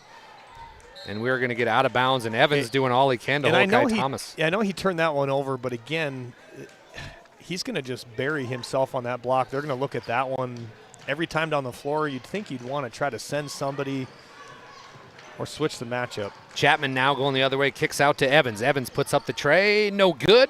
Rebound goes to Crusaders. They're going to go up, and this could be big. Kai Thomas, Dunk City and on the mayor. Kai Thomas. Number 2. Wow. And again, doesn't really need to gather. He's so long, so athletic. He needs to take about one gather step there, and it's effortless. Two-hand slam. Chapman now the other way. He's going to be fouled by a Crusader. Okay, we're in a casino setting. What's the over-under right now? We are at 2. We are at 2. So he needs one more, and he owes me a DC, a Diet Coke. Yes. Come on, Kai. Come on, Kai. One more, buddy. Keep him in there, Coach Broughton. Tigers now under their own basket. Throws it into a host of Crusaders, but somehow, some way, Chapman gets it. He'll throw it back, but it's going to be picked off. We're going to have a jump ball. Actually, we're going to have a timeout on the floor. Coach Broughton of the Crusaders wants time. You're listening to Boys Basketball here on Game Day Media. At Souris Valley Dental Group, we've been using modern treatment techniques and products to help families smile since 1968. Voted as the #1 dentist in Minot, our team of expert dentists combine their unique areas of expertise and their experiences to create treatment plans that help each individual patient meet their goals. Contact our dental office at 701-419-8900 or visit sourisvalleydental.com to schedule an appointment today. You can count on us to keep your family grinning from ear to ear for many years to come.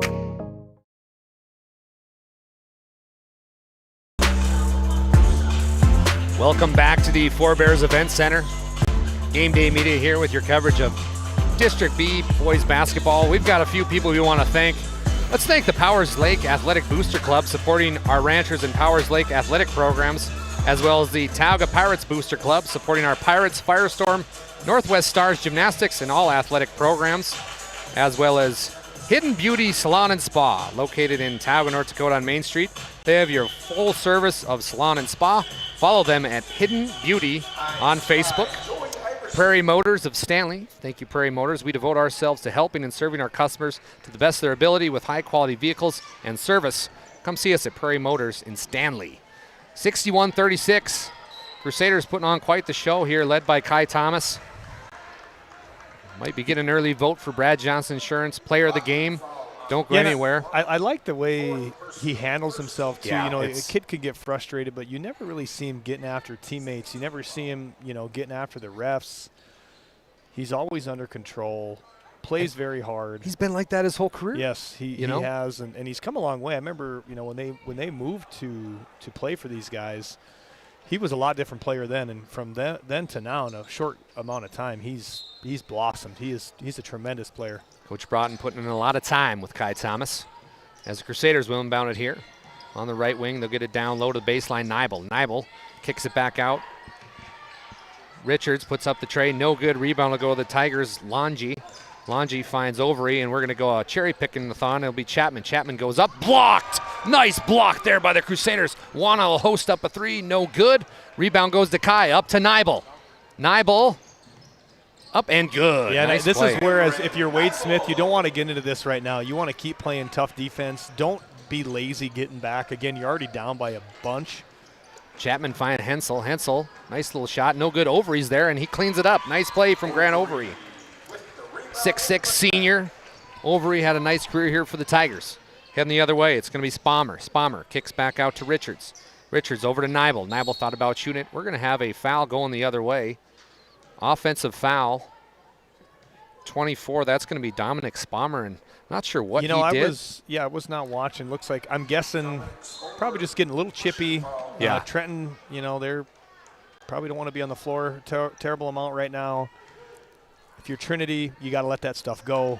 Referee did not even second guess himself once, so it must have been pretty apparent. Wana now heading the other way, 3-on-2. Kicks back out to Hensel. Hensel puts up the tray, and good. Wow, he's coming alive here. Zachary Hensel, the 5'11 junior. 7th point of the basketball game for Hensel. Going the other way now will be Spommer. Spommer on the right wing. Get it back to Richards, top of the key. Swing it over to Grady Lee on the right wing. Down to Kai Thomas on the right block. Thomas goes up. He'll be fouled. So Thomas goes to the line for 2 more. And this is what we've talked about him a lot. But again, the thing that I really enjoy about Kai Thomas's game is he can go inside, he can go outside. He's not afraid of either aspect of the game. And again, when you get him down low, because most of the time you got to stick a guard on him to hang with him on the perimeter. Well, he creates such a tremendous mismatch on the block. And then when you're about a 90% free throw shooter, it's almost like a layup. Zachary Falcon DeLorme checking into the basketball game. 31 points so far for Kai Thomas, the leader of this Crusader team. 32 now. The senior, 6'6". He'll probably be playing somewhere next year. Wonder if he'll stay home. I'd love to see him in a Teton uniform. It'll be Chapman now, heading the other way on the left wing. Tigers down with 4:45 left here in the fourth quarter, 65-41. We're going to have a foul on the court. Foul will go against the Crusaders. Didn't catch a number. I think it was Spolmer again. Spolmer.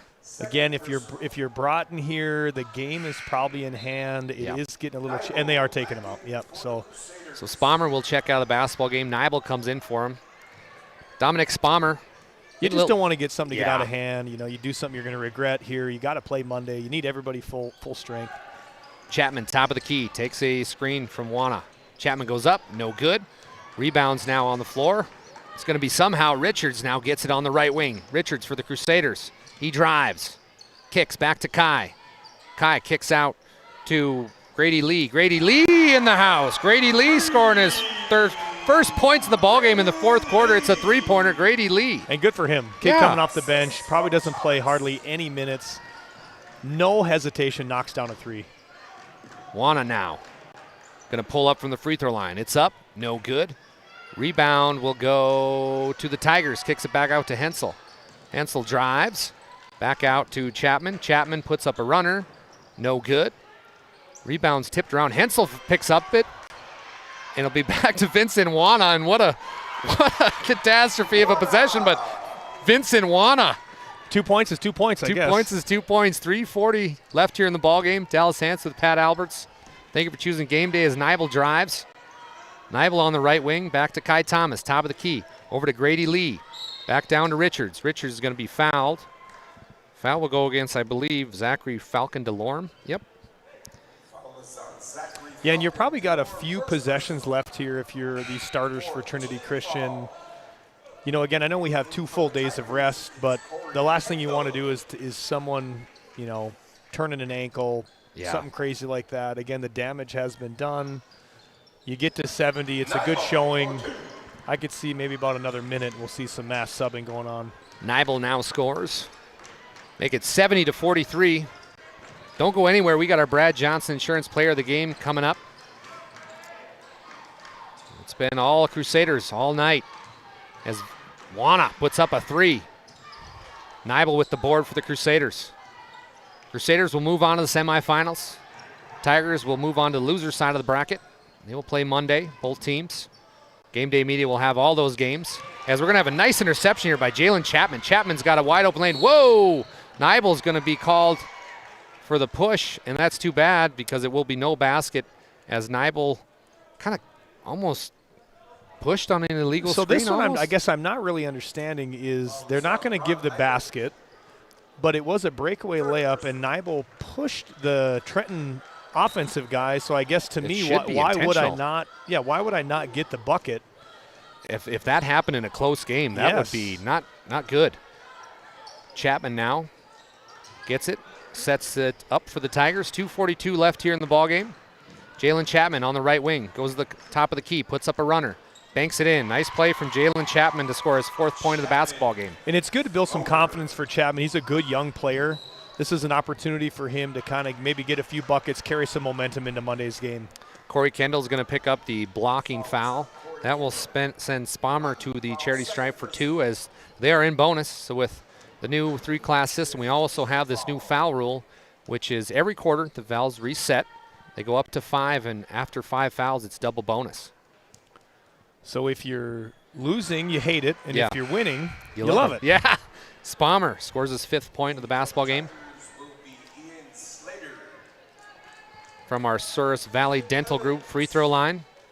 Pat, you've got some family with Souris Valley Dental. You know what? I know a few folks over there. If you guys are looking for one of the best dentists in the state, that's where I'd go. He gets my vote. Voted the #1 dental office in the Minot Daily News to be for real. It ain't just me. You're right. Yeah, we got some data to back that up. Slater now. Fantastic Game Day Media sponsor, yes. for real. Heck of an uncle, too. Slater now drives. Tries to kick out to Evans. Evans will get it. Puts up a jumper. No good. Rebound goes out to Grady Lee. Yeah, if you're Broughton here, this is probably, if it were me, this is my last possession with Spalmer, Richards, Nibel.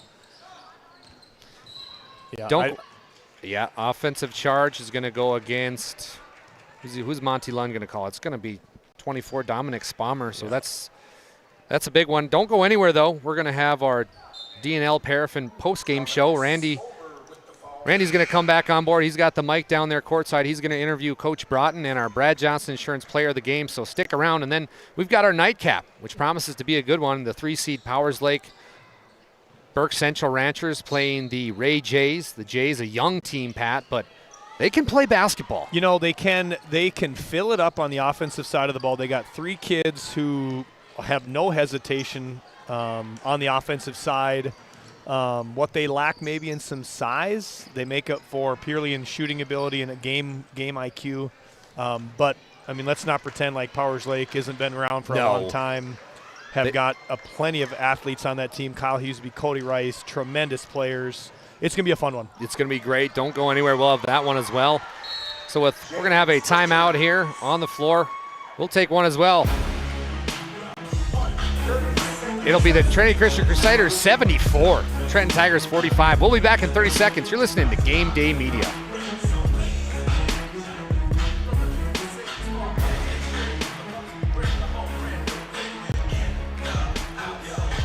Do they still have a bunch of hot dogs over there? Based in Crosby, North Dakota, St. Luke's Medical Center's mission is to provide comprehensive and compassionate health care for individuals and families in cooperation with the area medical community. Our vision is to be recognized as a community leader by delivering quality health care through a team of dedicated professionals in a friendly, compassionate, and growing environment. Recently named one of the top 20 critical access hospitals in the country means our community can count on us to deliver services they need now and in the future. To schedule an appointment, call 701-965-6349. Welcome back to the Forebears Event Center. Game Day Media here as we have an and one basket. Just catching the tail end. It's going to be Elicio Raballero scoring the and one basket. And this is the cool part here. You got a bunch of young kids here who get this experience just to get on this floor, get to go up and down. This is what it's all about for these underclassmen. Ribeiro goes in, can't convert the three-point play. Rebound goes to Evans. We're under a minute here. Third game of the day. Crusaders going to move on to the semifinals. Tigers will find their way to the loser bracket. So that's going to And if you're Jacob Broad here, you like this stuff. The subs here playing with a ton of energy, turning him over, never say quit. Spot on, Pat. Spot on. Grady Lee now getting some time, as we talked about earlier. Grady Lee, kind of a fun story. Came in, just soaks a three. So Grady Lee for the Crusaders getting some time, making the most of it. He'll take the ball out with 34 seconds left, 26 on the shot clock, so a little bit of a difference. Get it down low over to Grinland. That's Gavin Grinland. Crusaders now still trying on offense. It's going to be kicked out to Robillero. Robillero no good. Grinland no good. Slater now to Evans. Evans and the Tigers heading the other way. They get it down low over to Falcon Delorme. Falcon Delorme scores. 10 seconds left here in the ball game. Don't go anywhere. We're going to have our Paraffin post-game show as well as our Brad Johnson Insurance Player of the Game. And the clock's going to run out. Trinity Christian Crusaders 76. Trenton Tigers 50. It's Dallas Hansen and Pat Alberts coming to you live from Newtown, North Dakota.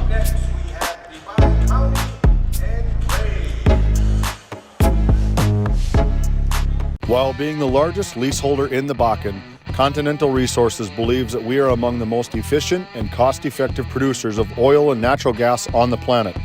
One of the most effective ways of putting action behind our values is by giving to those communities in which we operate.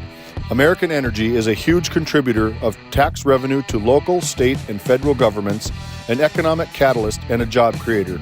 If you want to work in an environment that encourages teamwork and putting your ideas into action, visit CLR.com to start your new career today.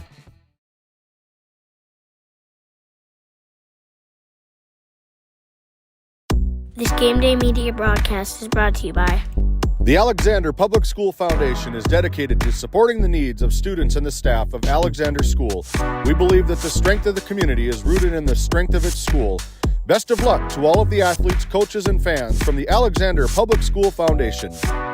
Located in Tioga, North Dakota, Patriot Oilfield Service Incorporated, a proud supporter of the Tioga Pirates, supporting the Bakken with hot oil and water hauling services. Call our dispatch office at 701-664-2106 today.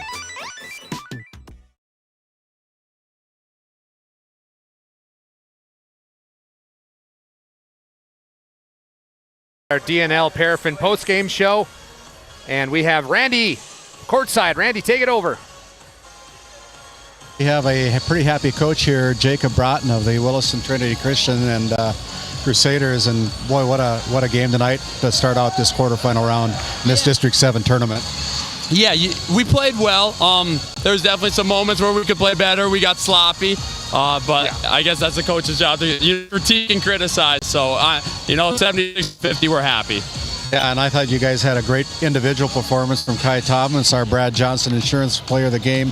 Pretty smooth ball player you got there. Nice to have a player like that on any team, right? Yeah, I mean, I'm biased, but to me, in the state, and when you're 6'6", you can get the shot off as fast as he can. I mean, it's tough, and I'm blessed to have him. Well, thanks. I'm going to let you get back to your team, Jacob. Congratulations on the win as you move on to the winner of our next game between the Ranchers and the Ray Jays. So I'm sure you'll be watching that game. Thank you. As we bring in Kai Thomas. Kai, come on in here. And, hey, what a great performance. I'm kind of small here. Kai, congratulations. You're our Brad Johnson Insurance Player of the Game. And we had you for 32 points and just a great performance. You look like you're very comfortable out on the floor. Yes, sir. I've been they left me open when I was deep, and I've been practicing that shot for so long. I have the confidence to shoot it, and every time I shoot it, I think it's going in. So, well, you were hot tonight, and I saw some raindrops go in tonight, and just had a great game, surrounded by a great bunch of teammates that you can pat on the back to. Overall, a very good team game tonight. Thank you. Yeah, when I drive and then they double team, I got great shooters on my team, great drivers who can score anytime they want. So I just got to dish it and then it'll go to work. Well, best of luck, Kai. Great game tonight as you're our Brad Johnson Insurance Player of the Game. I'll let you get back to your teammates. And before you go, we're going to take a picture. So we'll send it back to Dallas after this quick timeout. Great interviews there, Randy. As always, appreciate you. We're going to run through some stats quick here on our DNL Paraffin post-game show. Let's start off with the loser side of it. The Trenton Tigers came up short tonight. Stats went like this for the Tigers. Jalen Chapman had 4. Vincent Wana had a nice game, 15 points. Brody Kendall had 3 at the end. Max Slater had 3. Zachary Hensel had 7. And Zachary Falcon DeLorme had 2. And Grant Overy poured in 16. Now to the winners side of it, it was the Wilson Trinity Christian Crusaders coming up successful, winning 76-50. Cameron Nibel had only 2. Nice game though from Cameron Nibel had 14. Ribeiro had 2. So Nibel had 14. Cale Nix had 11. James Richard had 4. Grady Lee had 3. Dominic Spommer had 6. And rounding it out was the big man, the senior leader, 32 points for our Brad Johnson Insurance Player of the Game, Kai Thomas. Coach Alberts, give me your closing thoughts on that Crusader Tiger game. Well, it probably went as expected. I mean, when you have a player like Kai Thomas, unless he has an absolute dud, you're going to be in about every game. And tonight couldn't be any more true. He had 32 points, scored inside, scored outside. He's a tough as guard as anybody in this entire tournament. I would even venture to say he might be as tough a guard on either side of this district, District 7 and District 8. They played well, played hard, but I'll tell you what, it's going to be a lot different game. When they come up against these Ranchers or Ray Jays, whoever wins this one, they're going to have to come ready to go because it's a much different caliber looking at these two teams. Well, don't go anywhere. We've got a nice one coming up. It's going to be the 3-seed Powers Lake Burke Central Ranchers playing the 6-seed Ray Jays in our nightcap. Randy Peterson will be on the call as well as myself. So we'll be back here in about 5 minutes. You're listening to Game Day Media.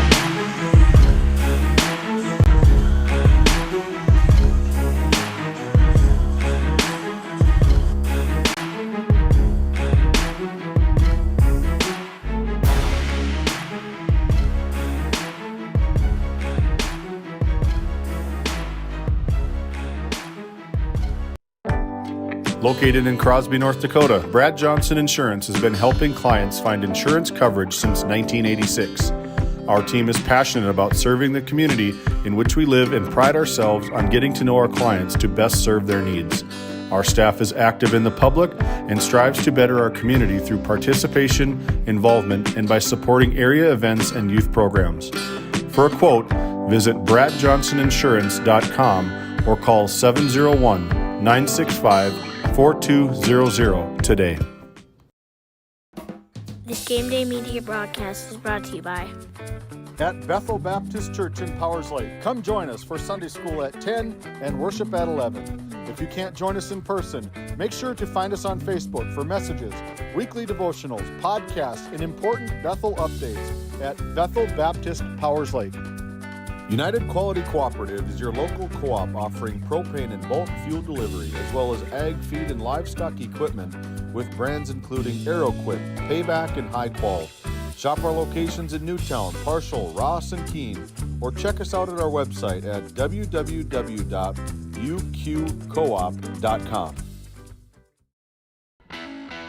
At Tioga Ace Hardware, our store is a member of the largest retailer-owned hardware cooperative in the industry.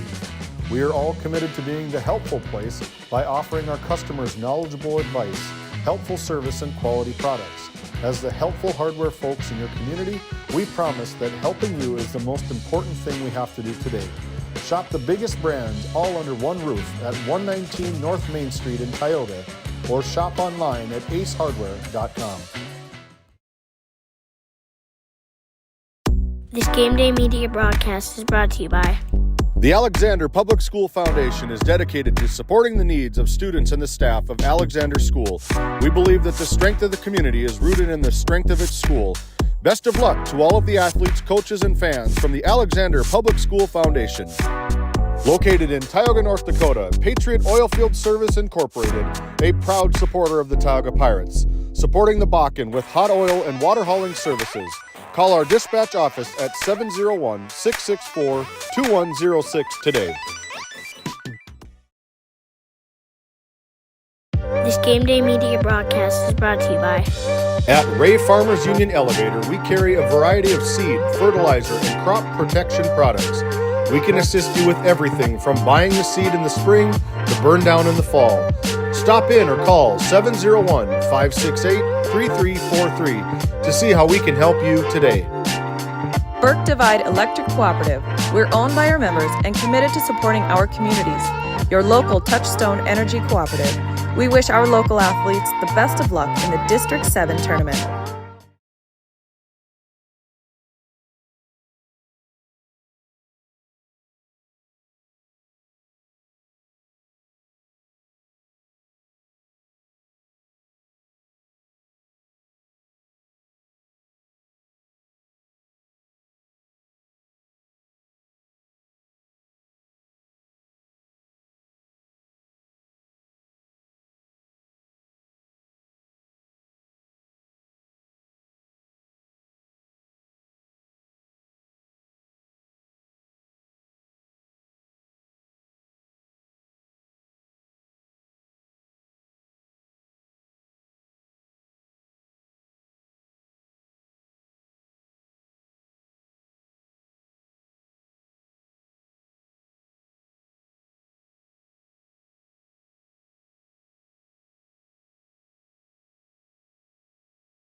Today's District 7 Boys Basketball Tournament coverage is brought to you by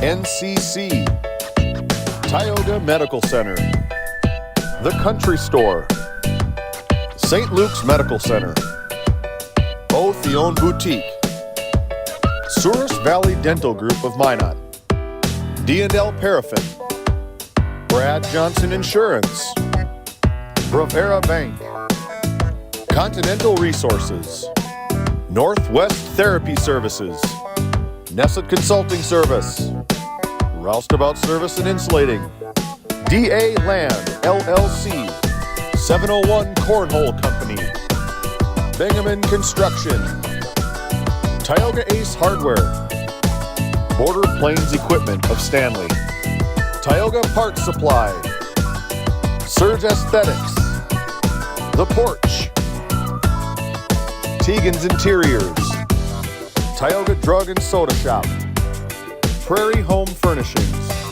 Tech Neck Solutions, Montreal County Health Center, Brandy Larson Insurance Agency, Thrivent, Kyle Hansen, Financial Advisor, Mirex Petroleum Corporation, TNT Measurements Incorporated, MC Property and Maintenance LLC, Tioga Pirates Booster Club, Bethel Baptist Church of Powers Lake, Gustafson Septic Service Incorporated, Border Mobile Grain Cleaning, Powers Lake Athletic Booster Club, RTC Networks, the City of Ray, United Quality Cooperative, Busy Bees Hot Oil Incorporated, Game 1, Patriot Oilfield Service Incorporated, Burke Divide Electric Cooperative, Alexander Public School Foundation, Trenton Indian Service Area, Ray Farmers Union Elevator, Flag Family Media.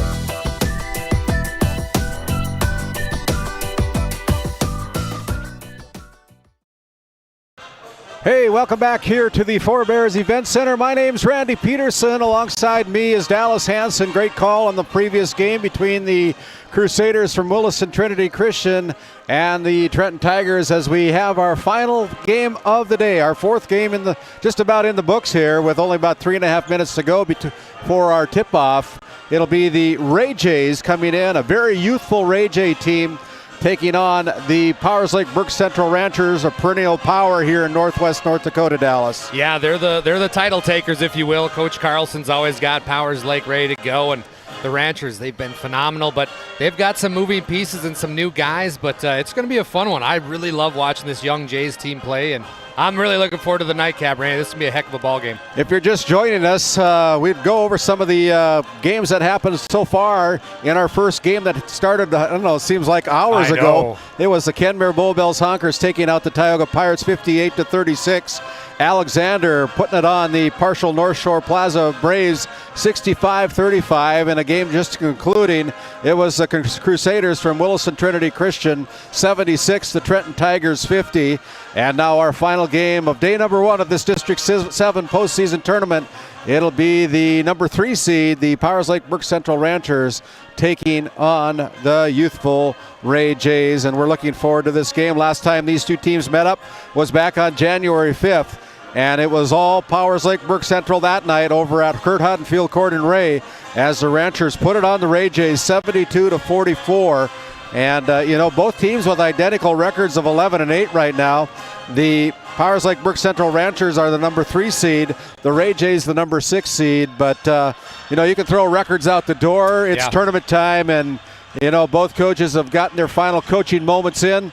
And we're about ready to go here with our Haugland Insurance Services starting lineup. Both teams have finished their warm-ups. Dallas, any last second comments before we go to our Haugland Insurance Services starting lineup? Yeah, I just want to talk about the X factor tonight for both teams, and it's Kyle Hughesby. He wears number 13. He's a junior, 6'1", probably the most athletic kid in northwest North Dakota next to Kai Thomas. But Hughesby kind of plays the same as Kai Thomas, can throw down a dunk here or there, but can also a great shooter. So if Kyle can take over this game for the Ranchers, I think the Jays might be in trouble, but who knows? Head coach Bergstrom over there with Arlie Larson, they might have a little magic up their sleeve. Well, with all the experience that Arlie Larson has had over the years of coaching, he's probably got something in his back pocket, right? Love that guy. I admire Arlie a lot, and I'm hoping for a good one here. But like I said, if they can contain Kyle Hughesby for the Ranchers, they should be okay. But also, like you talked about, Randy, this Ray Jays team is basically 8th graders, freshmen, and one senior. Is the youth going to come into play? Are the lights going to be too bright for this Ray J team? Or can they play kind of free, like this is an open gym, and play the way they're used to play, and that's with together and with passion? We're going to have Kylie Jo Ator sing our national anthem tonight for our final game. She's is phenomenal. Can't wait for this. She's a 6th grader up at Divide County School District. And, we're waiting for the final seconds of our pre-warm-up, so to speak. Both teams are ready to have the national anthem. Yep. They're strapped on. They're ready to go. And I don't know what Miss Ader likes more, basketball or the national anthem. She loves playing basketball. Her parents, Nick and Kristen, bring her to every basketball game and go to a lot of camps. But this girl is phenomenal at singing the national anthem. This is a treat for everybody. Well, there's the buzzer. And as they tone down the music here, and it'll be Kylie Jo Ator singing our national anthem. We're turning it over to our PA announcer with Damon Brady doing the PA announcing here tonight, doing a great job as Kylie Jo will entertain this crowd, and I think they're going to hear a fabulous young voice in this young lady. Between the visiting Ray Jays and the home team on the scoreboard, the Powers Lake Ranchers. Both schools playing tonight are proud to represent the North Dakota High School Activities Association in their own respective school. Today's competition and the preparation for it support the educational process of our schools. Win or lose, we are all remembered for our conduct on and off the court. Please make every effort to represent your school and community to the best of your ability. Please support our players and coaches in a positive manner. Now, we would like to respectfully ask you to remove your hat, place your right hand over your heart, as Kylie Jo Ator, a 6th grader from Divide County Elementary, sings our national anthem. Oh, say, can you see by the dawn's early light what so proudly hailed at the twilight's last gleam, whose broad stripes and bright stars through the perilous fight o'er the ramparts we watched were so gallantly streamed. And the rockets regular, the bombs bursting in air, gave proof through the night that our flag was still there. Oh, say does that star-spangled banner yet wave o'er the land of the free and the home of that brave?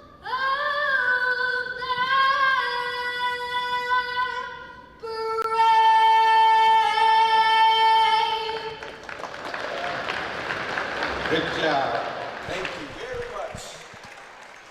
Well, Shivers. You can't ask for much more than that, Shivers. Dallas. Shivers. You can't ask for much more than that, Shivers. Dallas. American Idol bound. I love it.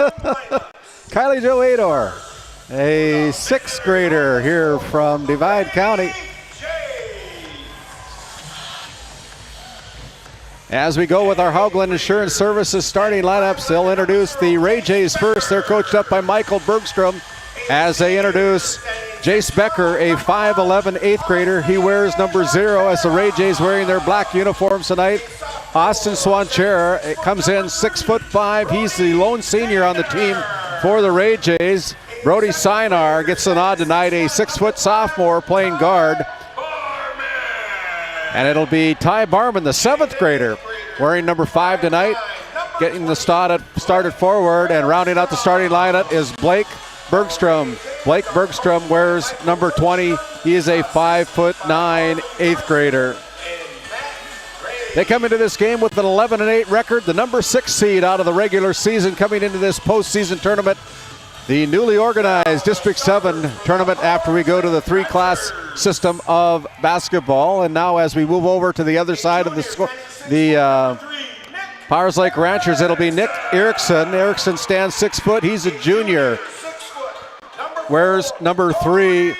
Cody Rice gets the nod. He's a junior as well, standing 6 foot. Plays taller than that. He's a junior and wears number 4. Lucas Parslow gets the nod tonight at forward. He's a 5'10" senior for the Ranchers, wearing number 12. Here's the high flyer wearing number 13, Kyle Huseby. And Huseby and Jaden Bullinger. Jaden Bullinger gets a start tonight. He is a 6 foot senior wearing number 14. So we look at the starting lineups again for the Ray Jays. It'll be Jace Becker, Austin Swanchera, Brody Sinar, Ty Barman, and Blake Bergstrom. And for the Ranchers from Powers Lake Brook Central, coached up by Jordan Carlson, they go with Nick Erickson, Cody Rice, Lucas Parslow, Kyle Huseby, and Jaden Bullinger. We're about ready to go. Our lead official tonight, Lance McKeith. There's the whistle. The tip is controlled off the offset. It'll be the Powers Lake Ranchers as Erickson comes into the front court. Erickson now goes over to Rice and gets it back from Cody. Now on the left wing, they go inside to Bullinger. Bullinger now goes along the baseline with a little runner, puts a shot up, no good. And the rebound is on the floor. Bullinger gets that out. Here is Huseby with a deep 3. That's no good. Again, another offensive rebound for the Ranchers. And here finally the Ray Jays have the basketball. Brody Sinar going in. That is blocked and altered there by the Ranchers. And here's going to be Nick Erickson going in, missing the bunny as Barman brings down the rebound. Missed opportunity there, Dallas. Up and down, up and down. Turn that frown upside down. I can't believe this is this physical and quick this far. Ty Barman, you better put a hand in his face. He'll pop it from anywhere as he kicks it out to Sinar. Sinar just inside the three-point line. He's off on the mark a little bit on that one as Blake Bergstrom and Brody Sinar diving for the basketball. It'll be a timeout that is called by head coach Michael Bergstrom as they retain possession of the basketball. We'll take a timeout as well. You're watching our quarterfinal game between the Ray Jays and the Powers Lake Brook Central Ranchers here on Game Day Media. Born and raised amidst the small-town love of Northwest North Dakota, we at Northwest Communications Cooperative understand the joy of being part of a great community. That's why we choose to pour back into the people who pour into us. At NCC, we offer internet, telephone, video, and security services that are industry standard, top of the line. Based in Ray, North Dakota, we consider Northwest North Dakota our neighborhood. Let us know how we can serve you. Local, fast, reliable. Making connections, locally committed. Out of that St. Luke's Medical Center timeout, Jace Becker with the basketball at the top of the key. Guarded him is Bullinger. Jace Becker kind of forces it, but he's going to get bailed out as they're going to have a foul against the Ranchers. They're going to whistle up Jaden Bullinger with his first personal foul. And it'll be Jace Becker towing the stripe from the Service Valley Dental Group free throw line to shoot 2. Pretty young kids out there watching tonight. Watch Jace Becker, number 0 for the Jays, and the way he uses his pivot foot, pump fakes, and just phenomenal feet work. This kid is going to be a star. And if you can't find his number, just watch for the yellow shoes. Yeah, exactly. The Big Bird shoes. I was asking his dad, Jeremy Becker, how many thousands of dollars of shoes he's got invested into that young man. Like to give him a hard time. Jeremy's a good guy with NCC.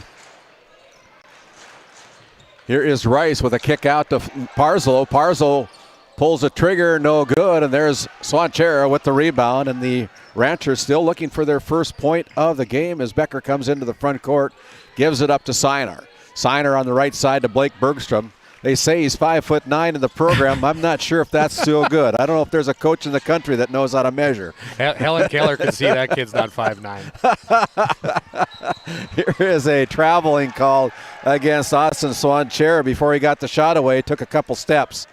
And it's 6:04 left here in the first quarter. Still a tight game, 1-0. As we've just went over the 6,000 views here on our opening day of coverage from the District 7. Make sure you like and subscribe. Tell your friends and family. Share the videos and there you go, help everybody out. Here is Blake Bergstrom. Bergstrom with the left hand layup, the 8th grader. Puts it off the glass left side for the first field goal of the game. It's a 3-0 lead. The Ray Jays out on top of the Powers Lake Ranchers. And now here's a foul quite a ways away from the basket. It's going to go against Ty Barman with his first personal foul, as it'll be Grayson Reested coming in for the Ranchers and head coach Jordan Carlson. Carlson going to his bench early here. Here's Bollinger pulling the trigger from the baseline, and that's no good. Went off the side of the backboard. Sinar with it, with a kick out to Swanchera. Blake Bergstrom with the quick triggers off, no good.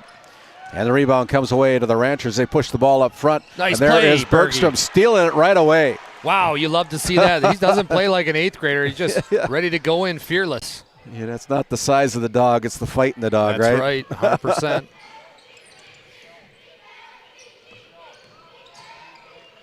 Wow. There you go. Blake Bergstrom with another shot from the paint. It's good. If your Powers Lake here and Coach Carlson, swing the basketball around a little bit, move the rock, and get a shot that you actually want. A lot of threes here from the Ranchers early, and Coach Carlson's not going to like that. He likes the ball worked. Right now, it's the Ranchers having kind of some offensive problems here. As Kyle Huseby goes inside, a good defense there as the Ray Jays almost kept it alive. Goes off the hands of Austin Swanchera with 4:32 to go. 15 seconds on the shot clock for the Ranchers as they're still looking for point number 1, Dallas. That's kind of unheard of. Ray Jays going with this 2-3 zone out of bounds. Could cost him. Boom. There it is. Huseby, although he's a high flyer, he's deadly from the three-point line, from the Tioga Ace Hardware three-point line. We talked about him in the pregame. He's the X factor tonight. If he can get going, this is going to be a Rancher basketball game, but we'll see. Blake Bergstrom dribbles to the left wing, now picks up his dribble, finds Barman at the top of the key from the free throw line. A little bit too hard as the rebound comes away to Michael Crowder into the game for the Ranchers. Nick Erickson now with the dribble with a kick out to Huseby. You better put a hand in his face. Yeah. Here is Nick Erickson. Erickson at the top of the key finds Parslow. Now on the right side they go to Reested. Reested looks inside, throws it away. Nick Walla, you're saving our equipment down there. Way to go, Nick. Turnover by the Ranchers. You got a few subs here coming in. Is going to be a nice player. Prizik, he's a good kind of stretch the floor. Just play about any position. He's aggressive. He comes in there. He makes things happen. Blake Bergstrom from the paint with a kick out to Prizik. Now here is Sinar, and shot clock didn't reset. They didn't restart the shot clock as our official tonight, Monty Lund and Lance McKeefe, will visit with each other. It gives us a chance to thank some of our sponsors here, including Brevera Bank, located in Stanley, North Dakota, a proud supporter of the Stanley community as well as the Stanley Blue Jays, helping you, our customer, forge new paths to achieve your financial goals. That's Brevera Bank, located in Stanley. Heath Hessel, your market president. Stop by and ask Keith to give you a cup of coffee. Ranchers staying in this 2-3 zone. Prizik finds Bergstrom at the top of the key with a kick out to Barman. Barman drug his foot, didn't get called for the travel. Puts the shot up and gets the roll, the shooter's touch. I apologize. The Ranchers are actually in man, but they just kind of made it look like they're kind of playing this two-guard front against the young Bergstrom player, trying to force him to make a decision right off the bat. Entry pass into Huseby as Barman steals it away. Another turnover, the fourth of the quarter, as they got Prezik. Now it's going to be Siner backing away. He's going to pull the trigger from three. No good. Can't have that. You got to work the ball here if you're the young Jays. Nick Erickson in a hurry comes into the front court, picked up there by Becker. Now gives it off. Cross-court pass over to Riestad. Riestad with the three, no good. Crowder with the rebound. Nice feed down to Huseby, and Huseby with all 5 points for the Ranchers. Great call there, Randy Crowder with a beautiful pass to Huseby, and that was, can't draw it up much better than that. Jace Becker, watch the footwork on this young man. Ty Barman now with it. Goes for three, off the mark, no good, as Erickson pulls down the rebound. Back-to-back bad possessions for the Ray Jays, forcing up threes. Here's Erickson finding a path to the basket. There's an and one. Nick Erickson with the bucket off the right glass. And it'll go Nick Erickson to the charity stripe for the and one opportunity. It's been interesting, Randy, to watch this Ranchers team starting to create the momentum by going with fast breaks. They're starting to push the basketball, get this young team back in transitions, and they're starting to really create some offensively. Cody Rice and number 21, Connor Lindberg, have checked into the game for Jordan Carlson, as that free throw is no good by Nick Erickson. Ray Jays with the basketball. We're all tied up on your Tioga Medical Center scoreboard at 7 apiece. Blake Bergstrom finds Siner. Siner with it, goes along the baseline with a kick out to Perizic. Perizic now around the horn as Bergstrom pulls the trigger, no good. Ooh, deep pass here. Here is Reset finding Crowder, and Crowder goes off the glass for two. Transition basketball, it's been the bread and butter for the Ranchers so far. They're finding their offense in transitions. Bergstrom throws it away, turnover by the Ray Jays, second of the quarter. And with 1:39 to go here in this first quarter, the Ranchers have taken the lead.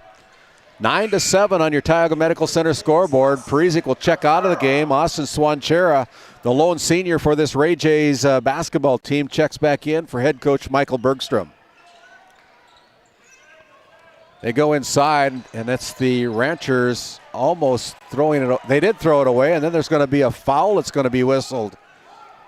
Yeah, Blake Bergstrom with the interception there got forced out of bounds, so they're going to call foul. Connor Lindberg picking up his first personal foul. It's the second team foul here in the quarter.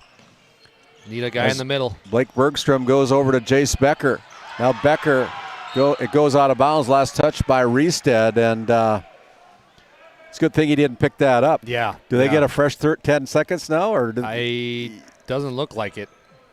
It doesn't matter. Doesn't matter. See, they're trying to trap right off the inbound pass. Here is Siner. Siner with the basketball. As he's directing traffic, finds Bergstrom. 1:11 to go. They try to go inside. Byron finds Becker. Becker with the move in the paint. No good. Nice block. Good hands there by the Ranchers as Cody Rice goes over to Nick Erickson. Erickson off the glass left side for two more. That's beautiful basketball there from the Ranchers. Beautiful. They can always make that extra pass and make it seem so simple. And I'm sure they work on it night in and night out at practice. That's just summer basketball. They play all the time, and they just know each other so well. Bergstrom almost threw it away, lucky to get it back as Swanchera's got it. Siner gives it up to Blake. Blake, the 8th grader, the son of head coach Michael Bergstrom. And here is Swanchera throwing it over and back. That'll be another turnover. Poor pass by the Ray Jays. Momentum definitely switching the Ranchers here, but if you're a Ray J basketball fan, just settle in here. Settle in. I know the Ranchers are going on a run here, but if we can settle in, get a couple good possessions, it's very early. This basketball game is very young. But Randy, the Ranchers are just forcing them into that there. This is Powers Lake, Burke Central Rancher basketball. They're phenomenal when they get in these runs. Crowder goes to the top of the key, finds Cody Rice. Rice drives to the paint, doesn't get the roll, looking for his own rebound. Reset comes away with it. There's a block by Swanchera. My goodness, nice block by Swanchera. Ty Barman with less than 10 seconds to go goes along the baseline. No good. He'll go to the Souris Valley Dental Group charity stripe. Ty Barman fouled in the act of shooting. That foul is going to go against the Ranchers. These 7th graders and 8th graders for the Jays are not bowing down. They're going right towards the basket. I mean, it's been kind of surprising to watch. Obviously, young basketball players sometimes in these district tournaments start dishing the basketball off, hoping some seniors step up, but not these guys. They're going right at them. That foul was called against Michael Crowder, the 6'3" junior who comes off the bench for head coach Jordan Carlson. Barman at the second free throw line. A second free throw attempt is also good, 2 for 2. 3 seconds. Rice is going to put it up. Rice at the buzzer is no good. Your Tioga Medical Center scoreboard at the end of 1. It's the Powers Lake Brook Central Ranchers 11. The Ray Jays 9. We'll step away. We'll come back after this timeout.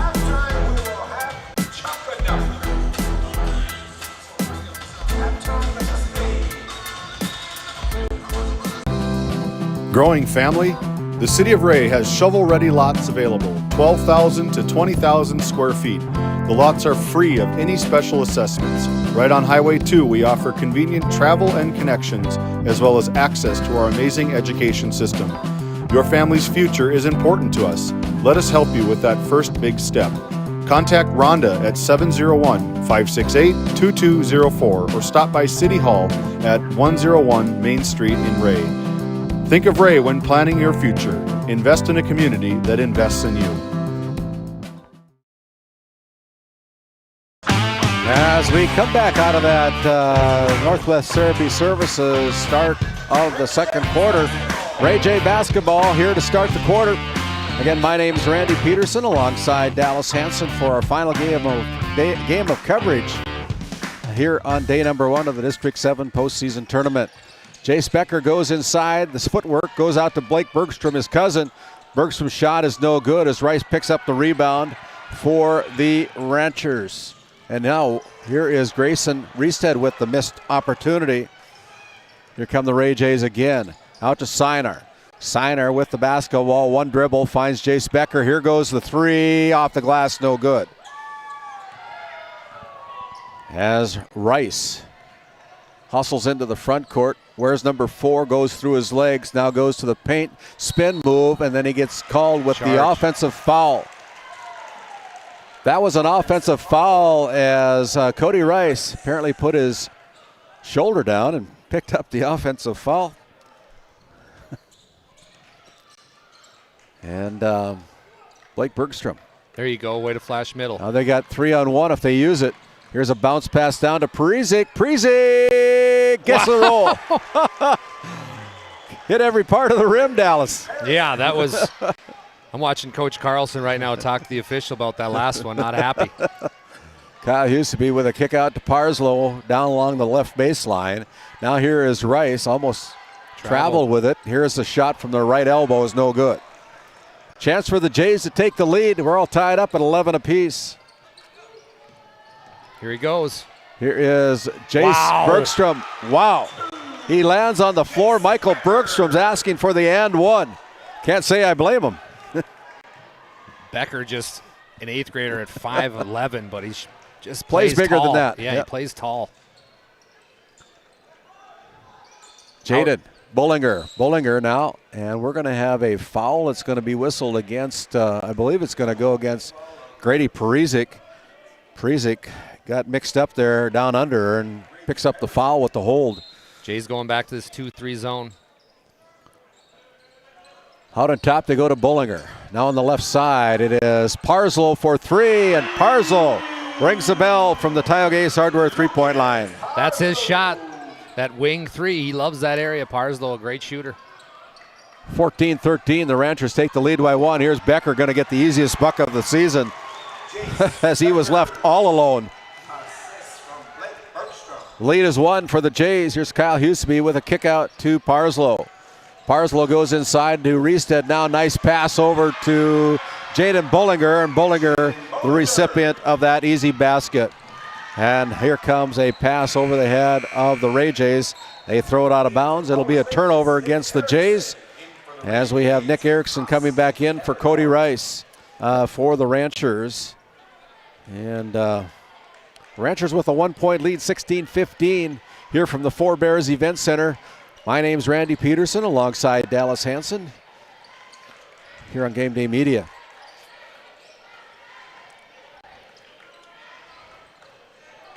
Pass inside to Huseby. Huseby Probably too close to the basket. Yeah, that was I was watching him. That was a great cut from the right Yeah. wing down to the baseline, and he just couldn't get it to fall, but good cut. Moves well without the ball. Very well. Ty Barman with a fake. The 7th grader goes in and decides to attack the basket. That one's no good. And here's Kyle Hughes. Watch out. Huseby goes in and puts it down.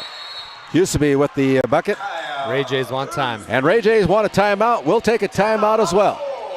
You're watching District 7 boys basketball action from the Four Bears Event Center down in Newtown. My name's Randy Peterson alongside Dallas Hansen. We're here live with Game Day Media.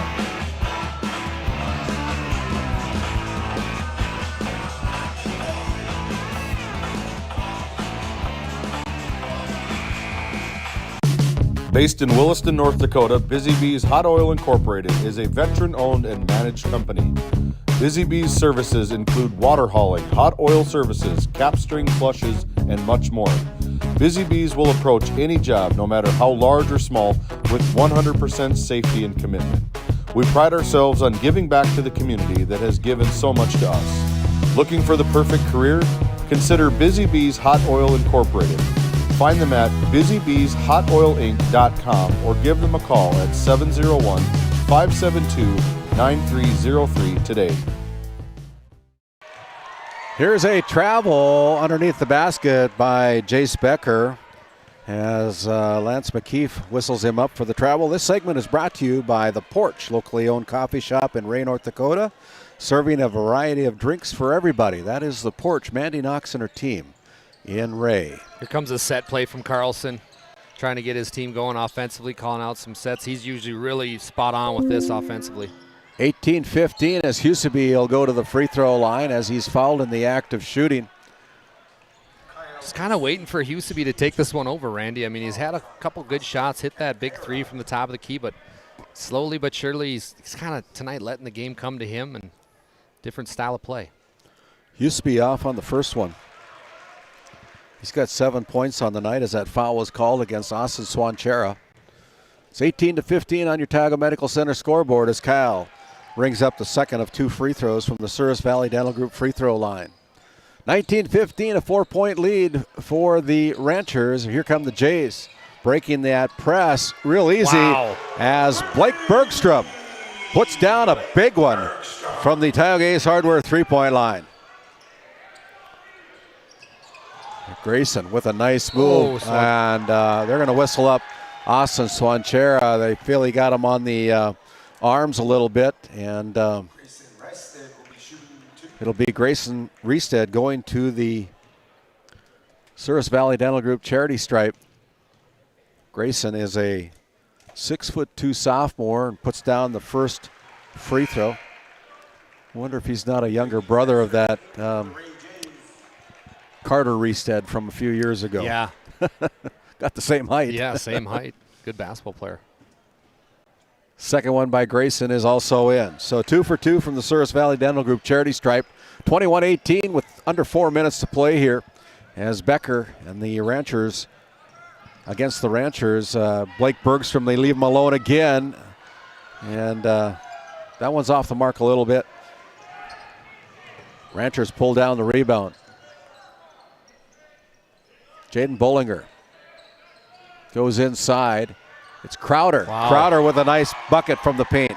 Michael Crowder coming off the bench and being that spark plug for Coach Carlson, has some nice buckets. And Randy, he's really found his rhythm here with this Rancher offense. Yeah, I think he's got some players on the floor that making things happen here for the Ranchers. They're up to a 5-point lead, 23-18 as Barman looks back door, probably is going to get the ball to Jace Becker. Becker goes over to Barman. Barman pulls the trigger from 3. That's no good. Here come the Ranchers again as they're running, as they throw the ball out of bounds. That'll be a turnover. Number 5 against the Ranchers as Riestead will check out of the game. Cody Rice checks back in for the Ranchers. Again, this 2-2. Is it 2-1-2, Dallas? 2-2-1 right now. 2-2-1, yeah. Got a flash middle perfect by Barman there. Here the ball lands in the hands of Siner. Siner with a reverse layup, can't connect. Got to hit the bunnies. Bollinger in a hurry, goes over to Crowder. Crowder goes in, has his pockets picked by Ty Barman, and great defense there by the 7th grader. Chase Becker working hard, goes up off the glass for an easy bucket. An 8th grader, are you kidding me? That's phenomenal. 6 points in the quarter, 7 in the game for the 5'11" 8th grader Jace Becker for the Ray Jays. The lead is 3 for the Ranchers, 2:15 to go here in the half. We'll have our Bank of Tioga halftime report as we conclude this first half of play. Rice should have been whistled up for a travel, no call, as Erickson's going to get the bucket. Yeah, he got away with one, lifted his pivot foot there when it took off, but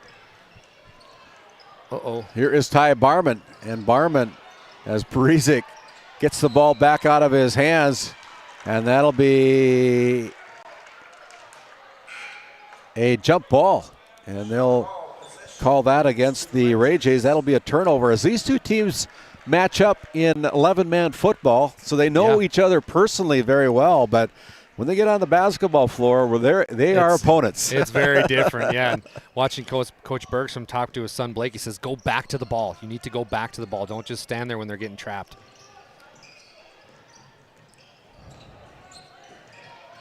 Nice There's block. a block. Wow, what a play there defensively by Kason Bergstrom. Ray Jays in the front court. Hardly dare to look down in my book here. I might miss something. Here's Ty Barman, and Barman gets called for the travel. They called that one. And Kyle Huseby back in for the Ranchers. Crosses the mid-court stripe. As Cody Rice has a basketball, they go out to Parslow. Rice with it. Step back three for Rice is no good. There's Jace Becker with another rebound for the Ray Jays. 4 on 5. Huseby's down.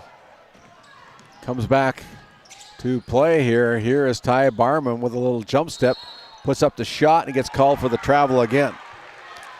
Turnover again for the youthful Ray Jays, as Brody Siner will check in for Ty Barman. Needs a little breather with under a minute to play, 55.3 seconds to go here in this first half of play. Final game of coverage here on day number 1 on Game Day Media here, as we look forward to semifinal night and elimination night on Monday. Parslow pulls the trigger from 3 and puts it down for his second Tioga Ace Hardware three-pointer. Great shot downtown by Parslow. He held up the follow-through too. He knew it was going in. Let's see if the Ray Jays can counter it. Kason Bergstrom goes out on top to Blake Bergstrom. Their cousins, gives the ball up here to Austin.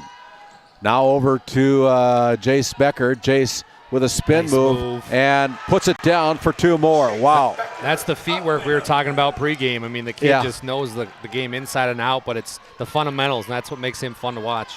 28-22. Obviously, the Ranchers are going to go for the last second shot of the half, as they have Rice at the left elbow. They give it up to Parslow. Heaves it at the basket. That's no good. As the buzzer sounds to end the first half of play. Pretty good quarter by the Ranchers. Not too bad a half by the Ray Jays. It's only a 6-point lead as the Ranchers head to the locker room, followed there by the Ray Jays. 28-22 your score. We'll send it back to our NCC Sports Desk and a word from some of our sponsors when we come back. We'll come back with our Bank of Tioga halftime report. This Game Day Media broadcast is brought to you by Otheon Boutique. Shop in person in downtown Tioga or visit their website at shopotheon.com. Nessa Consulting, located in Tioga, North Dakota. Visit nessaconsulting.com. Frames by Ryan James, located in Crosby, North Dakota. Follow them on Facebook and Instagram at Frames by Ryan James.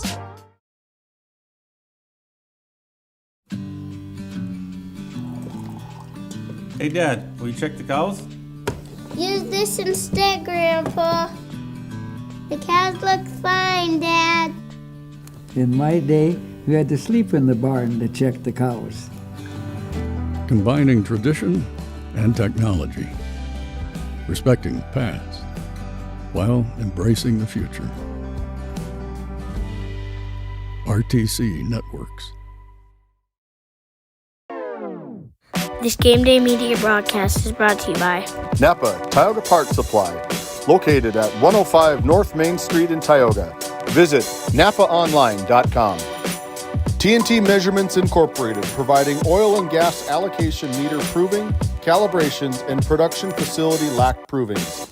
To schedule your proving, contact Derek Thompson at 701-421-1351.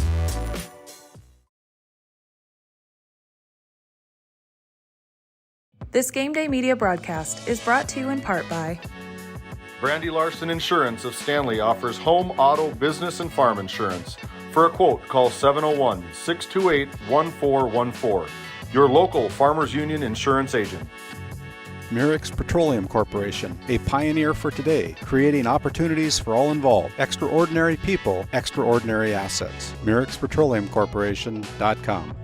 Gustafson Septic Service Incorporated, family owned and operated since 1986. Offering septic service, portable restrooms and hand wash, sewer jet and camera services.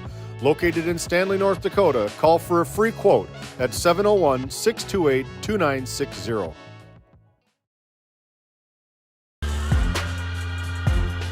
As we come back to our Bank of Tioga halftime report here, your halftime score, it's the Powers Lake Brook Central Ranchers 28, the Ray Jays 22. And as we look at the numbers for the Ranchers, they were 11 out of 26 in the first half of play from the field, 3 out of 5 from the free throw line.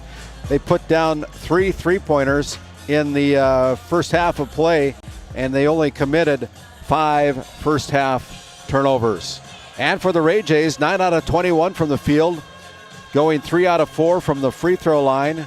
They had 1 3-pointer from the Tioga Ace Hardware 3-point line, and they committed 8 first half turnovers.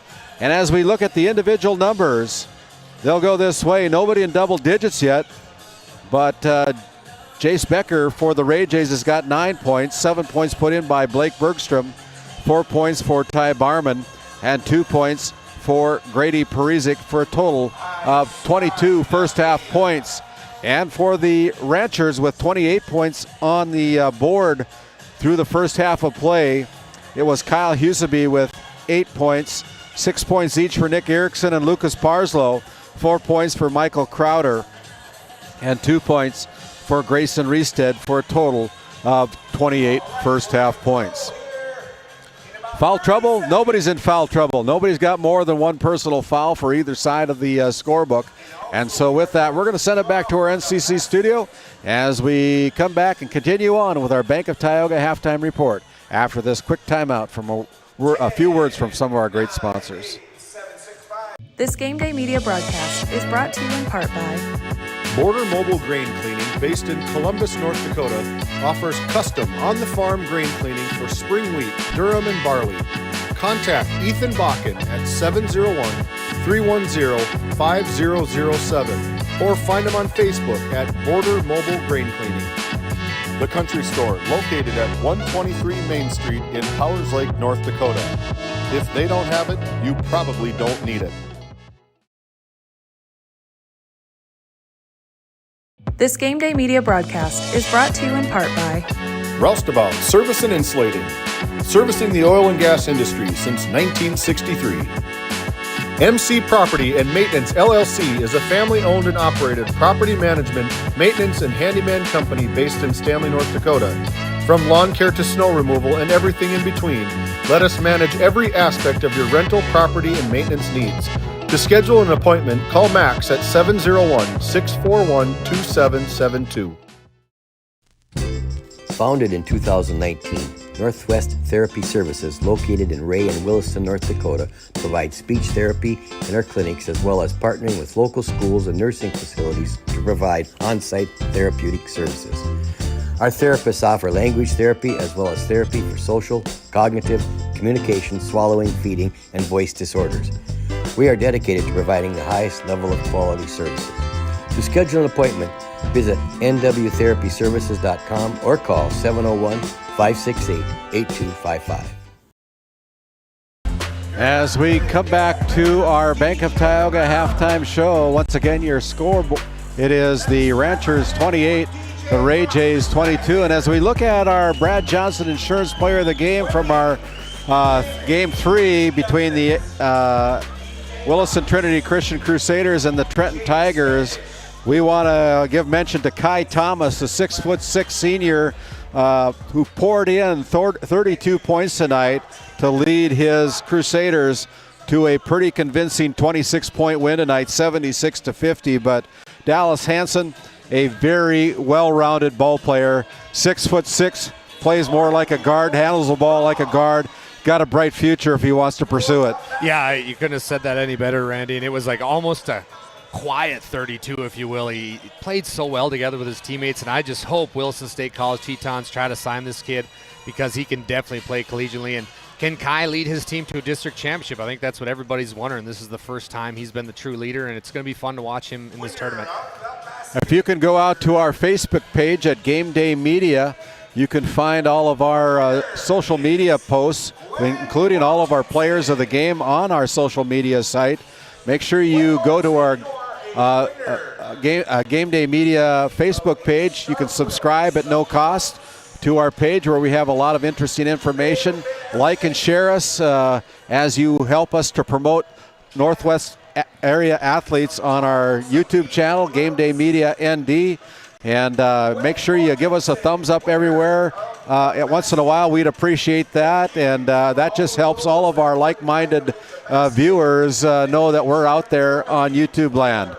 And we appreciate all that. And as we look over at swim lessons, been swimming a lot, Dallas, especially in Montana. Yes, we're just finished up our Montana coaches, but I'm really excited. We got Dean Winchesky, Minot High's head coach, this Wednesday. Episodes come out every Wednesday morning. And Coach Winchesky talked to us a little bit about Minot High. They're going into the WDA. They're the 1 seed going to the WDA. And got Good program. What a great program. Coach Winchesky just got over 400 wins this year. He's got 6 total state championships, and he's been nominated for the National Coach of the Year. Wow. So quite the honor if he can get that. He's going against the likes of major collegiate coaches. So if he can get that, state of North Dakota be really proud. But Swim Lessons is just a podcast about overcoming the tough times. Talk to all walks of people. I had one with Game Day Media. Yeah. Did one with Tommy Malott, the starting quarterback for the Montana State Bobcats, and just be fun. And you can find it on YouTube, Spotify, and Apple Podcasts. Swim Lessons. You know, one of the things talking about Coach Dean there over in Minot, Winchesky, I think they have like 6 coaches that line up every game, and they all got a suit and tie on. Oh, yeah. Brian Hornecker's his assistant. I talked to Brian. He goes, yeah, he always has a suit and tie, and he always has his own little towel. He's the man behind the towel. So he's got a few. He's not superstitious, but he's a little stitious. Well, I know he's a great coach. He does a great job umpiring. I was coaching baseball for the Tioga Pirates the last 3 years, and I've had Coach Dean umpire a few of our games. Very fair, very good umpire as well, helping out athletes achieve their extracurricular goals in baseball as well as basketball. Just an overall round great guy. Yeah, and him and Brian Hornecker, who I also did a podcast with, he'll be the week after. They're a head coach and assistant coach, and they just ump all the time in the summer. Yeah. So they love the game of baseball too, and they love just being around student athletes. As we bring it back here for the start of our Northwest Therapy Services, start of our third quarter, it'll be the Ray Jays with the first opportunity, down by 6, 28-22. Uh-oh. Zoom in on that one. Oh! One-hand jam, shades of LeBron James. My goodness. Throwing it down for the big stuff. That was the best dunk I've seen in a while. That was great. I'm jacked. Here comes Jace Becker. Has Ty Barman. Barman with it. Now puts it in. Doesn't put it in, I'm sorry. As the Ranchers come away with it. I was distracted there for a second, but 30-22. Flustered by the dunk, Randy. It happens.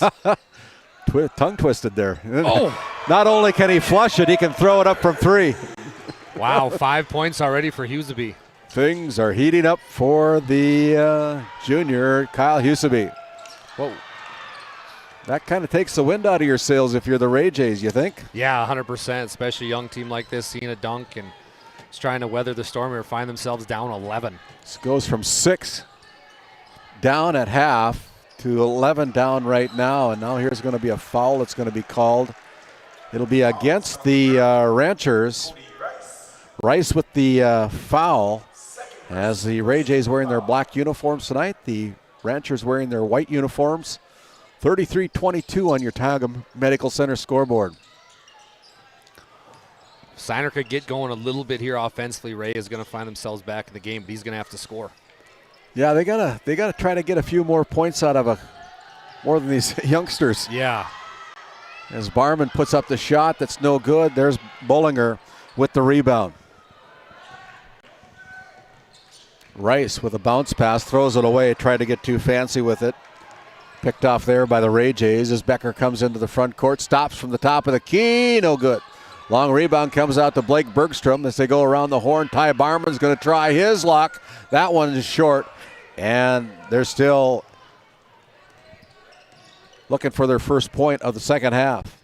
Here's Nick Erickson, goes up with the left hand, gets popped in the mouth a little bit. He'll go to the free throw line to shoot two as they whistle that foul against number 1, Austin Swanchera. That's his second personal foul as Nick Erickson toes the Souris Valley Dental Group free throw line to shoot two. Something to be said here, Randy, about these teams coming in to this new gym, and there's three-point lines, and they're all lining up outside of the NBA one, and we've got something on the floor here. Did they leave a duck? They were throwing ducks here. Chuck-a-ducks. Still out there. One duck was left, one lonely duck. It's a good thing that ball went in because they pushed the buzzer about the time that Nick was shooting the free throw, and I wonder if they would have granted him another free throw attempt after that, but he misses the second of 2 free throws. 34-23 with under 6 minutes to play here in the third quarter. Ty Barman, a little bit off here tonight, this bigger facility. Yeah, he's struggled so far, but he's doing the goldfish memory. Keep on shooting. Here's a shot put up. Is that Erickson again? Yeah. Erickson having a great game here tonight as we have a timeout on the floor. Your Tioga Medical Center scoreboard. It's the Ranchers 36, the Ray Jays 23. We'll come back after this short St. Luke's Medical Center timeout.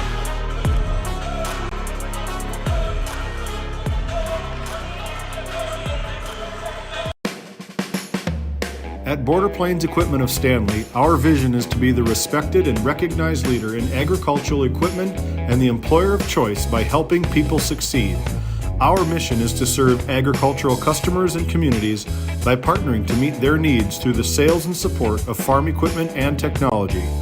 Visit plainsag.com to check local inventory or stop by at 8141 off Highway 2 in Stanley, North Dakota today.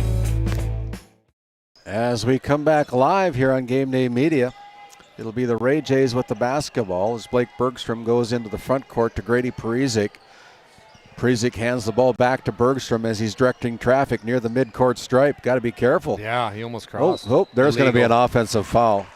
That'll be an illegal pick called against Brady Parizek. You can see that one here. That was an easy call for official Monty Lund as he just swung his hip out and hip checked the guy, but can't do that, Randy. That caused you possession. And yeah.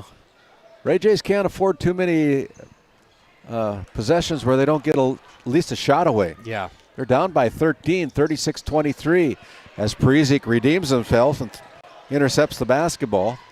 Gives it up to Blake Bergstrom. Let's see what the Ray Jays can do here on this possession. Siner with the dribble. Nice goes pass. Inside to Becker. Becker with a friendly roll here at the Forebears Event Center. Puts it down for two. Beautiful play and read there from Siner to Becker, but that was just great. It's what they need from Siner. 11 points, 36-25. Huseby goes inside to Parslow. Parslow with a kick back out to Huseby. Now back over to Parslow. Parslow and Huseby, best friends right now. As they kick out to Bollinger, he's going to go for three. Good. Yeah, that kid can shoot, Randy. My goodness. Jaden Bollinger rings the bell from the Tioga Ace Hardware three-point line. Here comes Becker again off the glass, no good. Rebound taken down there by Huseby, and he comes into the front court. Huseby's going to go in with the right hand off the left glass for two more. The X factor, Huseby, just coming up big this second half. Here's Siner behind his back, goes to the front court in the paint, puts it up, no good. Ooh, that's goaltending. That should be. That's a good. That's a goal. That's goaltending. Yeah, it was on its way up, and he tried to pin it, but it was already past the rim, or almost past the rim there, and that's an easy call. That would be Siner's bucket, right? Yep. Looking at our replay here. Yep. video replay, and yeah, that's Signer.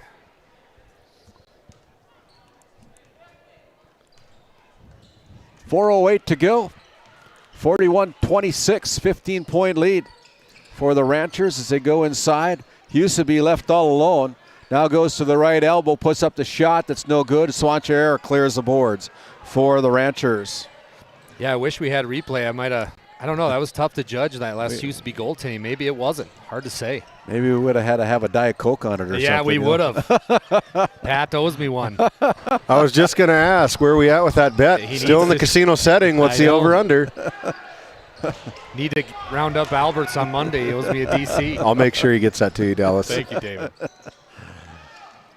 Nick Erickson throws it over the head of the 6-foot Jaden Bollinger for another turnover for the Ranchers with 3:26 to go. It's 15-point lead for the Ranchers over the Ray Jays. Last time these two teams met up, it was a 28-point win by the Ranchers over the Ray Jays over at Kurt Hoddenfield Court back on the 5th of January, game that was seen right here on Game Day Media, as they steal the ball right out of the hands of Ty Barman. Barman struggled a little bit tonight. He hasn't really caught a rhythm yet. Ooh. And there is Grayson Reested ringing the bell from the Tioga Ace Hardware 3-point line. It's kind of getting out of hand here for the Ray Jays as they're down 44-26 right now. Swanchera goes in, has his ball poke checked. Ray Jays recover it over to Becker on the right wing.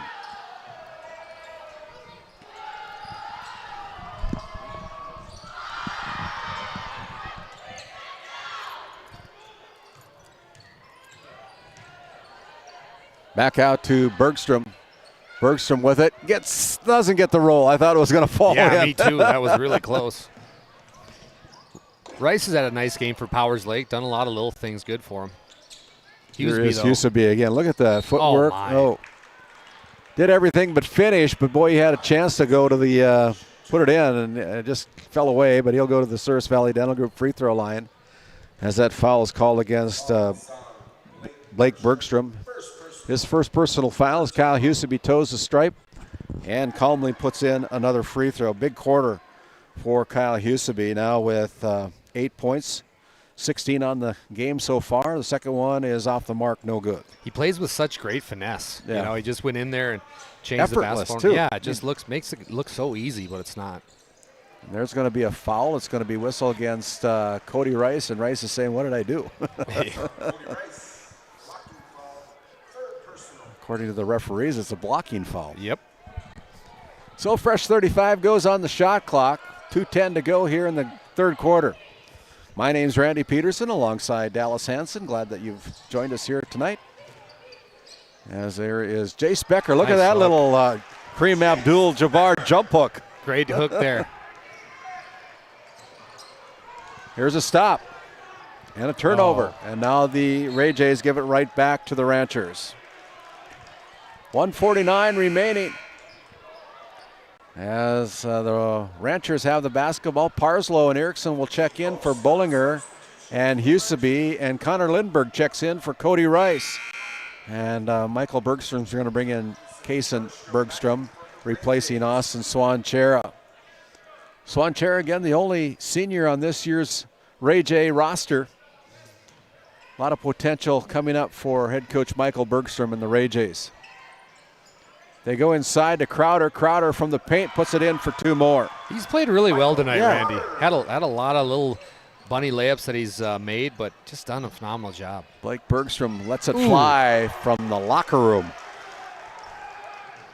Blake Bergstrom rings the bell from the three-point line. They go inside to Crowder. Crowder now kicks it back out to Lindberg. Lindberg finds Parslow. 1:13 to go in the third. Greested's going to try it again. That one's no good. And here comes Signer and the Ray Jays. They push it up to Blake Bergstrom. Blake's slowed down there at the top of the key. They go to Signer. Signer with the dribble with a kick out to Bergstrom. Kaysen. Now it's Becker. Becker with it. Finding Signer. Good defense here from Powers Lake. Very good defense. Every time they try to make a move, look at that move. That's there. Him. Oh. Did everything right. Yeah, almost. I like the way that kid plays. Me too. Fun to watch. 47-31, 34 seconds remaining.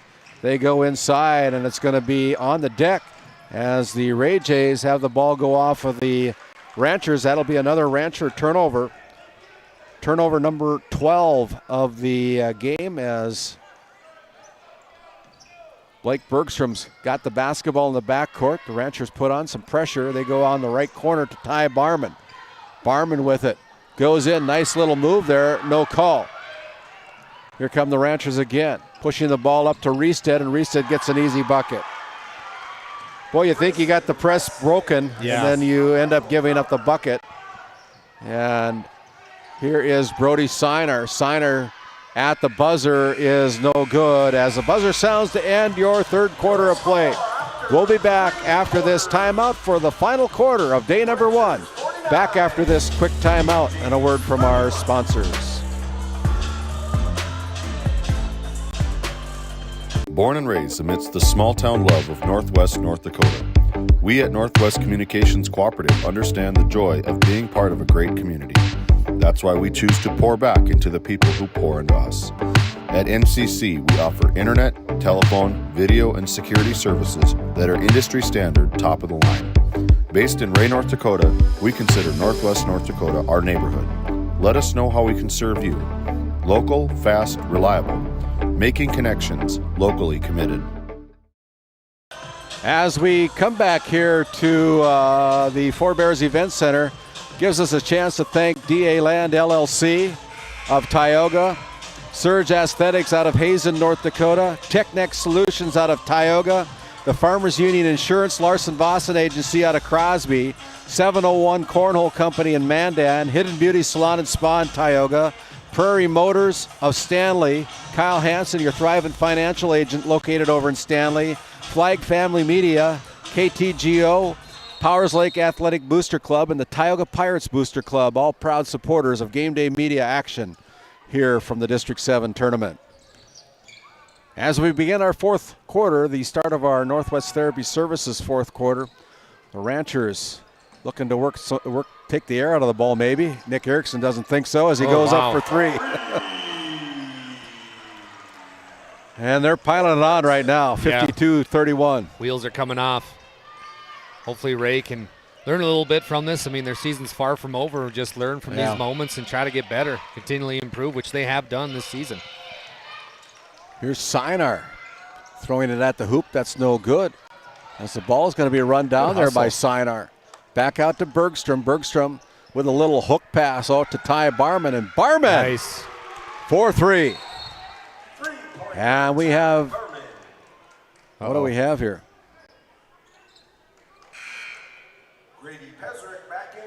I'm not sure what that call was all about, but they stopped the clock as they're going to make the Ranchers take it out. For whatever reason, they stopped the clock as Nick Erickson comes into the front court.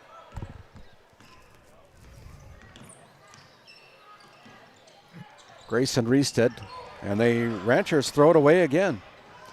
Here comes Ty Barman. Back out to Blake Bergstrom. 4-3, wow. Good! Nice shot by Blake. From the locker room. That was beautiful by Bergstrom. Tioga Ace Hardware three-pointer again for Blake Bergstrom. He's got 3 of them so far here tonight. Crowder goes up with a nice move and puts in 2 more. He's got 8 points tonight coming off the bench for the Ranchers. Ty Barman going to throw 4-3, missed everything as the ball is going to go out of bounds. Last touch by the Ray Jays. So they'll bring in Jaden Bollinger, Kyle Huseby, and Cody Rice again for the Ranchers. So they got some good minutes out of Michael Crowder and Connor Lindberg and Grayson Reestead. 6:23 remaining here in this fourth quarter. 54-37. I know the Ray Jays are down right now, but they have not quit fighting. I mean, they're a young kid. They can easily back down, but they are still fighting every tooth and nail. And Powers Lake is playing really good basketball right now. There they are, still fighting to keep the ball as Grady Parizek knocks it out of bounds, and it'll stay with the Ranchers. As the Trenton Tigers bus is getting ready to leave, it looks like all the Trenton players are leaving as Cody Rice missed the bunny underneath, but he's going to be fouled as he go to the charity stripe. It's going to go against Grady Parizek, his third of the night, as Cody Rice looking for his first point of the night. That was a good job by Cody Rice to kind of find the hole in that 2-3 zone and able to get a layup up, but gets fouled as he missed the first one here. If you would, give us a thumbs up if you like what you've seen here today. We've got 31 likes so far. We could use a few more.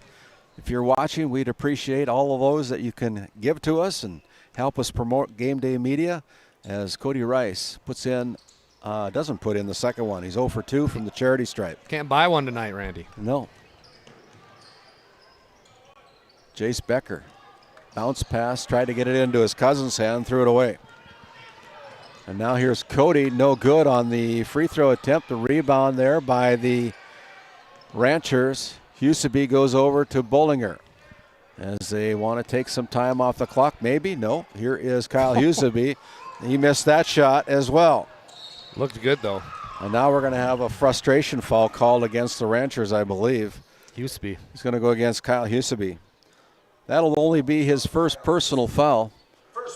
54-37, not too many people left here at the Four Bears Event Center. Been a long day for everybody. A lot of Friday basketball. night.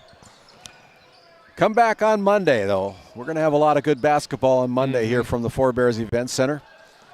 We appreciate, I know that the kids appreciate playing in front of a packed crowd, and our job isn't to keep the people out of the stands by any means. But there's a shot put up as Barman with the rebound. Goes up. That one's no good. It's blocked out of bounds. Last touched by the Ranchers, but the Ray Jays, Blake Bergstrom, inbounds the basketball as they pass the ball around. Here's Ty Barman. Barman goes in left. Look at that shot. My goodness. There you go, Ty. Ty Barman with a nice looking shot as we have a timeout on the floor. We're going to take one as well here from the NCC Sports Desk. We'll come back after this quick timeout. Founded in 2019, Northwest Therapy Services, located in Ray and Williston, North Dakota, provides speech therapy in our clinics, as well as partnering with local schools and nursing facilities to provide on-site therapeutic services. Our therapists offer language therapy as well as therapy for social, cognitive, communication, swallowing, feeding, and voice disorders. We are dedicated to providing the highest level of quality services. To schedule an appointment, visit nwtherapyservices.com or call 701-568-8255.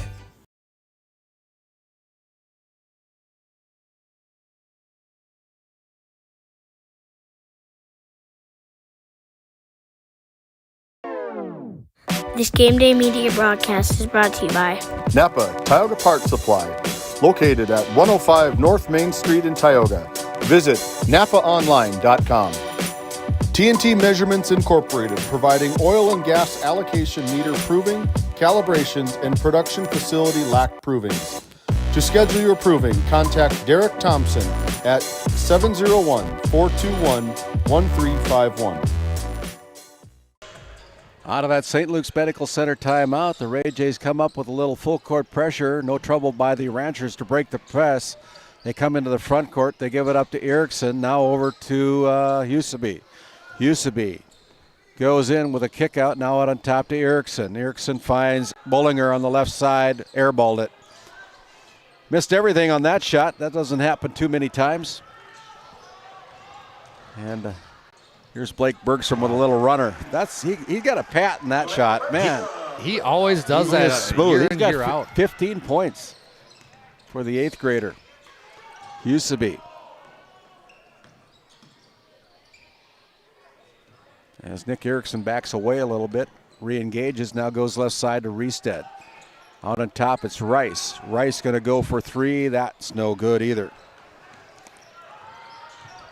Here come the Jays. Jace Becker pulls the trigger from three, no good. Long rebound comes out to Ty Barbone. They left them all alone. Ty Barman. Nice shot. Finds the range with the three-pointer himself. He's got 8 points here in the fourth quarter. It's a 10-point lead. 8 points for the 7th grader. Not too shabby. Tell your friends and family, we got a good game brewing here. We still got 3 minutes and 40 seconds remaining. It's a 10-point lead, and there is Rice with the putback. No good. Gets his own rebound again. Still in the paint. Puts up the shot. This time gets it to fall. Just willing himself into this game. Timeout. Cody Rice with a timeout on the floor. We'll take another timeout here as we go back to our NCC Sports Desk. We'll come back with more coverage here on Game Day Media. Voted a top 20 critical access hospital in quality, our Level 5 Trauma Center is ready to handle all your emergency needs with our acute stroke ready certification and full lab and radiology departments. Our physical, occupational, and speech therapy providers are available for all your rehab care, and our family practice clinic provides a variety of care including well child and child immunizations. Psychiatric care is available by telehealth, and mental health is available in person. To schedule an appointment, call us at 701-628-2505 or find us on our website at stanleyhealth.org. Montreal County Medical Center, here to help you throughout a lifetime.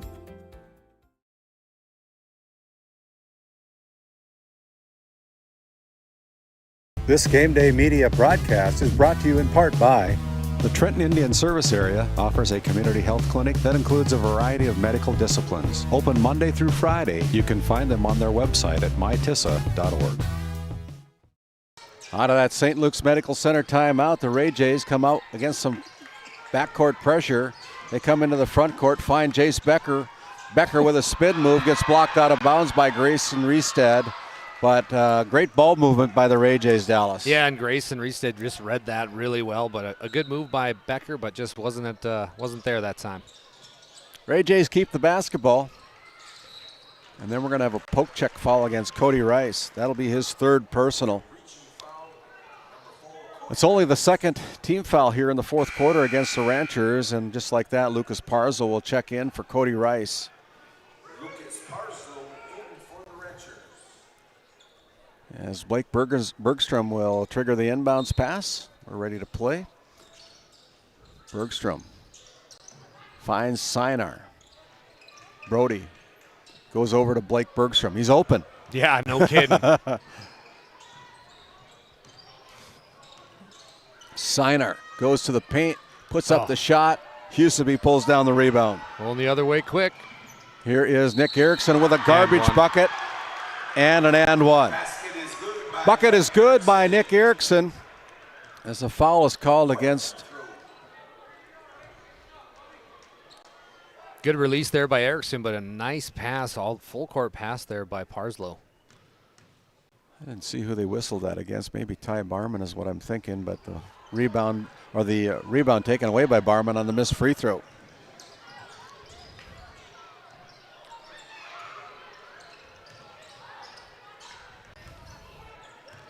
Comes the Ranchers. Pass down low as they almost had an easy one, but Brody Sinar prevented that from happening. 2:38 remaining, back up to a 14-point lead for the Ranchers. Jordan Carlson continues to stand along the sideline there, not comfortable quite yet. He knows that these Ray Jays can put up points pretty easy. They're going to take some air out of the basketball as Bullinger goes off the glass. You know, that is just good basketball, using the glass like that. And, you know, it's just fun to see. Good patience also. You know, they worked the rock there a little bit and made sure they got the shot they wanted. The Ray Jays with it. And there is a shot that's put in. As we have a timeout on the floor, we'll send it back to our NCC studio. We'll come back after this timeout.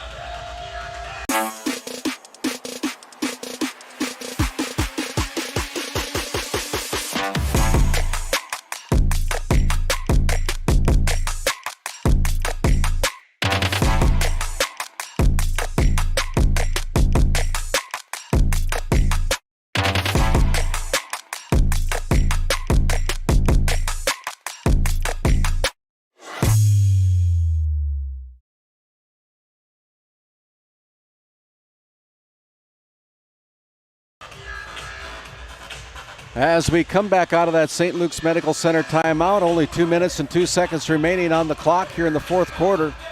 It's a 14-point lead for the Powers Lake Burke Central Ranchers over the Ray Jays, 60-46. And again, if you could give us a like on our broadcast, we certainly appreciate that. We appreciate everybody that's watching tonight. And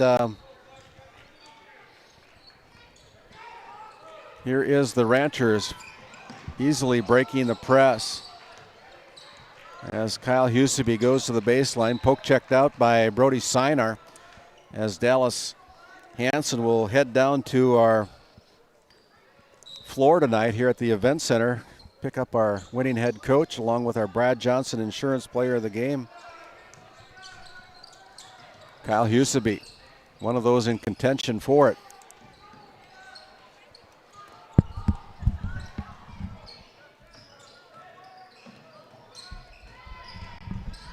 Huseby with 16 points so far here tonight. And then Huseby throws it off the arm of the Ray Jays with only 4 seconds remaining here in the shot clock. It'll be the Ranchers with the basketball. See what they can figure out here.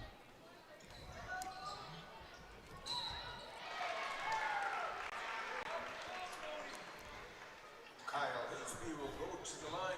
Dallas. Fouls on Brody Sinar. Brody Sinar with the foul as Huseby puts in another one. 61-46, looks like the Powers Lake Burke Central Ranchers are going to take this quarterfinal game against the Ray Jays as Huseby 2 for 2 from the free throw line.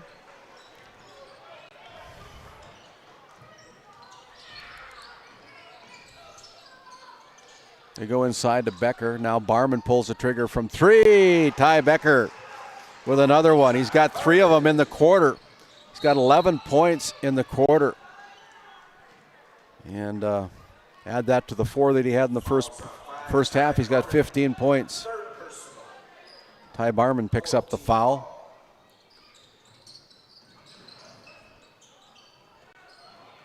Bollinger comes into the front court as it'll be Brody Sinar.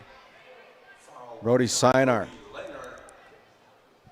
going to pick up another foul, and it'll send Kyle Huseby to the Souris Valley Dental Group charity stripe where he's got 16 points right now. And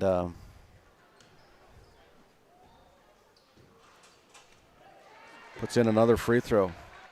Hey Nick, can you go over to the other side of the floor like we did on the last game to pick up Dallas's interview?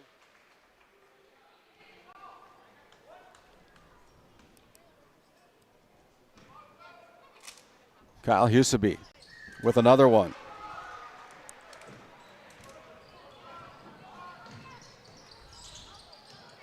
Brody Sinar with the shot. It's no good. There's Swanchera with his first bucket of the night. And with that, we have a timeout on the floor. We'll keep it right here as we let our sponsors know that we surely appreciate them, and that is Bravera Bank, located in Stanley, North Dakota.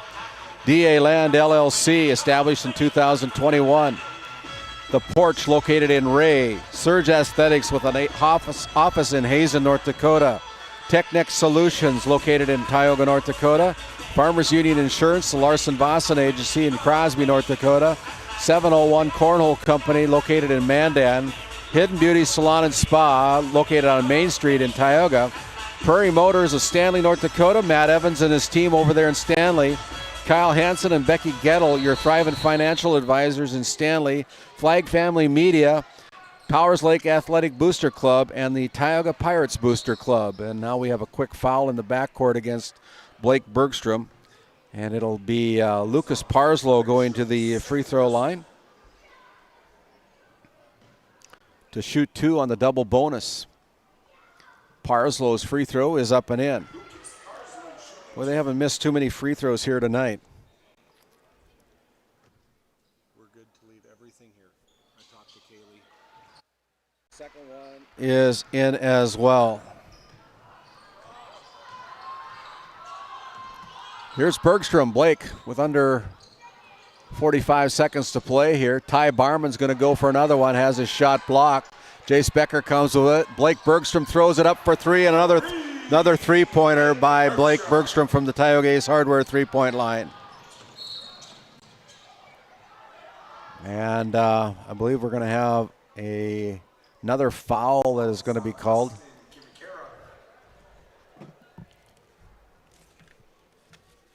Swanchera with the foul.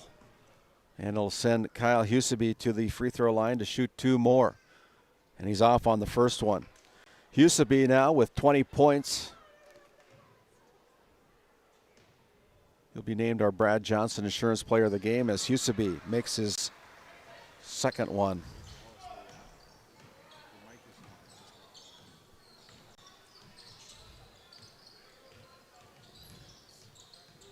Sinar goes out to Swanchera. Swanchera drives hard to the basket, can't lay it in.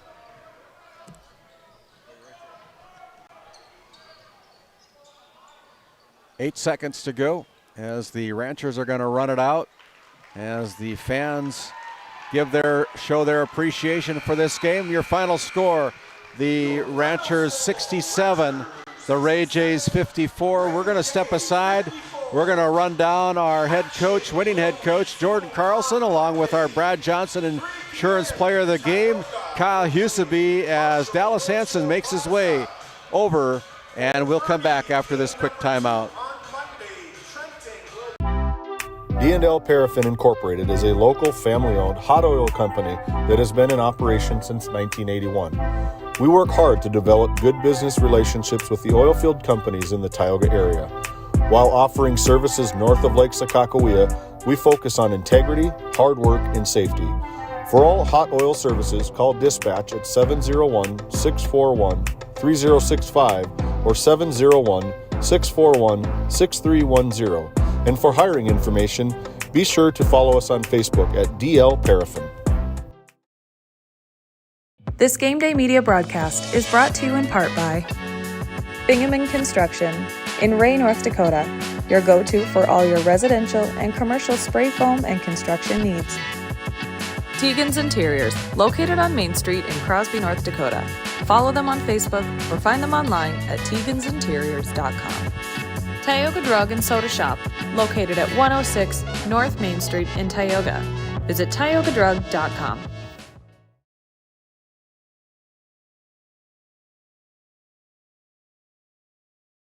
This Game Day Media broadcast is brought to you in part by Brandy Larson Insurance of Stanley offers home, auto, business, and farm insurance.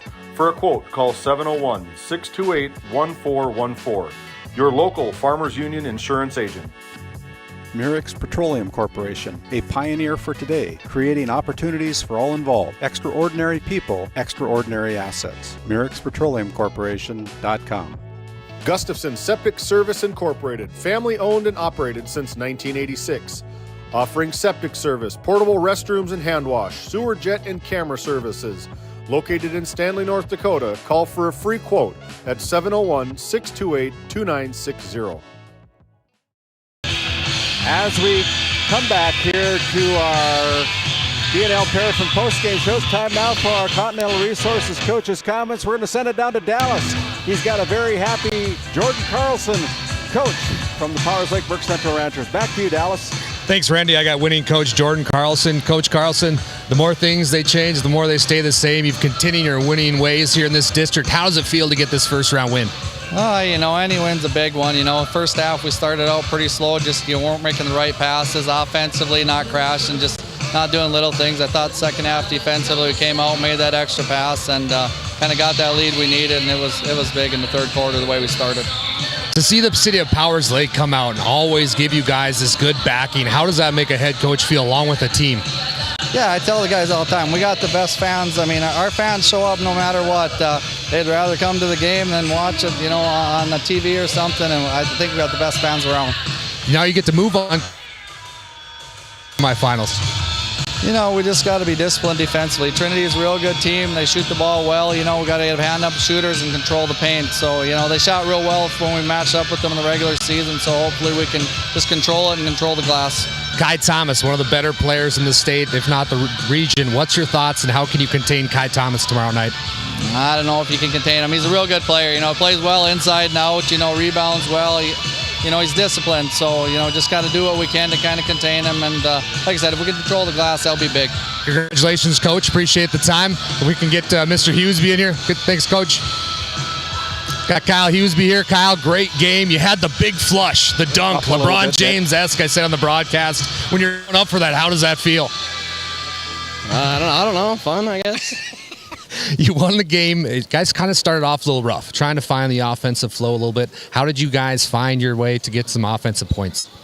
I don't know. I think just the atmosphere in here. At first, we were struggling with that, but I think just turn it into points, and yeah.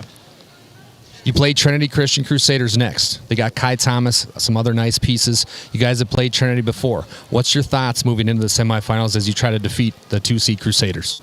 Just defensive intensity. Like last time, we let them get to a 10-point lead early. We traded buckets the rest of the game, and that was it. So we lost by 13, I think. But yeah, I think we're just defensively. Well, you heard it here first. Brad Johnson, insurance player of the game. Mr. Hughesby, good job. Thank you. We're going to get a picture here real quick, if you will. Thank you, Dallas, and appreciate your sideline reporting there with our Brad Johnson insurance player of the game, Kyle Hughesby. And as we wrap this up with our coverage, we have the Powers Lake Burke Central Ranchers. The Powers Lake Burke Central Ranchers taking out the Ray Jays. Your final score, 67-54. And they were led in scoring with 21 points by Kyle Hughesby, as he was named our Brad Johnson Insurance Player of the Game. 8 points for Lucas Parslow, 2 points for Cody Rice, 14 points for Nick Erickson tonight, 8 points for Michael Crowder, 7 points for Jaden Bullinger, and 7 points for Grayson Reestead, for a total of 67 points here tonight.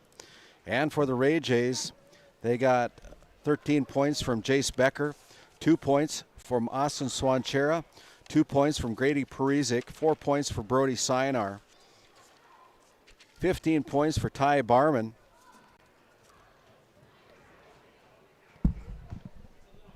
18 points for Blake Bergstrom, for a total of 54 points here tonight, as Dallas Hansen putting on a little oxygen here tonight, climbing up these stairs here. And just what's your overall impression of the game tonight, Dallas, as we wrap this thing up? I thought Powers Lake started off slow, but they came alive, and they showed why they are the Ranchers that we've come to know throughout these last few years. But I was also pretty proud of the Ray Jays. I mean, I don't have any affiliation with them, but watching these young kids grow up and kind of seeing how they've handled themselves, it was pretty impressive that they were able to hang with Powers Lake. But Monday night, I mean, we were going to have a handful of very evenly matched teams, and I'm really looking forward to that, Randy. Yeah, and I'm looking for my books here as we try to figure out the scores. I don't have the scores on that one, but Division B, that's girls. I'm all mixed up here.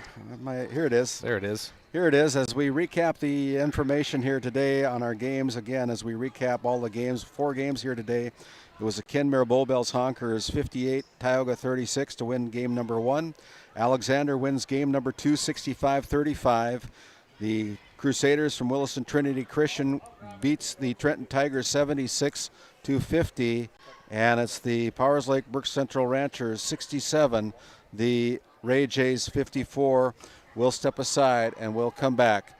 And with Powers Lake Burke Central, that sets up the games on Monday. Starting at 3 o'clock, it'll be the Tioga versus Powers Lake North Shore Plaza in a region qualifier game, or in a loser-out game, excuse me.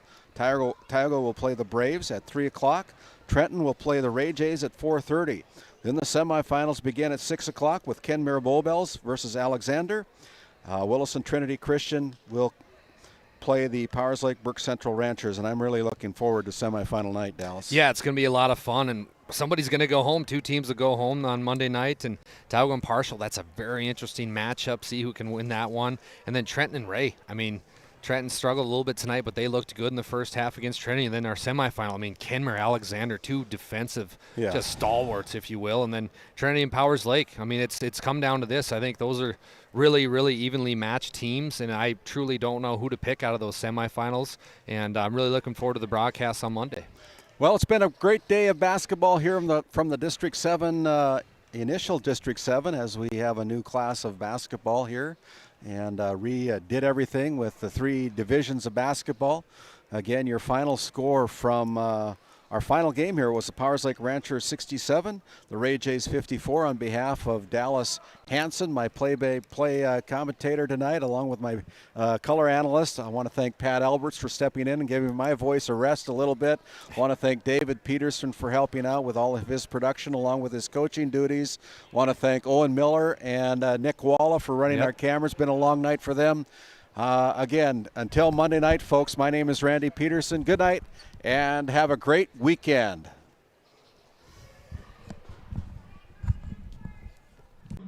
Today's Game Day Media Division B Region 4 Girls Basketball Tournament coverage is brought to you by NCC, Tioga Medical Center, The Country Store, Otheon Boutique, Souris Valley Dental Group of Minot, D&L Paraffin, Brad Johnson Insurance, Continental Resources, Nesset Consulting Service, Roustabout Service and Insulating, Tioga Ace Hardware, Border Plains Equipment of Stanley, Tioga Parts Supply, Tioga Drug and Soda Shop, Montreal County Health Center, Thrivin, Kyle Hansen, Financial Advisor, TNT Measurements Incorporated, Tioga Pirates Booster Club, Gustafson Septic Service Incorporated, RTC Networks, United Quality Cooperative, Game 1, Tech Next Solutions, Flag Family Media,